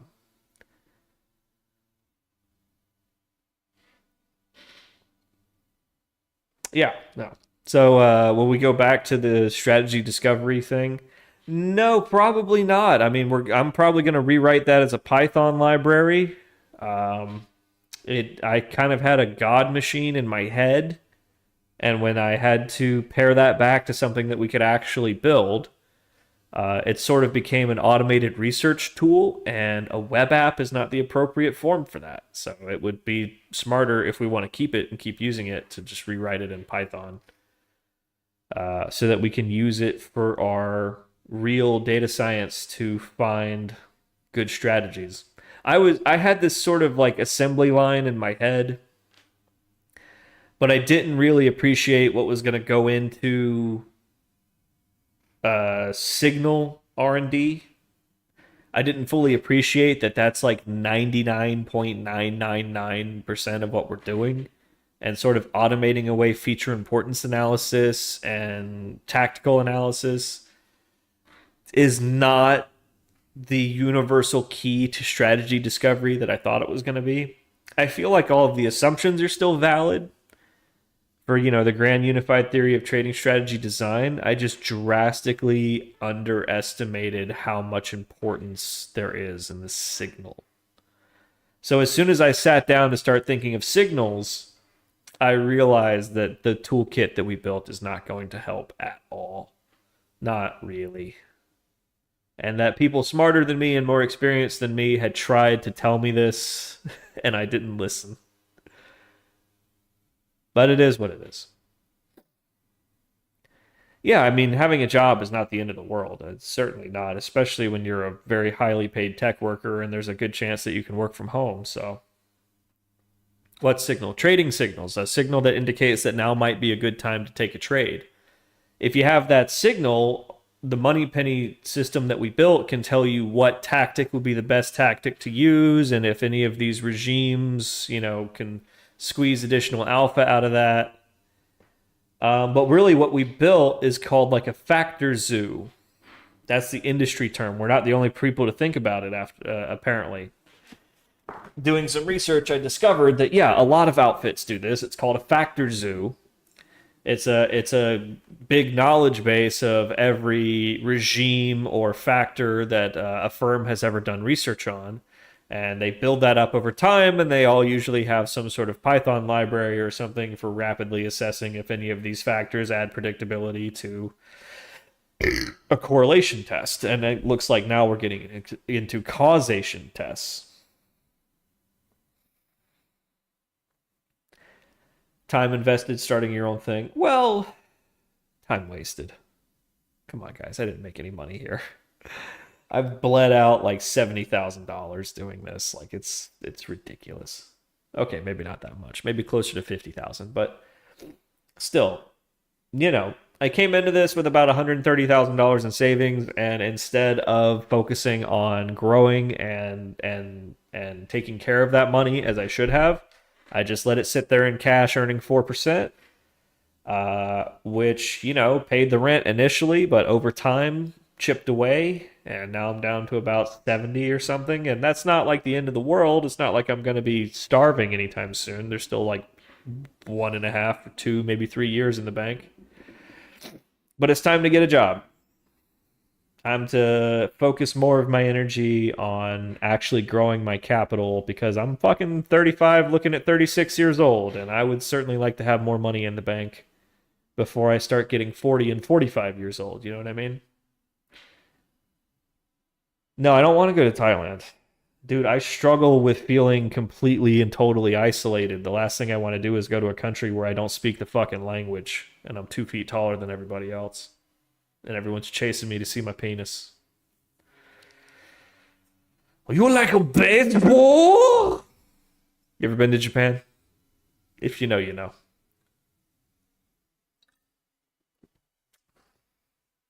Is crafting a hedge fund still on the table? Yeah, but we have no strategy. We were building that tool to help us find strategies so that we could build diversified portfolios, right? And then as soon as we built the tool, we realized, oh, this isn't actually going to help us. Not in the like assembly line way that we had anticipated that it would. And, you know, based on all the stuff we've been watching, we were totally barking up the wrong tree. I mean, we were doing conditional probability analysis to the nth degree, and that's basically an overfitting machine. And the only way that was ever going to produce a really sincerely profitable strategy is if we gave it a really sincerely predictable signal or predictive signal. And to create a predictive signal for us basically means going back to the drawing board. You never know unless you try. That's what I'm telling you, brother. That's what I'm telling you. To try, we need a predictive signal. If you put in a non-predictive signal, it's just going to overfit it. It's going to do conditional probabilities until it finds some spurious correlation, and then it's going to tell you that that's a really great strategy, and it's never going to forward test properly. And you're going to be pulling your hair out trying to figure out why. Yeah.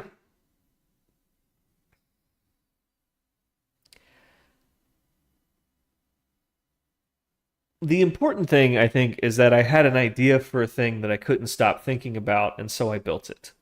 My only regret is that I didn't focus on truly building the simplest version, because what I saw in my head was not a Python script. It was some sophisticated enterprise scale application that it did not need to be.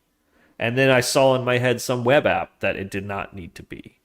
It needed to be a Python script, and if we had started there, I could have finished the thing in like 2 weeks, if that. If that. And we would have realized a lot faster that this thing was not going to work. Yeah, we spent a lot on databases, telemetry, message buses, complexity that we ultimately didn't need, because I thought I was building a hedge fund into a piece of software, so it had to be enterprise scale. And then I realized, no, it's a strategy discovery thing. It's a search tool. So we're just going to build a web app so that we can have these graphs. Because I didn't have the Python experience to know, like, oh, we could just make it a Python script since now it's all SQL. At the end of the day, we refined it to the point that the whole thing is a handful of SQL queries. So, like, all of the complexity of the app is unnecessary. Like, literally all of it. Maybe 50 lines of code are actually necessary, not including the damn SQL query. Tim Masters interview. Yeah, somebody else recommended Tim Masters. Better System Trader. I remember when they used to be good. Yeah, I know this cat. I've got like a stack of his books somewhere.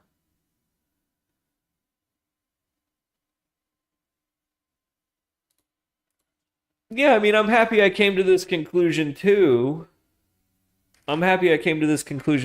But like, God damn it, man. I've wasted my whole fucking life. I mean, that hurts a little bit.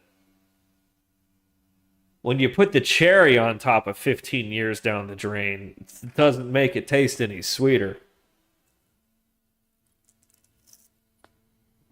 I could have been chasing bar skanks, going to Dave Matthews Band concerts, and earning six figures as a quiet little obedient little bootlicking software engineer. Could have had a house and a kid and a wife by now. $1 million in the bank, 401k with another $1 million in it. Oof. 15 years, dog. Yeah, you know, we all pay tuition in one way or another. Then I wouldn't be an aspiring hedge fund manager, that's true.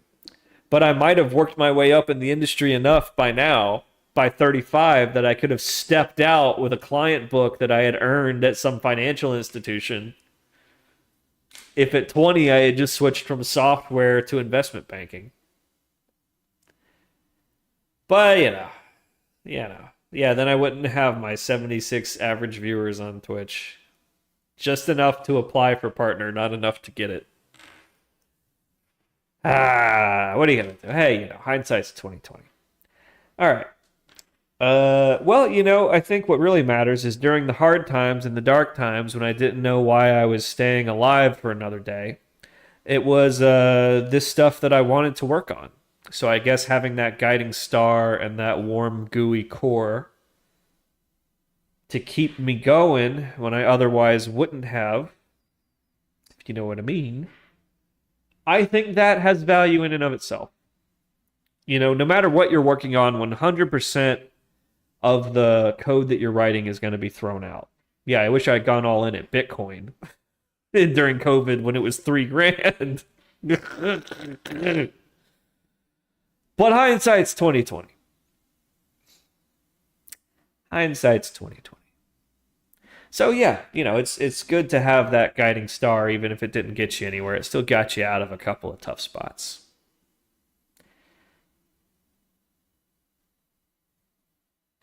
I sincerely want to continue research, but at the same time, I don't want to really commit my life to it because I'm looking back on 15 years that, ooh, Billy, I'm thinking of a lot of things I didn't go do, a lot of parties I didn't go to, a lot of, I've never really been to a concert or, like a big, true event. I've been to, one or two conventions in my life. I feel like I haven't been living, right?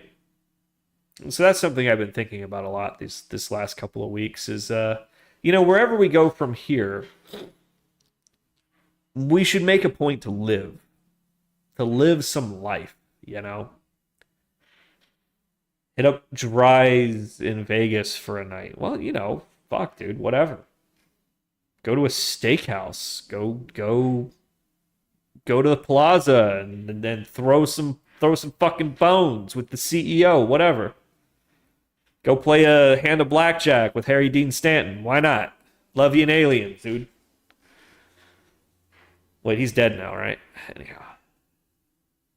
I used to be terrified that I'd run into O.J. Simpson out here. I'm kind of glad that's not going to happen. Come to Brazil again. We don't talk about that. I've never been to Brazil. We don't talk about that. I don't know you, strange lady. That's not my child. How dare you?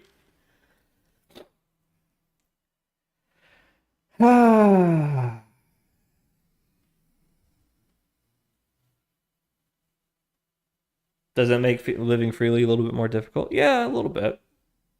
Well, sweet dreams. Nah, I appreciate the Tim Masters stuff. Sweet dreams. Well, Billion Trader, I feel like going back to work for me is fucking $20,000 a month, dude.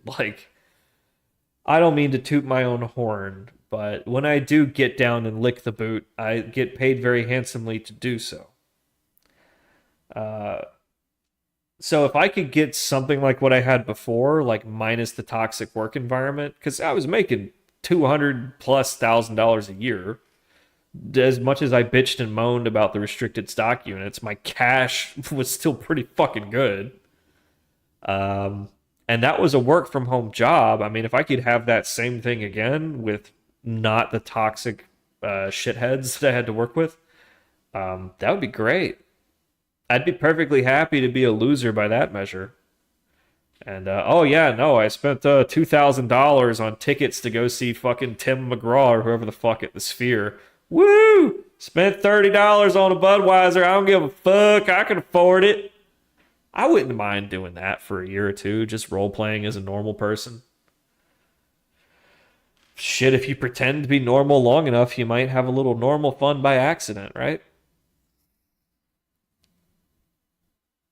Yeah, I've tried a lot of stuff. And, fuck it. At a certain point, you just have to go, man, if I actually did pull this off, would it even be better than the S&P? Like, after all that, like, you've seen the meme, like the uncorrelated returns, bro, where it's like, yeah, and after all that, he still underperformed the S&P. Like, looking back on the last 15 years, if I bought the S&P, I would have quadrupled my money, more than that. You can't help but start looking back and thinking in those kinds of terms, where you're just like, I could have bought the S&P, I could have bought Minecraft or bought Facebook and Tesla at the IPO, like, and just chilled and been set for life. And it's not like those weren't obvious moves at the time either. Ugh. But I had it in my head that I was going to crack the market and have this amazing algo trading, and I didn't need to worry about the day-to-day fluctuations of the S&P 500, because within my lifetime we've seen 10-year drawdowns in the S&P 500, where you can't bet the farm on that. Yeah, it's like betting on that America's not corrupt or whatever. Like, I grew up in the economy crawling out of the recession of the 80s, only to get smacked down by the millennium bubble, like by the dot-com bubble, only to get smacked down by the housing bubble, only to get smacked down by the trade wars. Somehow the averages are going up, but it seems like we've lived through half a dozen crashes between there and here. Anyhow. Yeah, I'd say my biggest regret in life at 35 is that I didn't live more in my 20s, for whatever that's worth. Too much time writing code, all the code that was thrown out anyway. For whatever that's worth. I hope that helps you. Yeah, I know. Shame on me for not buying New York real estate when I was 2 years old. Hey, Macaulay Culkin did. You ever see that interview with him? I forget who it was. It was like either Red Letter Media or Joe Rogan, but he was like, don't worry about me, dude. Like, I bought New York real estate in the 1990s. I'm doing fine. Like, yeah, I bet. I'll bet. The Home Alone house recently sold for $6.5 million. What did Kevin's parents do again? That was supposed to be your multi-generation American starter home. I'll bet it was 300 grand at most back then. That was back when 300 grand was 300 grand. I tell you.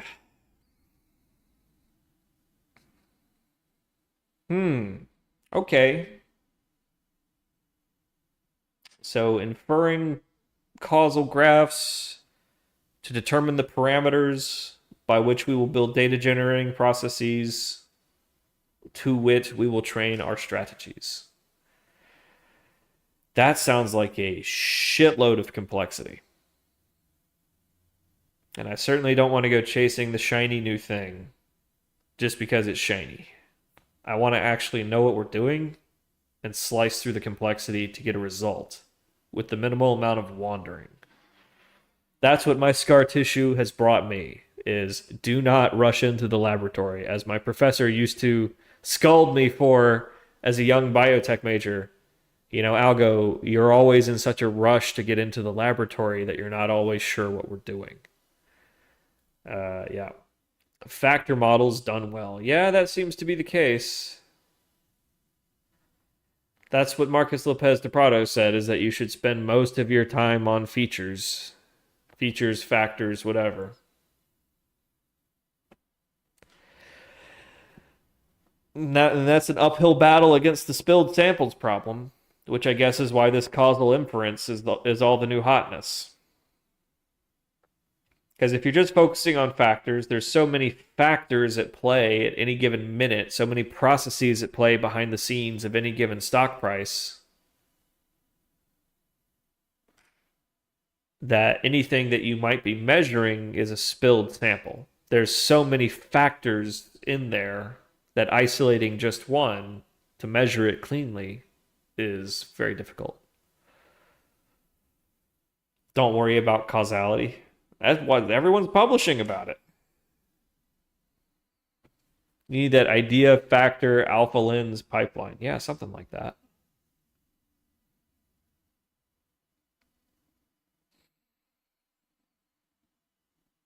Maybe quanting just isn't for me. Maybe my hedge fund shouldn't be a quant fund. Not everyone's publishing it. Yeah, that's true too. That's true too.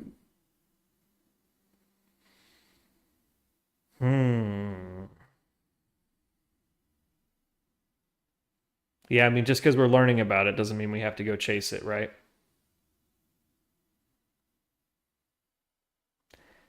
Linear regression.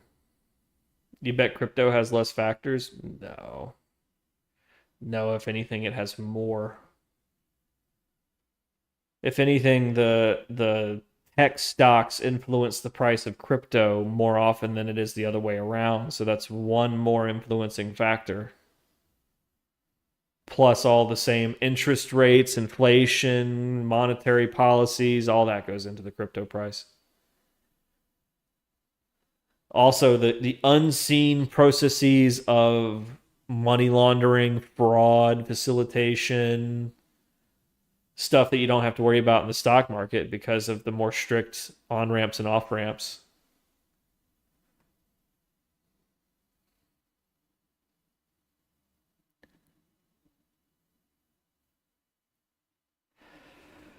You're either predicting the future or you're arbitraging away an inefficiency. So which are we doing?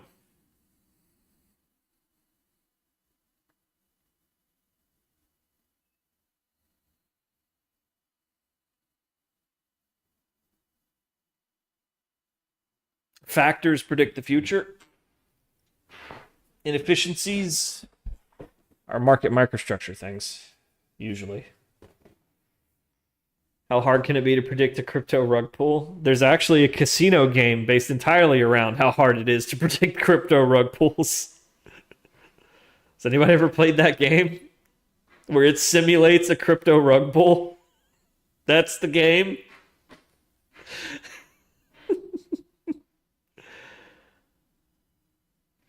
Crypto reminds you of the tulips. Oh yeah, no, I thought the top was in with Bitcoin at 20,000 when the NFTs came in and people were talking about tulip coin. I was like, oh fuck me, yeah, it's over. Let's see. You have working strategies on TradingView, but orders fail due to delay in your exchange, and the API gets flooded, and the order doesn't go through, causing a stop loss. Yeah, you need to go trade your strategy on interactive brokers. If lag is the problem, then yeah, you need to co-locate your trading server and automate your strategy so you can run it like 1 millisecond away from the exchange. Apple earnings in 5 minutes? I don't give a shit. I don't own any Apple stock.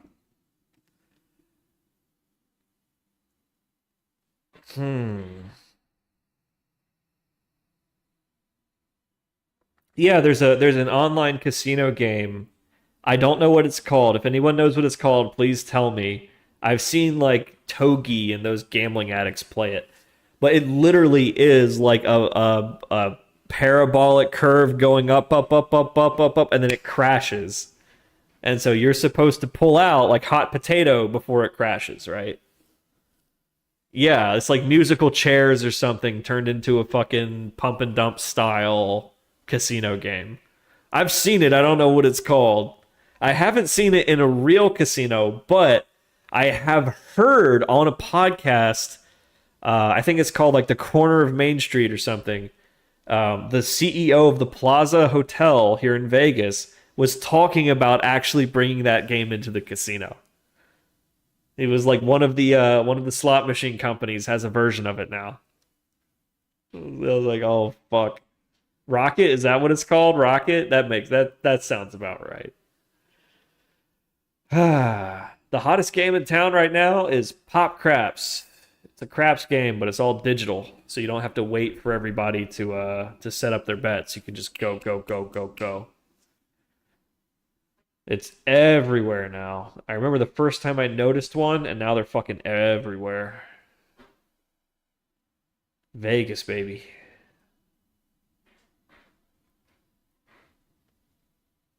Maybe we're thinking about this all wrong, right? We came into algorithmic trading because we thought that it would be an easy way to automate profit, right? What if there's easier ways to automate the generation of positive expected value. And what I'm saying is, let's start an online casino. Why not? It seems to be a very effective business model.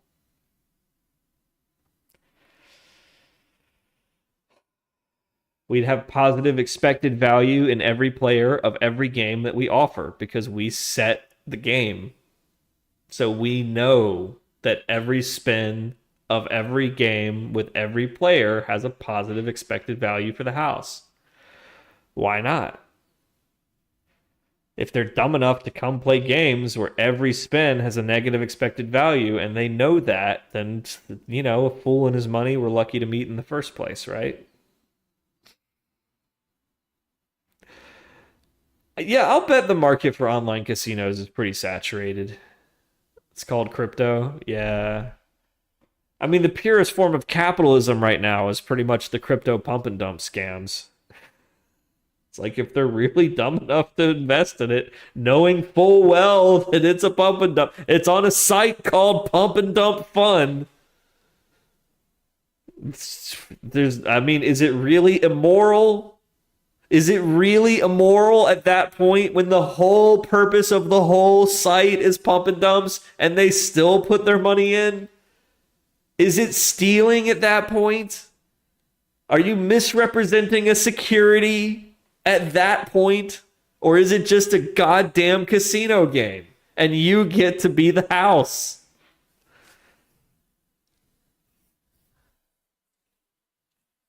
Prediction markets? Yeah, no, that guy who did the crypto-based prediction markets, he beat you to it. That was genius.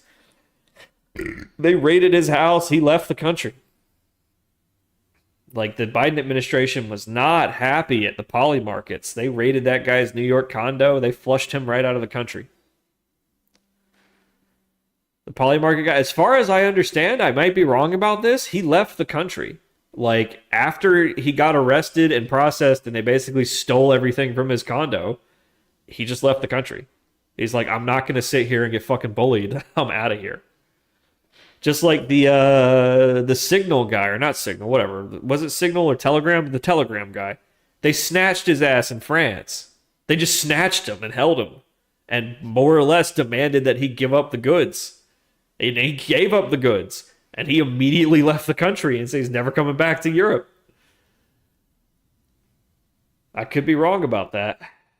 Crypto trader bagged 840K, creating 17,000 meme coins in 3 months. Yeah, I don't doubt it. They snatched him because he had to refuel. I heard that his female passenger was actually like a spy or something. That she was sent to seduce him and convince him to come to Paris for a shopping spree or something. And they were waiting for him at the airport. There might have been an exaggerated version of the story. He's still in Europe. His girlfriend is still leaking his work. God, he needs to break up with her. Hopefully he's using her like a John McAfee type thing to spread misinformation. Because, McAfee would be like, oh yeah, we're going to Mexico today. And he'd send his lookalike to cross the border with his passport. Meanwhile, he would catch like a charter flight to Belize, go around Mexico.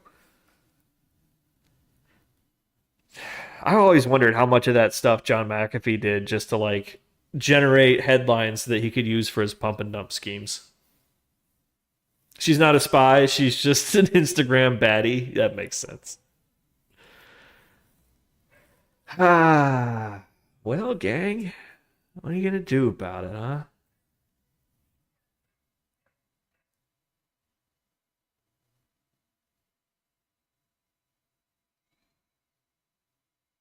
The only free lunch is the marginal benefits of diversification, but in order to achieve those, you still need uncorrelated return streams with positive expected value.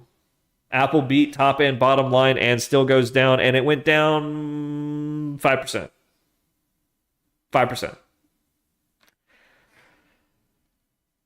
Am I right? Am I right? Am I right? Shit, maybe I got the gift. Maybe I should get a little more skin in the game if I can call them like that. Fucking yeah, top and bottom line are gonna beat, and the stock's gonna go down 1%. Oh, dude, you could have squeezed those options and got that volatility crush. But we never play earnings. Never play earnings because you never know what the fuck's gonna happen. Okay, so you diversify on factors. Okay. But I guess I lost my train of thought there. Okay, the only free lunch is the marginal benefits of diversification. But to diversify effectively, you have to have positive expected value on all your return streams.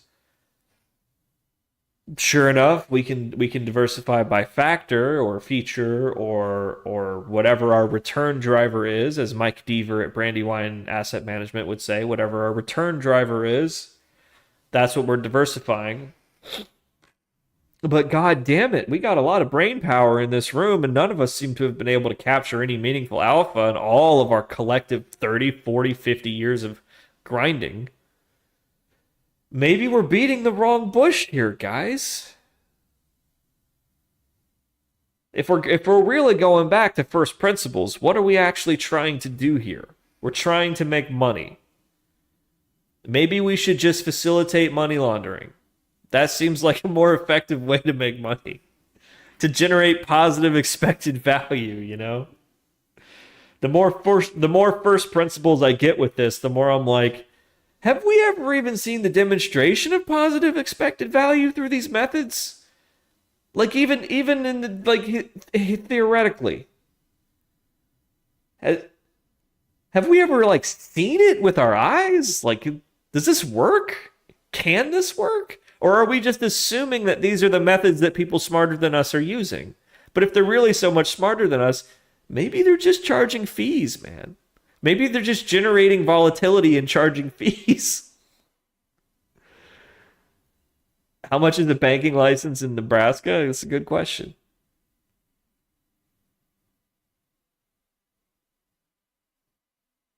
Maybe I should just convert to Mormonism and start working my way up in the church, you know? It's a lot of money in that fucking church. They got like Saudi money. It's a lot of money. It's a lot of fucking money.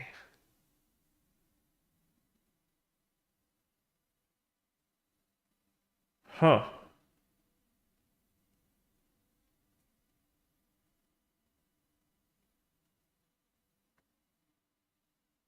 Would y'all still watch the stream if I just started making indie games about ferrets or something?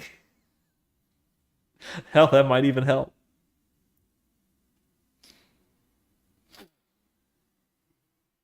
I got an idea for an indie game. It's kind of kinky. I was sketching out the gameplay mechanics the other day. I was like, this wouldn't be that hard to build, really.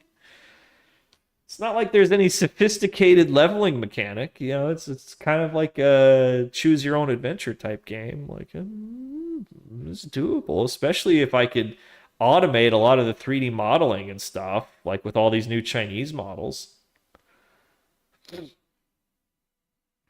Chance of making money not much higher. Yeah, basically. Yeah, we're all coding and grinding. Yeah. Or do you mean you're coding and grinding and trading algos? Or do you mean you're coding and grinding, comma, algo? What do I think about AI plus Sims or AI plus No Man's Sky? I don't know. I don't even know what context you mean. H. Just start gambling. Dude, do you know there is an entire culture of people who live stream slot machine play here in Vegas?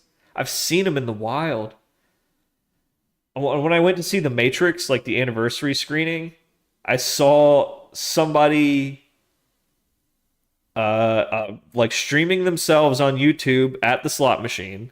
I go into the movie, I see the movie, I come out of the movie, they're still sitting at the slot machine streaming. They must have pumped thousands of dollars into this thing. That's the whole gimmick, is you stream your slot machine play and you make back in ad revenue or whatever you put into the slot machine. You basically pay for your play. And there is a shocking amount of people who do this. A Oh, what's up, Jay Arlington and friends? It is I, your boy, A to the B Twitch TV / Algo Bro. We are back to the drawing board for our algorithmic trading. We finished our strategy discovery machine only to discover that it was not the God machine that we had hoped it would be. We realized that we were really back to the drawing board and that our strategy discovery machine wasn't going to be able to discover strategies if we didn't feed it predictive signals. And having the machine doesn't make it any easier to find predictive signals. So we've spent the day watching some lectures on causal discovery and causal inference, which seems to be the latest and greatest in a lot of the research papers coming out of the quant world about how to sort of take historical data and determine if what causes what, so that you can build parametric models of the market and then use that to refine your trading strategies. We were sort of wondering how masturbatory / practical that would be. And we were sort of waxing philosophical on whether or not the quant game was even still worth it. And if we should be just focusing our attention on more traditional investment methodologies, since if there really is no edge to be found in the quant game, then why shouldn't we just be day trading? Why shouldn't we just put half of our money into the S&P 500 and take the other half and play mad money with it? Why not? So anyhow, it's a little dour, little reflexive. We had spent the day thinking about, could we model information asymmetry events? Could we build like a parametric market data simulator for how headlines can, upset market prices based on modeling the order flow and balances and so on and so forth? And is that actually going to help us find more robust strategies and so on and so forth, right? The word masturbatory comes to mind. Anyhow, so how are things over there? Hopefully good. Trump is always greater than any historical data. Yeah, I would partially agree with it. Let's see, somebody on YouTube is asking if I do coding for hire. No, I do not. Sorry, if you're looking for somebody to translate your ideas into TradingView script or whatever, then head on over to Fiverr. There is no shortage of people who do such things. So yes, welcome in, Raiders. Welcome. We were just sort of waxing philosophical about how to create positive expected value through any means. And so far, we've come up with starting a casino. Would be probably a good thing to do. Yeah. Casinos are good. I do live in Vegas. I could legally start a casino. It wouldn't be that difficult. Why not? I was actually thinking I would toss my hat in the ring for consideration of chair of the Nevada Gaming Commission, since the current chair is stepping down. But I don't think that it's like an election thing. I think it's an appointment process. And you have to be a lawyer, which kind of spoils all the fun, don't you think? You gonna let lawyers run all the gambling? I saw Casino. I know Sam Rothstein. I've shook hands with Terry Benedict. I know how this works. Anyhow, so come on in if anybody has any insights into that sort of thing. I'd appreciate whatever you might have to offer. We've had plenty of people coming in suggesting all sorts of books and white papers and research topics that might be of interest. But we're pretty much back to the drawing board. Back to the drawing board, trying to figure out what is our niche in the market. Is it quantitative?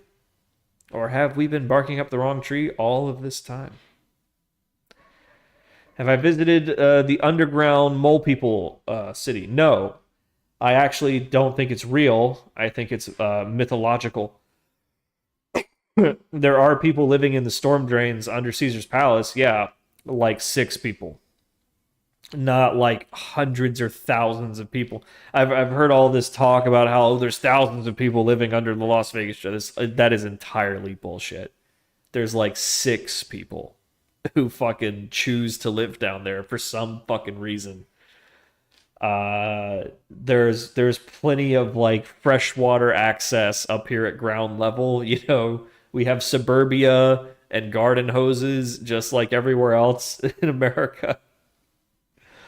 So don't believe the reports of mole people living under Las Vegas. I mean, there are people who do that, but nowhere near as many as you'd think. I used to live right on the Strip, and my apartment actually looked directly into one of the storm drains that people would use to go in and out of those storm drains underneath the Strip. And you'd see like maybe 2 or 3 people going back and forth per day, usually the same people. And I don't think they lived like deep in there. I think they were just sheltering in the tunnels. You know what I mean? Just getting a few feet in there so you're not in direct sunlight, not in the 60-mile-an-hour winds, which in the summer can be quite brutal. 120-degree summers with 60-mile-an-hour winds with sand in them. It feels like you're in an oven getting sandblasted. It sucks. Did I watch the whole 24/7? No, I didn't watch it 24/7. But, you know, I did a lot of daydreaming out the window. I'm just saying, I live here, guys. It's not overwhelming with mole people. It's that's a myth. Is Dennis Leary living down there with the scraps? No. No, unfortunately not. That would be too much fun. Will I do a real live stream in Vegas? I have all the equipment. We can certainly do an IRL stream. If I was willing to throw a few more $100 at it, we could have a really high quality IRL stream. No. Oh yeah, I never told the story.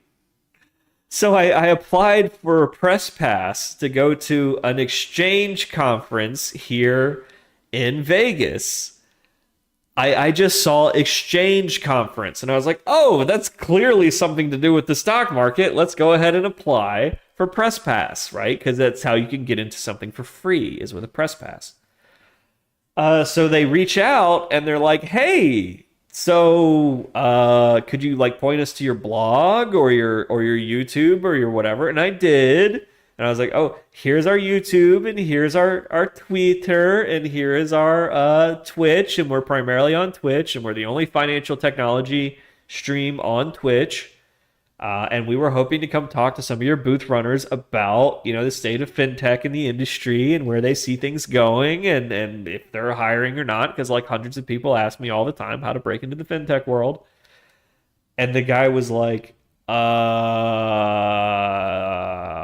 this is a conference for salespeople who basically are wealth managers. There's no like technology here. And so I just had this head slapping moment because I was like, oh, when I saw exchange conference, I just immediately thought exchange traded funds. I might have actually seen something for one conference and accidentally applied for press credentials at another one. But I wrote back to the guy. I was like, oh, I'm so sorry. I thought this was a conference for exchange traded funds, which was just going to be a bunch of finance geeks like me. I am so sorry. But no, it's all sleazy salespeople. It's like, there's no technology here, dude. Like, oh, man. Oops. I'm sorry. I'm so sorry. So that's kind of a disappointment. I thought we were going to be doing that this weekend. That we were going to get into a free conference full of fintech nerds and I can maybe parlay that into a job offer. Ugh. Oh well. Oh well. It's still Vegas, baby. I'll find something to do this weekend. Got to get out of the house and do a little living, you know what I'm saying? Got to live it up.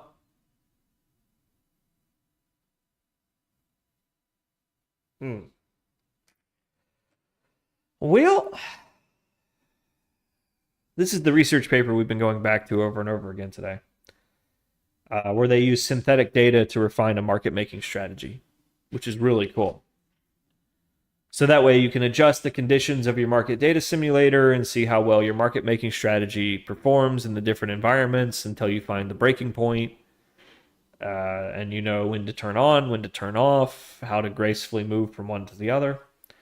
Sort of the idea is you build your strategy against the simulator so that you can simulate situations that may have never happened yet. So you're not overfitting to a handful of historical cases.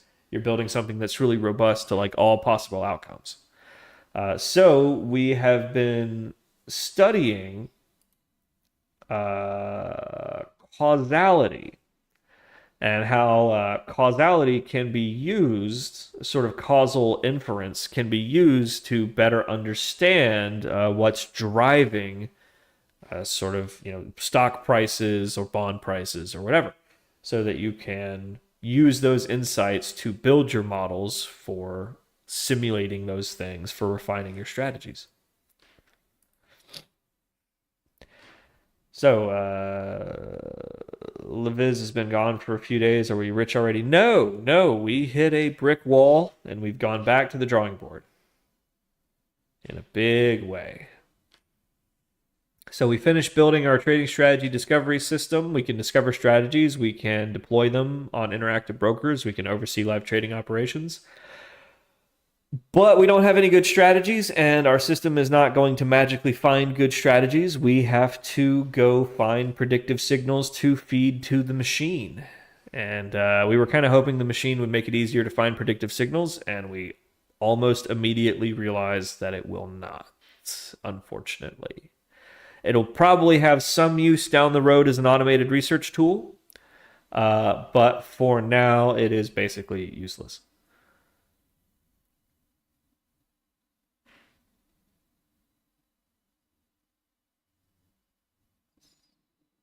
Right.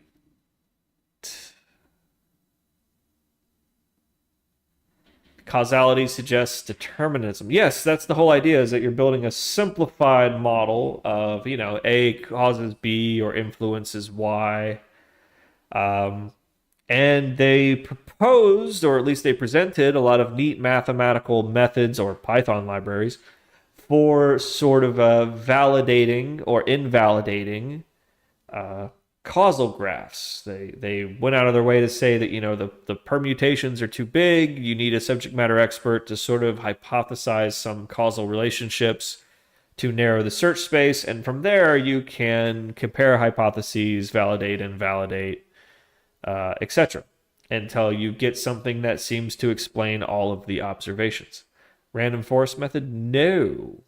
Well, apparently you can do brute force methods for determining causal relationships, but it just becomes very computationally complex if you have a reasonable number of features or columns in the data set.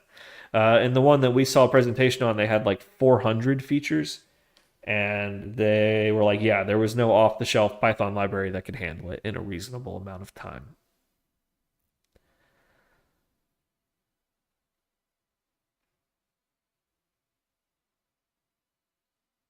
Well, the thing about the Pokemon Yellow game is that the conditions are perfectly repeatable. Every time you play the Pokemon Yellow game, it's exactly the same, but the stock market is never exactly the same. So in the case of the Pokemon Yellow game, you're literally overfitting your solution to play this one game.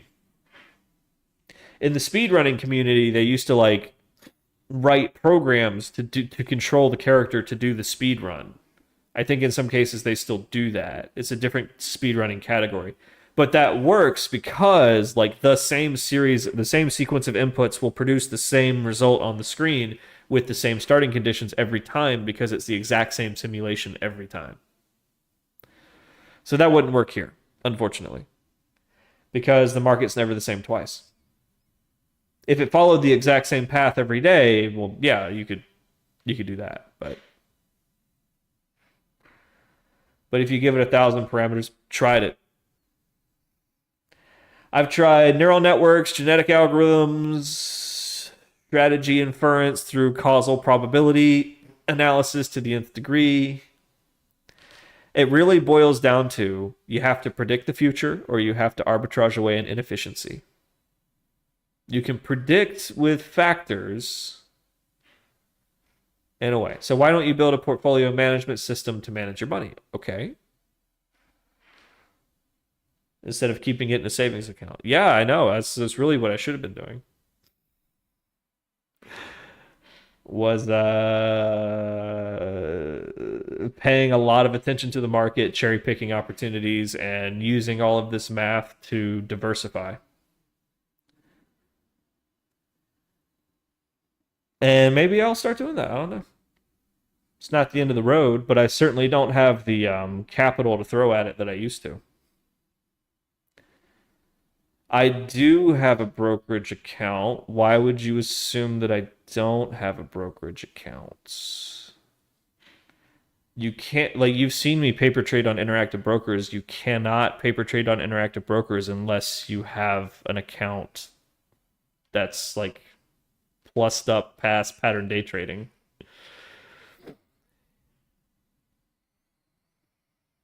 You mean you can't just manipulate the thing? No, unfortunately not. Unfortunately not. Anyhow, so we've been studying up on causal factor investing, causal inference, causal discovery, causal graphs, and all that fun stuff. Won a Nobel Prize in economics in 2021, so we figured there was something to it. But that also kind of explains why everybody's publishing on the topic, because they're dick writing that Nobel Prize. Anyhow, interesting stuff. Why not just dollar cost average strategies? Well, you know, with the benefit of 30 years of hindsight, that probably would have been a smart thing to do.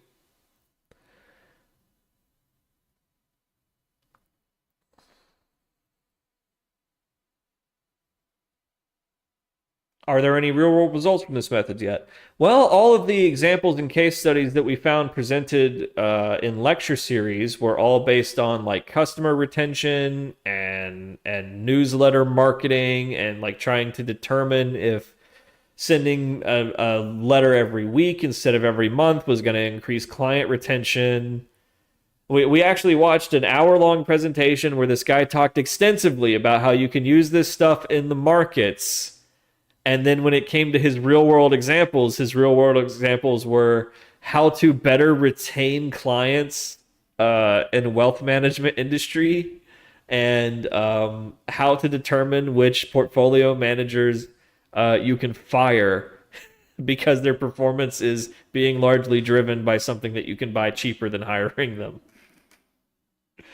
Yeah, all the use cases seem to be like making business decisions under limited information or in situations where you couldn't adequately A/B test, where you were sort of having to infer causal relationships from historical data, which makes sense because when you really start putting your mind to it, like, okay, what could be a causal driver of the market? You get these sort of big low frequency things like, okay, interest rate policy and maybe the majority party in Congress or blah, blah, blah.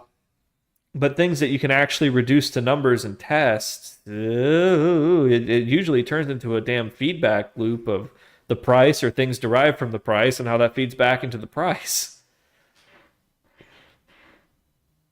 It's very difficult to observe the things that drive a price.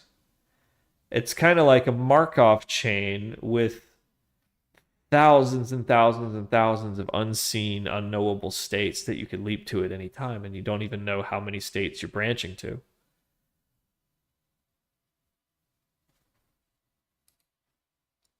Let's see, what do we got here?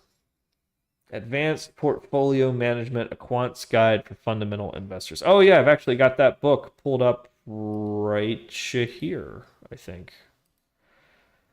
Oh no, this is Portfolio Optimization Theory and Application.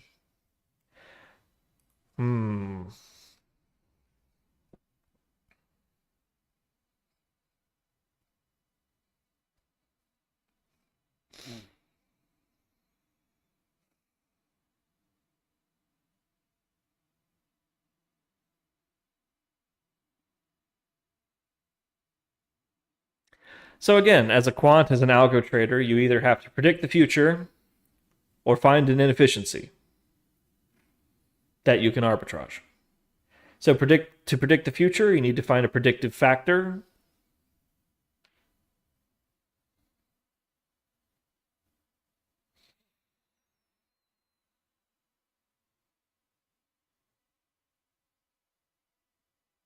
That's pretty tricky.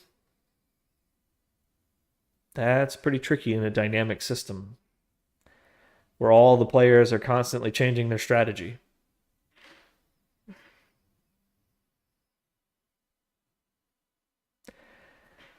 Yeah, I started reading through this book, and it's a lot of like, it's kind of encyclopedic, which is great because it mentions all the contradictory schools of thought, but it just kind of becomes an encyclopedia of all the contradictory schools of thought. Quant's Guide for Fundamental Investors. Yeah, I guess I just need to do more reading. I used to have this pretty dense library of algo trading related books, but I haven't updated it since like 2016, 2017. So I imagine just about 100% of that is bunk that has to be thrown out. Like there's only 2 recent books on my little book list too, and they're both Marcus Lopez de Prado's books. What do you think, Philippe? You think it's all factors? But how could we possibly identify a factor? I feel like the factors that we might identify would be things like, oh, well, for the last couple of months, daily active users has been the most important thing. And then maybe that's going to shift importance from daily active users to monthly recurring per user revenues, et cetera, et cetera. Like the actual factor that's actually driving the individual stock prices would constantly be changing.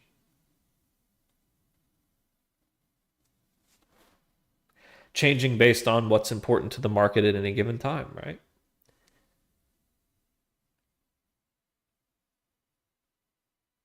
The finance literature has identified 100 plus factors. Yeah, I think this is also similar to the story of the Black-Scholes equation and how when they first set about trying to derive an option pricing formula, they had all of these factors or features or inputs of like esoteric things right down to like the bullishness of the buyer, the bearishness of the seller, etc., before they really narrowed it down to like the 2 or 3 things that actually matter, like the implied volatility, right? It feels kind of like that. We could sit here and academically we can come up with dozens or hundreds of factors or features or whatever that we hypothesize might be driving stock prices, driving returns, right?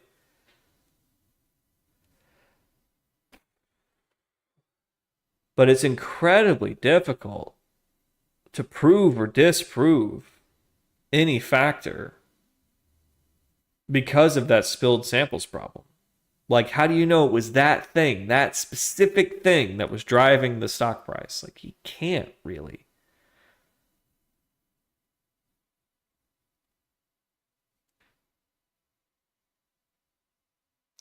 Yeah, like, I feel like it's the perfect example of the spilled samples problem. Like, you're measuring the factor, but you're also measuring literally everything else. Everything that happened, every event, every news article, every world event between A and B, it's all blended in there with the factor.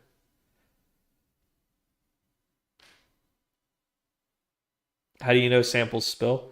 Well, it's pretty obvious when you think about it, right? If I'm taking any measurement in the market to try and figure out if, this thing is affecting that thing or if this is predictive of that, when I'm measuring the market, I'm measuring everything happening in the market. Every person trading, every bias, every process, every accumulator, every distributor, every market maker with all of their independent strategies, all acting concurrently to form the difference in price between 1 minute and the next. So to isolate that this one factor caused the price to move this amount could be tremendously, tremendously complicated, maybe even impossible.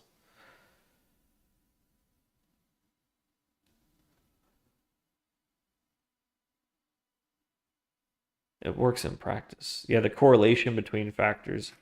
Yeah, if you have enough data, you could use those like causal inference methods that we've been learning about to do enough basically like A/B analysis to figure out something. Yeah, you can put people into categories. People are predictable. People want to eat and fuck. They have a hierarchy of needs. A stock price is not a person. It's the amalgamation of tens of thousands, hundreds of thousands of people's thoughts and feelings and fears and anticipations and anxieties, all priced into an option chain that forms a volatility surface into which all expected probabilities of events and outcomes is priced into the surface. So to say that this one factor caused X to happen might not be taking into account that the CEO is intentionally trying to manipulate the stock price using unseen methods. You don't know. You can't know. Right, yes, the whole idea is just like the causal inference, right? You want to use the process of elimination and A/B testing to narrow down the effect of one factor versus all the others. If you can control for all the variables in the historical data, then yeah, but there will always be an infinite number of unseen variables. If you can identify the major ones, that might be enough. That might be good enough. That should be good enough.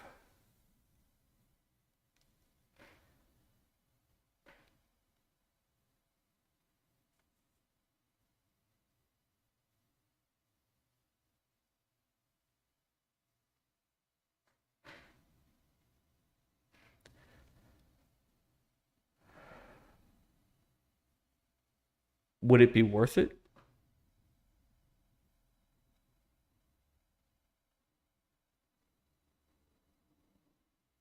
Let's say we did it. Let's say we identified some factors that are predictive. They would have to be subtle things, right? It would have to be subtle. It wouldn't be some macro alpha, right? So would that be worth it? If we collected not necessarily subtle.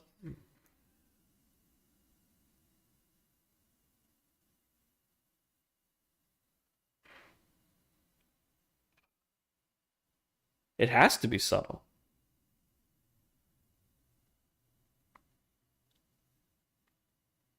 I don't think momentum exists. Like, I think momentum is something that we see in hindsight. I don't think it's something that actually exists. I think that the stock price continues to go up, not because it's been going up, which would be what momentum is, like a property of physics, right? Like, no, the stock is going up because the new fair price has not yet been reached. It just so happens that there is some minority of sellers who are still willing to sell at this price. And eventually you will deplete the sellers willing to sell at this price. And it's not that you've run out of momentum.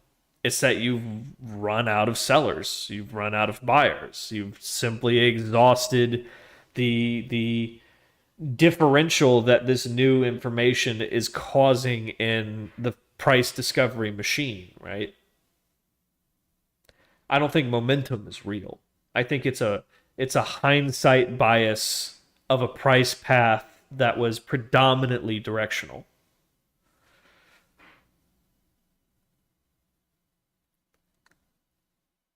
You've seen people read charts and predict stocks with like 70% accuracy? No, you haven't.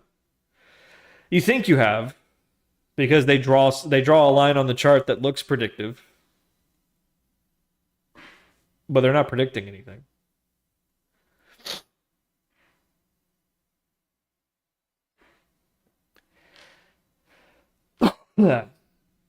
Just that 70% accuracy, like, would be a ridiculous edge. Ridiculous.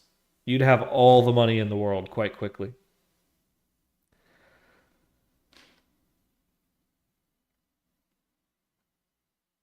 Yep, 70% of the time it works 100% of the time. That's right.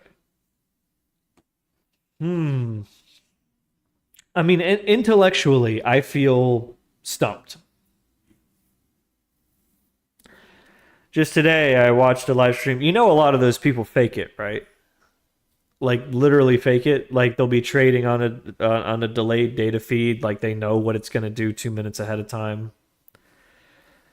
Because they're trying to sell you something. They're trying to sell you a learn to trade course, or they're trying to sell you access to an exclusive community of expert traders, or some signal that they're trying to sell. There's a lot of grifters in the be a pro trader scene. I would say the vast majority of people that you're going to see out there are grifters.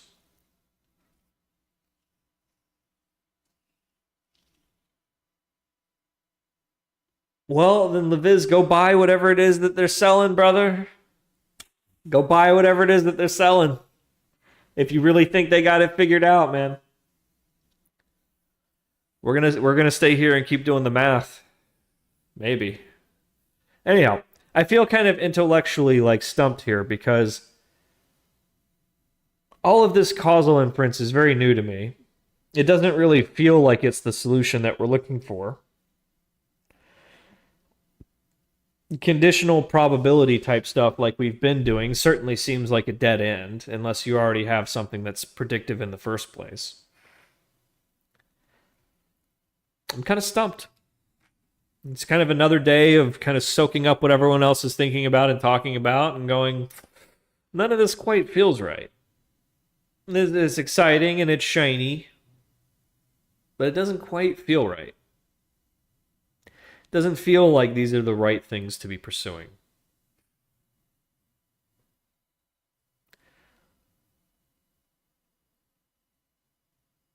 Yeah. It feels like sort of the Peter Lynch school of thought, where you're using your subject matter expertise to find mispriced securities, or to spot trends in industries that you understand, might be the more apt thing to do. I'm sort of letting go of my younger self's need to solve this problem through intellectual, through being smart. It's like, yeah, I'm a coder, so I have to be a quant trader. It's like, let's question that assumption. Just because you're a coder doesn't necessarily mean you have to be a quant trader. Just because you admire and worship quant traders like Jim Simons doesn't necessarily mean that's you. I mean, you also worship Stanley Druckenmiller and Paul Tudor Jones, and they sure as shit ain't quant traders. They are cowboys through and through. I don't know. Maybe we should just start day trading on the stream. Just put some skin in the game. Why don't you find a job at a hedge fund at a quant team? Why the fuck would they hire me? It's a catch-22, dude. They don't hire you unless you can generate value for them. And if you can't generate value, they don't hire you. Yeah, I'm a walking encyclopedia of this stuff, but if anything, that's an intellectual straitjacket. I've reached the point where I know enough to know that none of this shit works. Join as a junior. Yeah, they're going to hire me as a 35-year-old fucking intern. Yeah.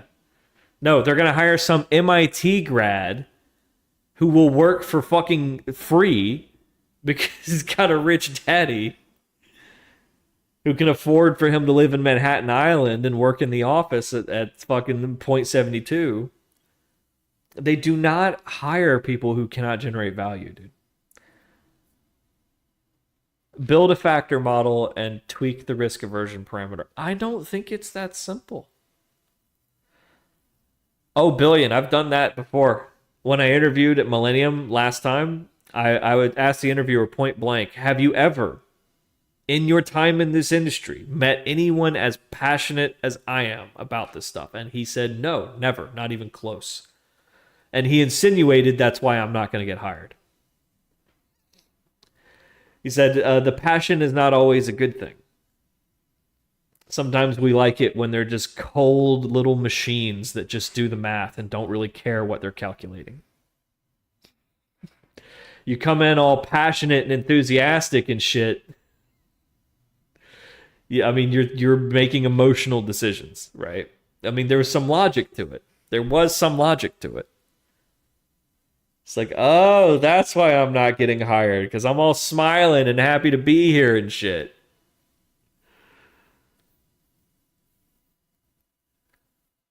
How did you get started algo trading? Well, you know, it's 15 years in, I'm still trying to get started, brother. Here's some books to point you in the right direction, but we don't really know what the right direction is right now. We're kind of sitting here scratching our heads going, okay, the last couple things we tried didn't work. And we thought that we could code our way out of this problem, but only to find ourselves right back at the starting line of, dude, we need a predictive factor. We need a predictive signal. We need something that actually has some edge. I have been hired by a fintech. I was the tech lead of risk management at a pretty sizable financial institution, and they brought me in to do some pretty heavy stuff. Then they fired me. It was a really, really toxic work environment, too. I'm sure I wouldn't have any trouble getting a job at a fintech thing. I'm not sitting here saying, oh, this is the end of my life. Like, it's no big deal to go get a job at a bank or something. But, like, no, like, Point72 is not going to hire me for their commodities quant trading desk, right? Like, I cannot generate value for them. It would be a waste of everybody's time and money to do that. That's kind of the point I was trying to make. Believe me, I've interviewed for plenty of desks, you know, at Morgan Stanley, at Millennium. I could go talk to a recruiter and get on that train and do like 5 interviews a day for them and still not get hired. Because they're choosing between me and like MIT grads, you know what I mean? You pick the younger, smarter, more capable, more hungry person, always. Like, you'd be foolish to pick, like, this ain't a Will Smith movie, dog. I'm not getting an internship at like Wilshire Brimley or whatever the fuck made up firm that was. Yeah, that place was a banking thing, but it was financial technology. I mean, that's what they hired me for. I wasn't a bank teller. I appreciate that you'd pick me, but I wouldn't pick me. I'd pick somebody that's either coming from another outfit that's got a proven track record of generating, you know, value, or somebody that's coming fresh out of MIT with a lot of promise, you know. You just need a kid and a wife to leave your ass. No, that's what my buddy just went through. I got that text message this morning. I hadn't talked to him in like 2 years other than, you know, Happy New Year. He's like, yeah, so you know how I got the little cabin with the apple orchard and the wife and the kids? Well, she's leaving me and taking the kids, and because of the divorce laws, I'm probably going to have to sell the farmhouse. That guy used to be my role model for, like, you know, when I met him, he said that all he wanted in life was a farmhouse with an apple orchard and a wife and a kid. And then he went and he got all of that in like the next 2 or 3 years. And I was like, dude, yes! I saw that. It was so cool watching my friend get everything that he wants and realizing his dreams and putting it all together and making it happen. Fuck yes. And then I didn't hear from him for a few years. And I was like, hey, he's raising his kids. He's raising his chickens. He's got his little farmhouse. I heard from him this morning and he's like, so she didn't really like the farmhouse life and she wasn't really interested in being a mother, so yeah. So she's leaving. I get to keep the kids, but I'm probably going to lose the house. And it's like, oh, fuck. Oh, fuck, you poor son of a bitch. What about the chickens? Are the chickens okay? She killed all the chickens, man. That bitch. I don't know if she really killed all the chickens, but man, that would be one hell of a divorce move. Kill all the chickens on the way out. What a psycho, right? No, she doesn't want the kids. I don't know the fine details. That was the headline I caught coming into the stream. Is oof, that sucks. That really sucks. Did you sub today? Yeah, you subbed today. Pretty sure.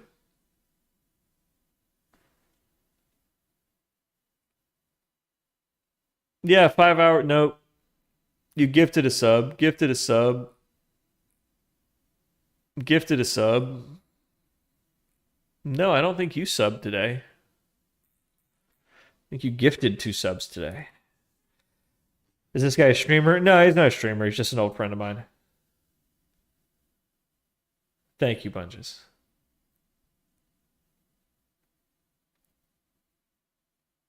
Oh, why is all American divorce stories so sad? He's not American. This isn't in America. He's in Europe. I'm not going to say where. But no, he's European. I actually had to ask him, like, what are the divorce laws like there? Like, is it, like, does the king decide that, are they going to cut the baby in half? I don't know how it works in a monarchy. Does the king get to have first dibs on your wife, or how does this work? I'm sorry. Monarchies, right? LOL. Call me a stupid American again while you bow down to the king? Huh? What?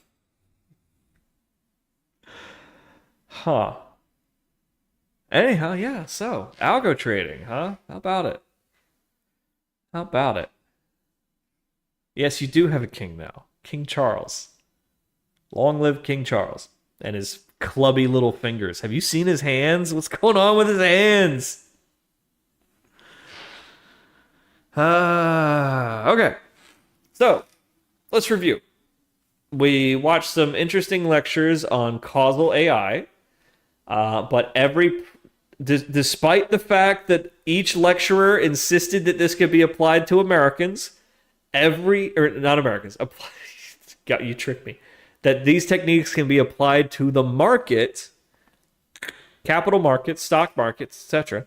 Despite that, all of them saying this, none of them showed a practical example of that.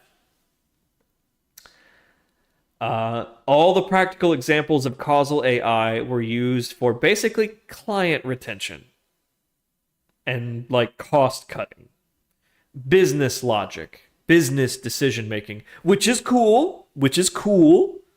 Who knows? Maybe we'll start a consultancy and we'll have to do that kind of stuff.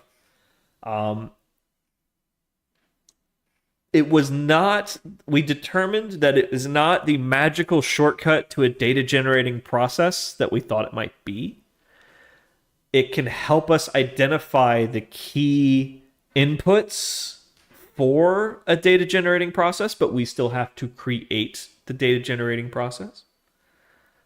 Ask GPT to find an example. Oh, I have many times. I've had extensive, that's all day yesterday. I was talking to all of the different AIs, DeepSeek, GPT, Grok, about this stuff to try and better understand it. And whenever I asked it to create me like a data generating process, it would just spit out a bunch of garbage Python. And now I'm kind of starting to understand why, because I didn't really know what I was asking it, and it didn't really know what I wanted. But now I'm starting to get it.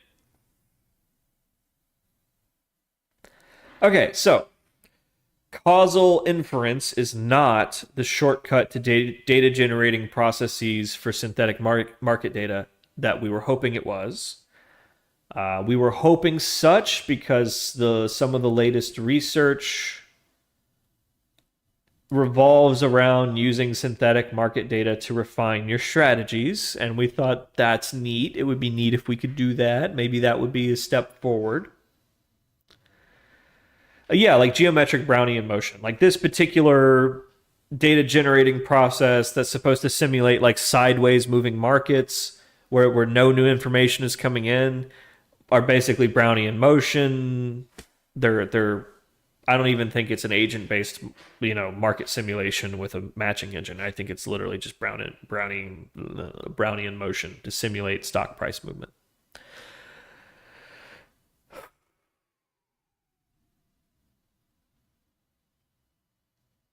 So, we were hoping that causal discovery techniques would let us cut right from this is our idea of what's driving this market phenomena to here's a data generating process that can replicate that market phenomenon based on observed historical parameters of the phenomenon. No, it's not that. But it could tell us what are the key inputs for such a data generating process that we might want to create. Okay, but we'd still have to create one. And that feels kind of masturbatory. It feels like you're building a market data generator and then building your strategy for the market data generator. And of course, it's going to work well on the market data generator. How does that help you in the real world, right? You need to know that the real world is similar to what you were simulating so that you know your strategy is going to perform well there. And that can be unknowable. Simply unknowable. Because the market's a dynamic thing, it moves very fast. If we're trying to exploit information asymmetry, news headline events, if we're trying to scalp these bursts of volatility, that could be very, very difficult to model because those are very, very dynamic systems, and I don't think they are deterministic in a way that would be useful for training a strategy. But we could still try. I definitely want to do more research on the use of data generating processes for strategy design and optimization. I am not so sure that chasing down factors is the way here. I feel like to find a valuable factor that is predictive of stock prices, you would have to have some data set that nobody else has that's also a very important data set that no one's ever thought to look at before. Not to say that the market has been solved, but I'm sincerely sitting here wondering if there is enough alpha left for us to mine. Maybe the market really is that efficient now. Or maybe we're just looking in the wrong spot. Maybe there's edge in the options market. We never even looked there.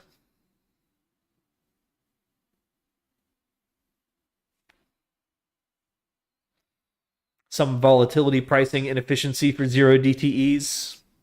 Who knows? Yeah, I mean, the market's doing so well that just beta would mean good money. Yeah. But the problem is nobody pays for beta. For those that don't know, beta means that you're tracking the market itself. So if you have a very high beta, then it's basically just the S&P 500. Yeah, so if you can have S&P 500-like returns for half the volatility, that would be something that people are very interested in buying. That's basically what Palomar Capital had. That was Patrick Boyle's financial product, was he, through some factor investing, got S&P 500-like returns with half the volatility, which gave him, twice the Sharpe ratio, which was very impressive.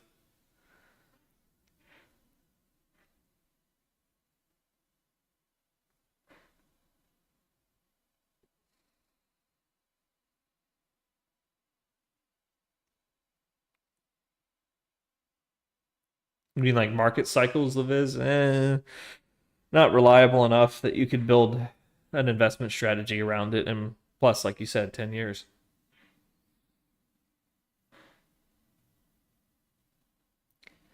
So identifying factors to reduce volatility without decreasing returns. Okay, I could see that. I could kind of see that. Yeah, I guess this factor research stuff is just so different from how I'm used to thinking that I just don't know how to think about it. I literally don't know how to think about it. So I need to spend some time just thinking about that and learning how to think about it. Because when I think factors, I think Fama French factors, and I just think of Cliff Assness at ACQ or whatever, AQR, giving very, very cringe-worthy lectures about how value investing is going to have its day again, and everyone, literally the entire audience, is fucking laughing at him. That's what I think of when I think factor investing. Is I don't want to be Cliff Assness and everybody snickering at me and wondering how I stay in business. So, okay, yeah, my homework for tonight is to actually understand factor investing in a modern sense, not in the Fama French factor sense. For those that don't know, Fama French factors are like the textbook investment factors: growth, momentum, value, whatever. But there's also other factors like, daily average users, monthly recurring revenues, etc., etc. Anything you can think of might be a factor. The question is that factor predictive? But again, I'm probably not thinking about it correctly. So that's my homework, is actually get a good grasp of factor investing. And I guess, since we don't have a clear course of research or a clear to-do list, we'll continue streaming our research and our studying and our going back to the first principles of quantitative and algorithmic trading. Same thing, really. In the hopes that we can get some traction and not just chase after the next shiny thing because that feels productive. I think we've learned over the last few years that if we feel productive, we're probably working in the wrong direction. You feel productive because you have a nice long to-do list, and if you have a nice long to-do list, you're probably not slicing through the complexity. You're just spinning your wheels.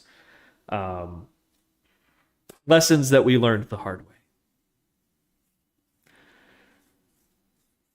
DNS registrations and I don't even know, man. I think tomorrow we're going to stream. I'm going to write a article that follows up on our coin flipping article about risk, and see if we can add something to that and keep building on our first principles of risk management, trading strategy, research methodologies. I want to start writing up little write-ups on different trading tactics and sort of teaching people to think in payoff structures. It's like, don't worry about the complexity of this option versus that option versus the other option. This is the payout structure that the totality creates. And that's like, when you're thinking of tactics, you need to be thinking about which payout structure do I want for this trade. I'd like to do some writing on that. And I think that would be good for sort of, again, going from first principles and building back up to, okay, what should we actually be doing here? Clearly, we know a lot about algo trading. Clearly, we know a moderate amount about statistics. We know that there's no frontier. We know that there is no one thing that works. We just have to be creative. We have to use our understanding of market microstructures, of macroeconomics, and any kind of theory that we might have about how these things are working to hopefully find something that lets us either predict the future in some meaningful way or arbitrage away some inefficiency. That I should start small trading.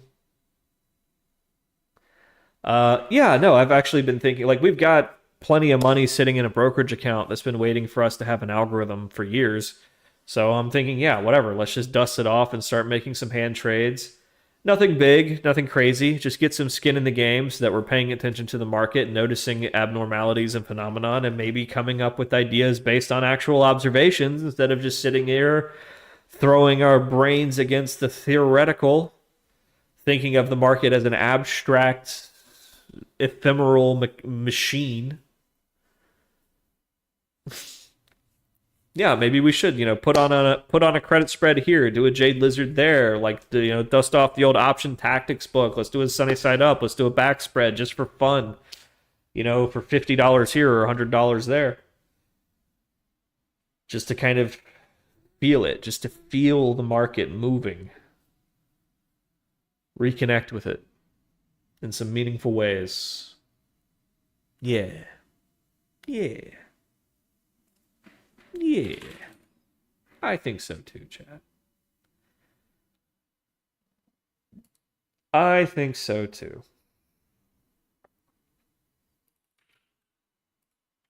Feel the noise. Yeah, something like that. Yeah.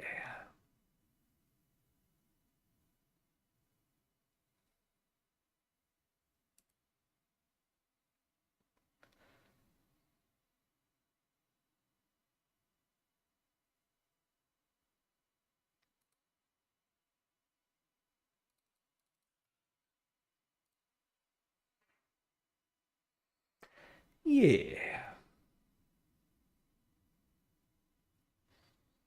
Chat, what do you think?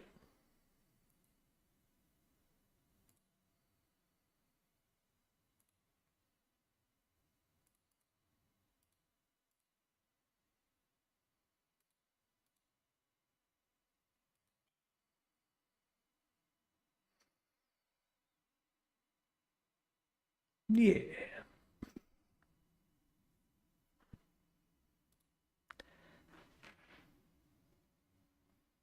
Well, let's thank everybody for coming out to another Algo Bro stream. It's been an educational one. Certainly not productive, but productive isn't really the agenda right now. The agenda lately has been back to basics, back to first principles. What have we missed in the continuing research of other quants while we've been grinding away on our strategy discovery engine? And it seems that everyone's been working on causal discovery engines, which is very interesting that we were pretty close to what everyone else was working on without even realizing it. I guess great minds think alike, or at least rhyme.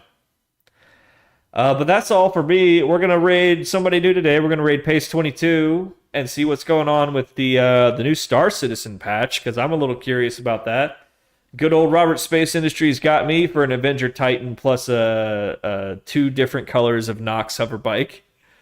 So if Star Citizen is actually like decently playable, maybe we'll do a little bit of that this weekend. So we'll take a little peeky peek over there. Well, that's all for me, folks. See you tomorrow. We'll pick up on our research and probably do a little writing for the Twitter articles on sort of the first principles of algo trading and risk management and that sort of stuff. Wow, 81 people. Why do you watch me? Thanks, guys. I love you for all the love and support. See you tomorrow.